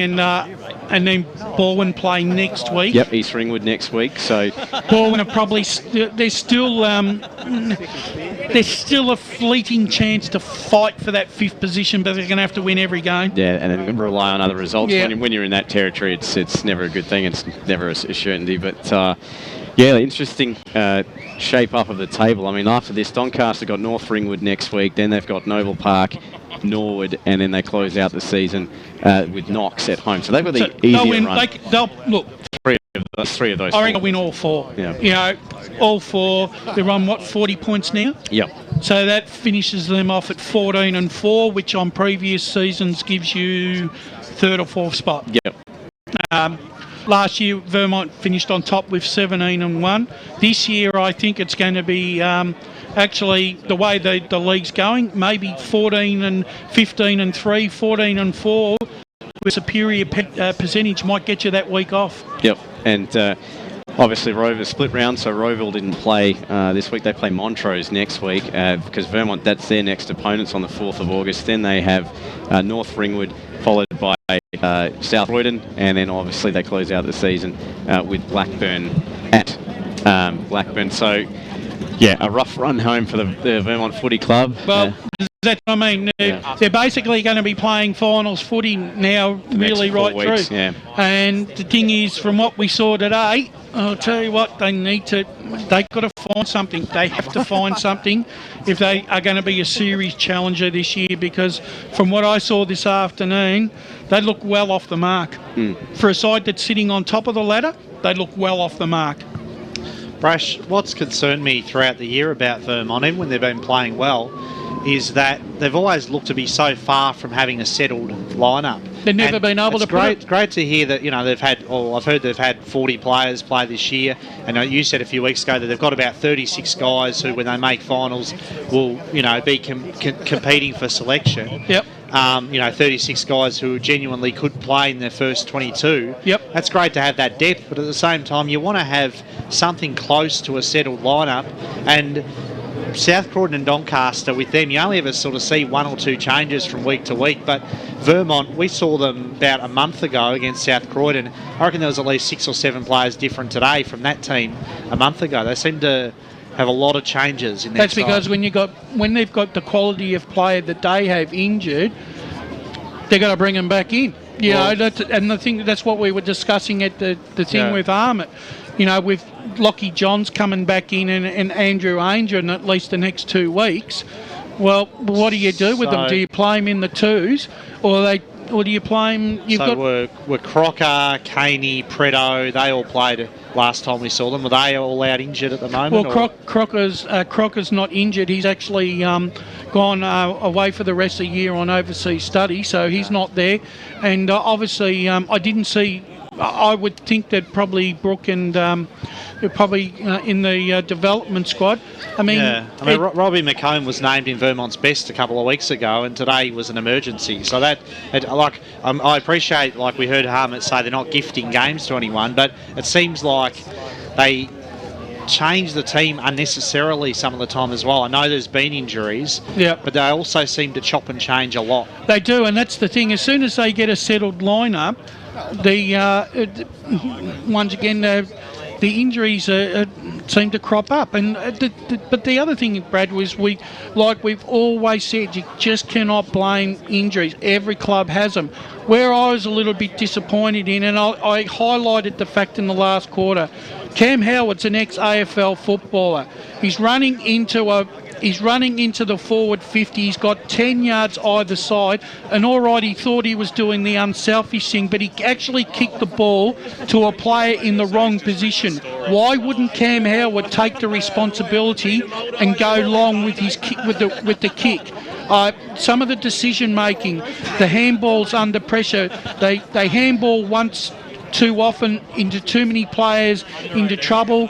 Their outside run once again was stifled after half time. Harmit's got to work on having other players that can come in and do a role. Sometimes it's not about just a complete running game. When the tide and turn goes against you, you've got to react in a way. You've basically got to go back to the very, very basics of football. It becomes man on man. You beat your opponent, and that's what happens at times now. When sides get themselves into trouble, a lot of them will go back to that defensive, back a man on man, but others will continue to play the same game style that they believe is going to win them the game of football. Sometimes you've got to cut your losses, Brad, and you've got to go back to basics. So we've got about 8-9 minutes left. Should we start looking at best on ground? Yeah, we're hoping to get some interviews with the boys. I think because of the ambulance, there's a little bit of a... yeah, it could be. I'll tell you what, voting today, I mean, look, I think the 3 vote just about is sealed myself, but I think there's plenty of other Doncaster players. I mean, look, in all honesty, I can't find a 3-2-1 for a Vermont player this afternoon. All right, well, we'll start with you, Brad. Your 3-2-1 for this afternoon's game. Okay, sure, Steve. I gave my one vote you could give to a host of players, and it was a hard one. I thought I might sneak a Vermont player in there for the 1 vote, and in the end I went with Liam Buxton. Yep. I thought it was a great battle between the 2 ruckmen today, and I thought, even though Mackenzie was terrific as well, I thought Buxton probably just took the honours, shaded him, but I thought both ruckmen were outstanding, and Liam Buxton probably Vermont's best player today, so I gave him the 1 vote. 2 votes I gave to Tyson Hartwig, who I thought was terrific today, back into the team, didn't play last week in the win over South Croydon, came into the side for this game, and very good user of the footy, very, very composed player in defence, and he just really stood tall. He started the game well and he continued the game in that fashion, and he was terrific. As I see that they wheel the stretcher out now, and Angelo Rambaldi, the player on the stretcher, as it goes to the ambulance, and you can hear the applause in the background in the effects microphone. So hopefully all is okay with Rambaldi. All the best to him. And our best wishes for sure for him. And then for the 3 votes, I don't think this will come as any surprise. No. I reckon you could bet your house on it what I'm going to say without me even saying it. But Chris Anarkis today, far and away the best player on the field. Best player just about in the competition. Boundary, I think. And a mighty performance today as we cross down to Tim Fitzsimons on the boundary. Yeah, it's Dan here, Brad. Down here with big Frankie McKenzie, who played his 100th game today. We saw him chaired off. He was massive for his club in the ruck today. Frankie, what a day. 2 weeks in a row you've knocked off one of the big dogs of Division 1. Yeah, it's been great, especially after the 2 weeks prior to that where we just sort of lost our way and lost the confidence a bit in how we went about, how we wanted to go about our footy, and it was probably took us. The first half last week was where we really turned it around and started feeling better about ourselves and going back to what we did well for the first, probably after round 2, round 3. So yeah, it was good, and to come out here and win Vermont at Vermont, especially they're flying and we're just lucky. Like we believed in ourselves from the start, and then just went on with it, so it's great. It was similar vein to last week, wasn't it? Because in the second term here, you found yourselves 21 points down. Vermont got a bit of a roll on. Last week, you were 26 down late in the third quarter. The belief in the group must be massive at the moment. Yeah, it has. We've kept saying to ourselves, like we've kicked ourselves out a lot of it in the second and third quarters where we just, behinds and near misses, and it's just really taking the wind out of the sails at the wrong time. And we knew we were getting enough of the footy, we knew we were doing the right things, but when that keeps happening again and again, and it makes it just makes it hard to compete, and blokes start losing their way, like I said. And it's we knew if we kept battling at it and we kept trying to just be defensive first and just keep making contest after contest, we'd it had to swing our way. In the second quarter, probably we let them have 10 minutes of it where we went away from it again, and then after the half time, I think we really just started converting the ones that we hadn't been converting the last 3 weeks, maybe month. So it was great. You had your work really cut out for you today. You came up against big Liam Buxton, who's a great player for the Vermont Football Club. He must have run you around a fair bit today. Yeah, he's a big kid. That was the first time I'd actually played a full game. And last time he came out here, we had a clash of heads, and I think he broke his nose. So it was. It's good to play. You strive to play against the best, and even though as you're getting older and you get these young kids coming in, you sort of want to still play them and have a challenge every week. And last week you had big Maxi King, and then this week you got Buxton. So it's great. It's just like I said, you just want to play the best, beat the best, and then see how you go. And then the last 2 weeks in a row, it's been coming off really well for us. So it's been a bit of a changing of the guard at Doncaster in recent times. Big Humphrey has been playing in the reserves, of course, but you've taken over that number 1 ruck mantle, and you've done it with aplomb. In your first 100 games at the club, he must have been a huge teacher for you.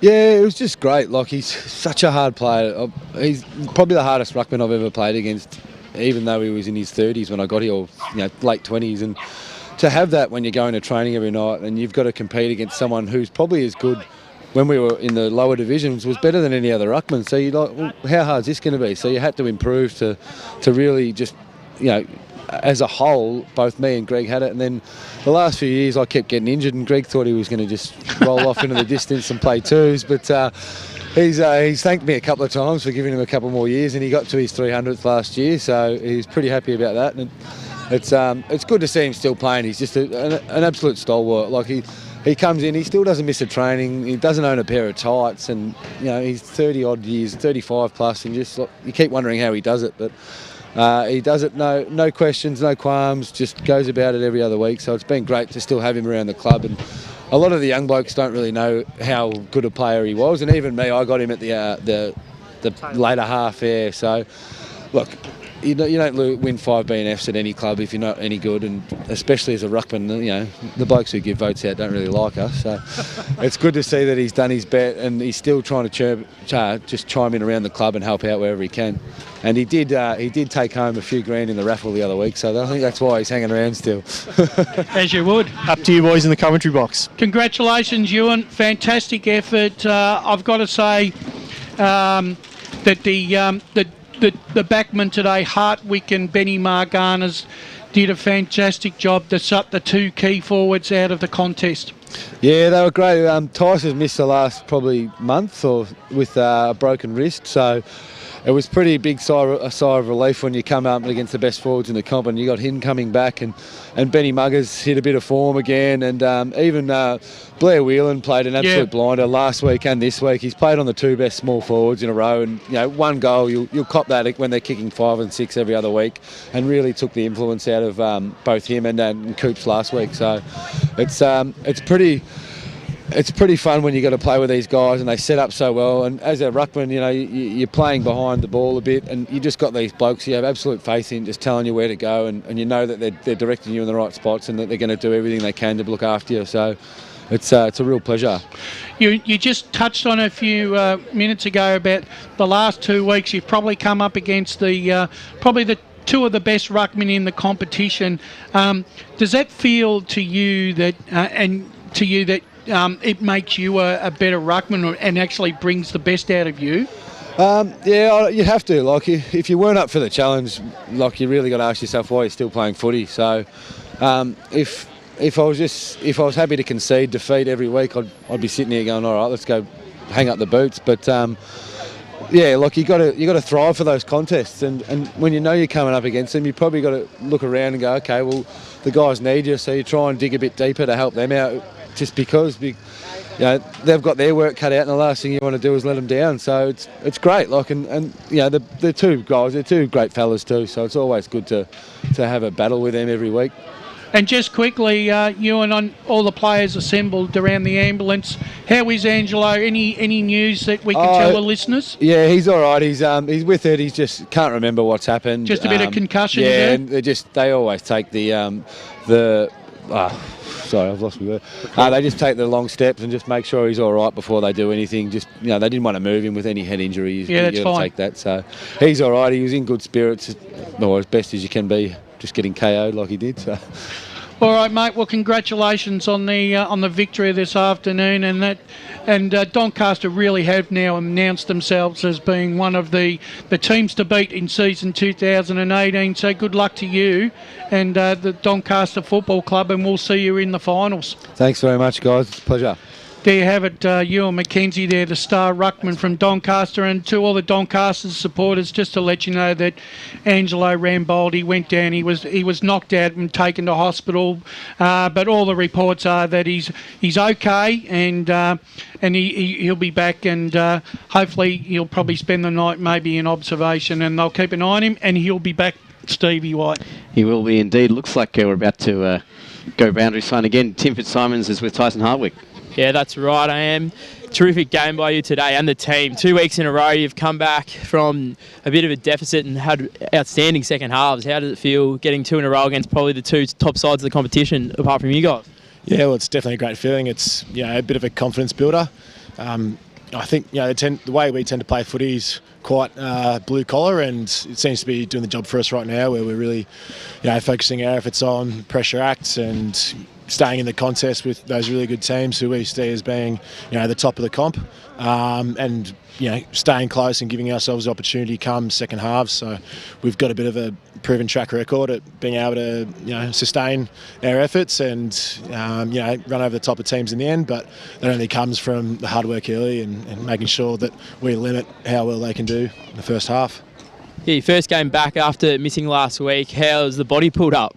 Yeah, body's pulled up well. I was in the massage clinic last night getting a few rubs just to make sure the legs were able to go. How'd you go with the glove, mate, today? I saw the glove came on. Yeah, the glove was good. It just gave me a little bit of confidence and just kept my guard. It's a little plastic guard underneath in place, which is basically all it was there for. So, yeah, look, I'm really happy to get through that, and we get the bye next week. So, for my body, that'll be all the better for it, and really confident come next round. It's a Splitsville round, obviously, and you're taking the Thursday and the Saturday off, and AT told the boys you've got to stay on top of it, because a win like this today, as big as it is, it's just holding you in that third position, and it's just keeping you alive at this stage, isn't it?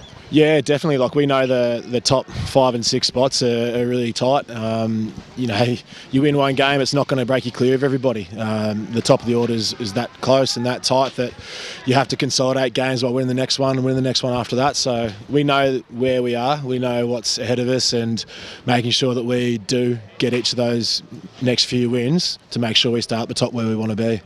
Tyson, congratulations on the win this afternoon. I noticed you've come across from the Essendon District Football League and due to Stars. What's it like to come over and play in the EFL? What's it like compared to playing in the EDFL? Is it, and very, as you pointed out, that Doncaster is very much a blue-collar team. Is that sort of the way that why you probably fit in really well there? Yeah, probably. I'm not that flashy of a player. I kind of do my job and throw a fist in here and there and try and just do my work and let the other boys clean up after me. But yeah, no, coming across the EFL, I've been really happy with my move across here and the quality of competition. I think the depth of the teams right through from top through to down to 10th, and I guess obviously there's 12 teams, but it seems like each team have got some pretty good talent in there. Obviously, a lot of guys have played VFL, and you get those names, but also a lot of really highly skilled local players that are really strong, mature, senior footballers. And yeah, I'm really happy with the quality that we're playing against, and I'm happy with the quality that we have here at Doncaster.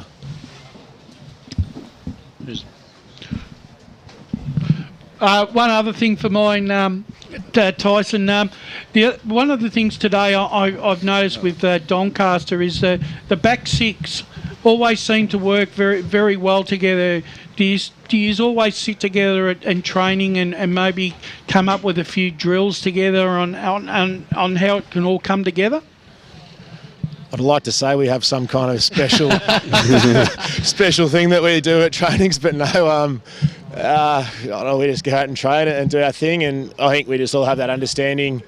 Each of us who are in the back line are a bit no frills, and when we know that a couple of players have really big jobs like Maganis did today on Eddie and Whelan on Best, that we've got to help them out as best we can. And so early on, we made sure we got across, effected a few third ups and put the ball to ground. So have a look at these clowns in front of you, mate. The Doncaster brethren. Unbelievable. They're good blokes. They make the place enjoyable. They certainly do. Dogger Curtis, one of our all-time favourites. There's absolutely no doubt about that. You're relatively new to the club. Benny Maganis, a stalwart down in the back line. Tell you what, when Doncaster won some flags in the past, he gets the people's beard happening. Is there a bit of momentum building for him to grow it back down there? Well, he's taken it off. I think he was sporting it for quite a bit of the early and middle parts of the season. Oh, because I haven't called you guys yet, so I didn't know that happened. I saw him clean cut today. Well, I think it maybe age is catching up with him, and he wants to make sure he stays a bit more streamlined. So, no, he's shaved that off, and he's looking pretty clean out there with the rest of us now, so he's a good fit. The boys going back to the club tonight? Don't think so. It might be a small it's the week off. Well, all the old boys will. There's guarantee of that. No, look, we'll hang around with each other. We really enjoyed that win, and we know we've got a lot to look forward to over the next few rounds and come finals time. So yeah, we'll stick pretty tight. Yeah, we're very excited to watch what the next 4 rounds will unveil, and then the final series. Looking forward to calling you guys in that final series as well. Thanks for having a chat with us, mate, and recover well and keep playing good footy. No worries, thanks very much. Thank you very much down there. Boundary side, Tyson Hartwig, what a star he was down back today. I'm sure he's going to figure in the votes. There's absolutely no doubt about that. Great job, Tim Fitzsimons and Dan Sensick. Boundary side, a delayed response getting interviews today. Of course, Andrew Boldy, one of the soldiers' favourite sons of the Doncaster Football Club, obviously going down, copping a bad knock, but we wish him all the best, and we'll keep all the EFL fans completely up to date. We can see Toby Prime on the screen there. He does look like he's hiking up a mountain with his backpack. He'll enjoy hearing that back on play. Good to see Lee's following him the whole way. He's making his way back to the van now. Brash, let's start looking at the votes for this afternoon. afternoon. Well, we sort of got halfway through it, so we got Brad's and... Yeah, I saw. Yep, saw that go through there. Steve, you take over, mate. All right, no worries. Well, I gave one to Liam Buxton. I thought he was absolutely outstanding in the ruck, no matter who was on him. Beat McKenzie, beat Coleman, and he was sort of like kind of a lone hand there for Vermont. Yeah, it was a toss-up between him and Wilcoxon. I gave 2 to Marcus Alessi for Doncaster. I thought he was brilliant in patches, particularly when he was in the half-forward line. And then likewise, Brad, I gave 3 votes. I don't think there was any doubt to Chris Anarkis. I thought he was just majestic. Yep. Okay, my votes today, I quickly had to change mine a couple of times in the last few minutes, but this is what I'm settling with. I'm settling on 1 vote on to Benny Marganis, the job he did on Brett Eddy, 1 goal. Key forward in this competition, has kicked 59 goals. Well held today, serviceable, a really good job. And when you're a solid backman, you don't need to get the possessions or the football or be noticed to know that you're doing the job. So you're spot on, Brash. I reckon he only touched the ball about 8 times. My 2 votes goes to the other backline player, Blair Wheeland, on his job on Jake Best. I thought Jake Best today had a golden opportunity in the 3rd quarter to get Vermont back in the contest.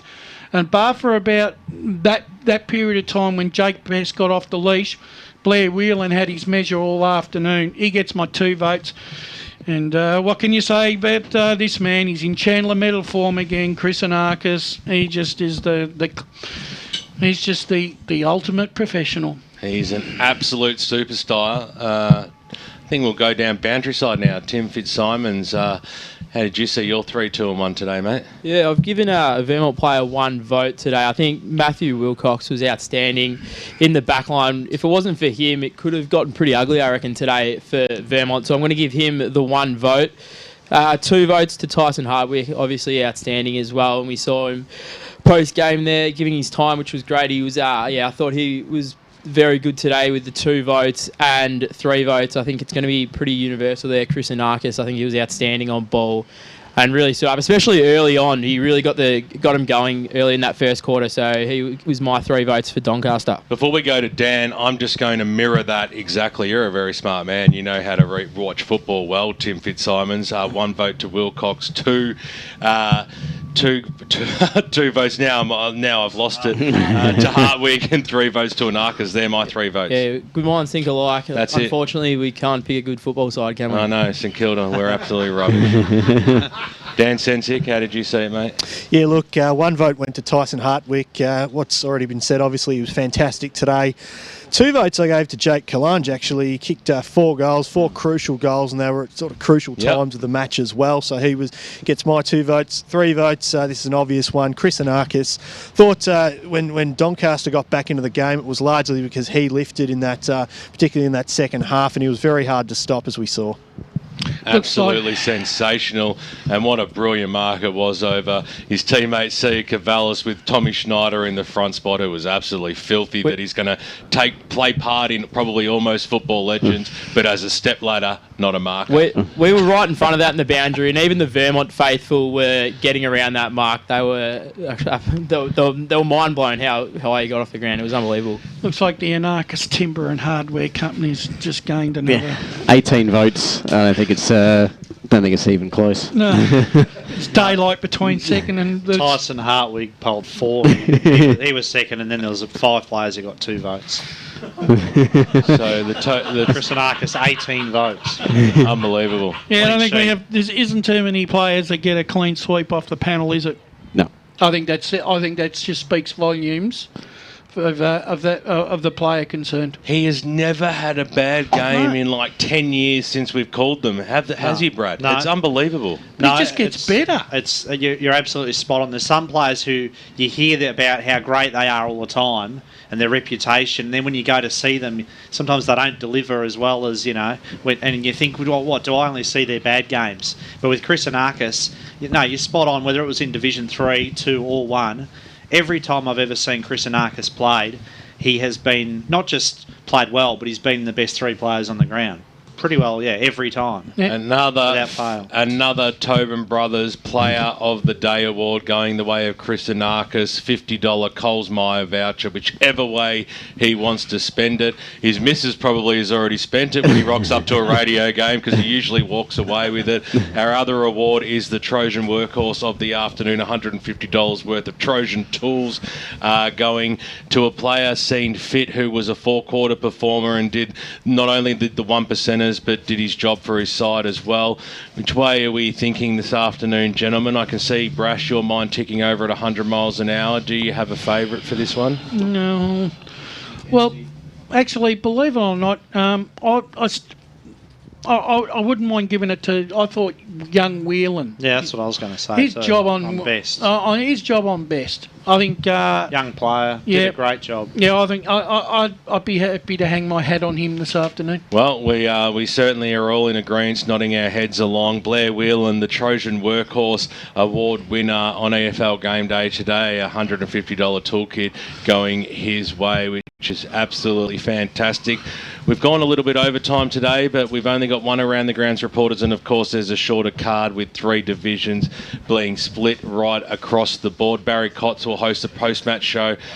Davis Harrigan, who's been down here taking some magnificent pictures all afternoon, got a nice little toe poke at one stage over the other side of the ground, the Catfish. He'll be in as well. We've got Brett Beston Around the Grounds, Ferntree Gully versus South Belgrade, which is quite an interesting result in the end, so we're looking forward to that. But let's start thanking the team. I'll start in the background. A man who doesn't have a microphone, but he'll be back in force tomorrow morning on EFL Sunday. Matt Fody, a great job by you today, mate, and the whole league knows the work that you've done on social media this afternoon, so many thanks for that. To Barry Kotz, he'll be back after our next ad break. Great job by you Around the Grounds on the Score Centre as always. Tim Fitzsimons, he sat in the background last week, but he had centre stage today out at Vermont Recreation Reserve, and he got to see a great game. Well done, mate.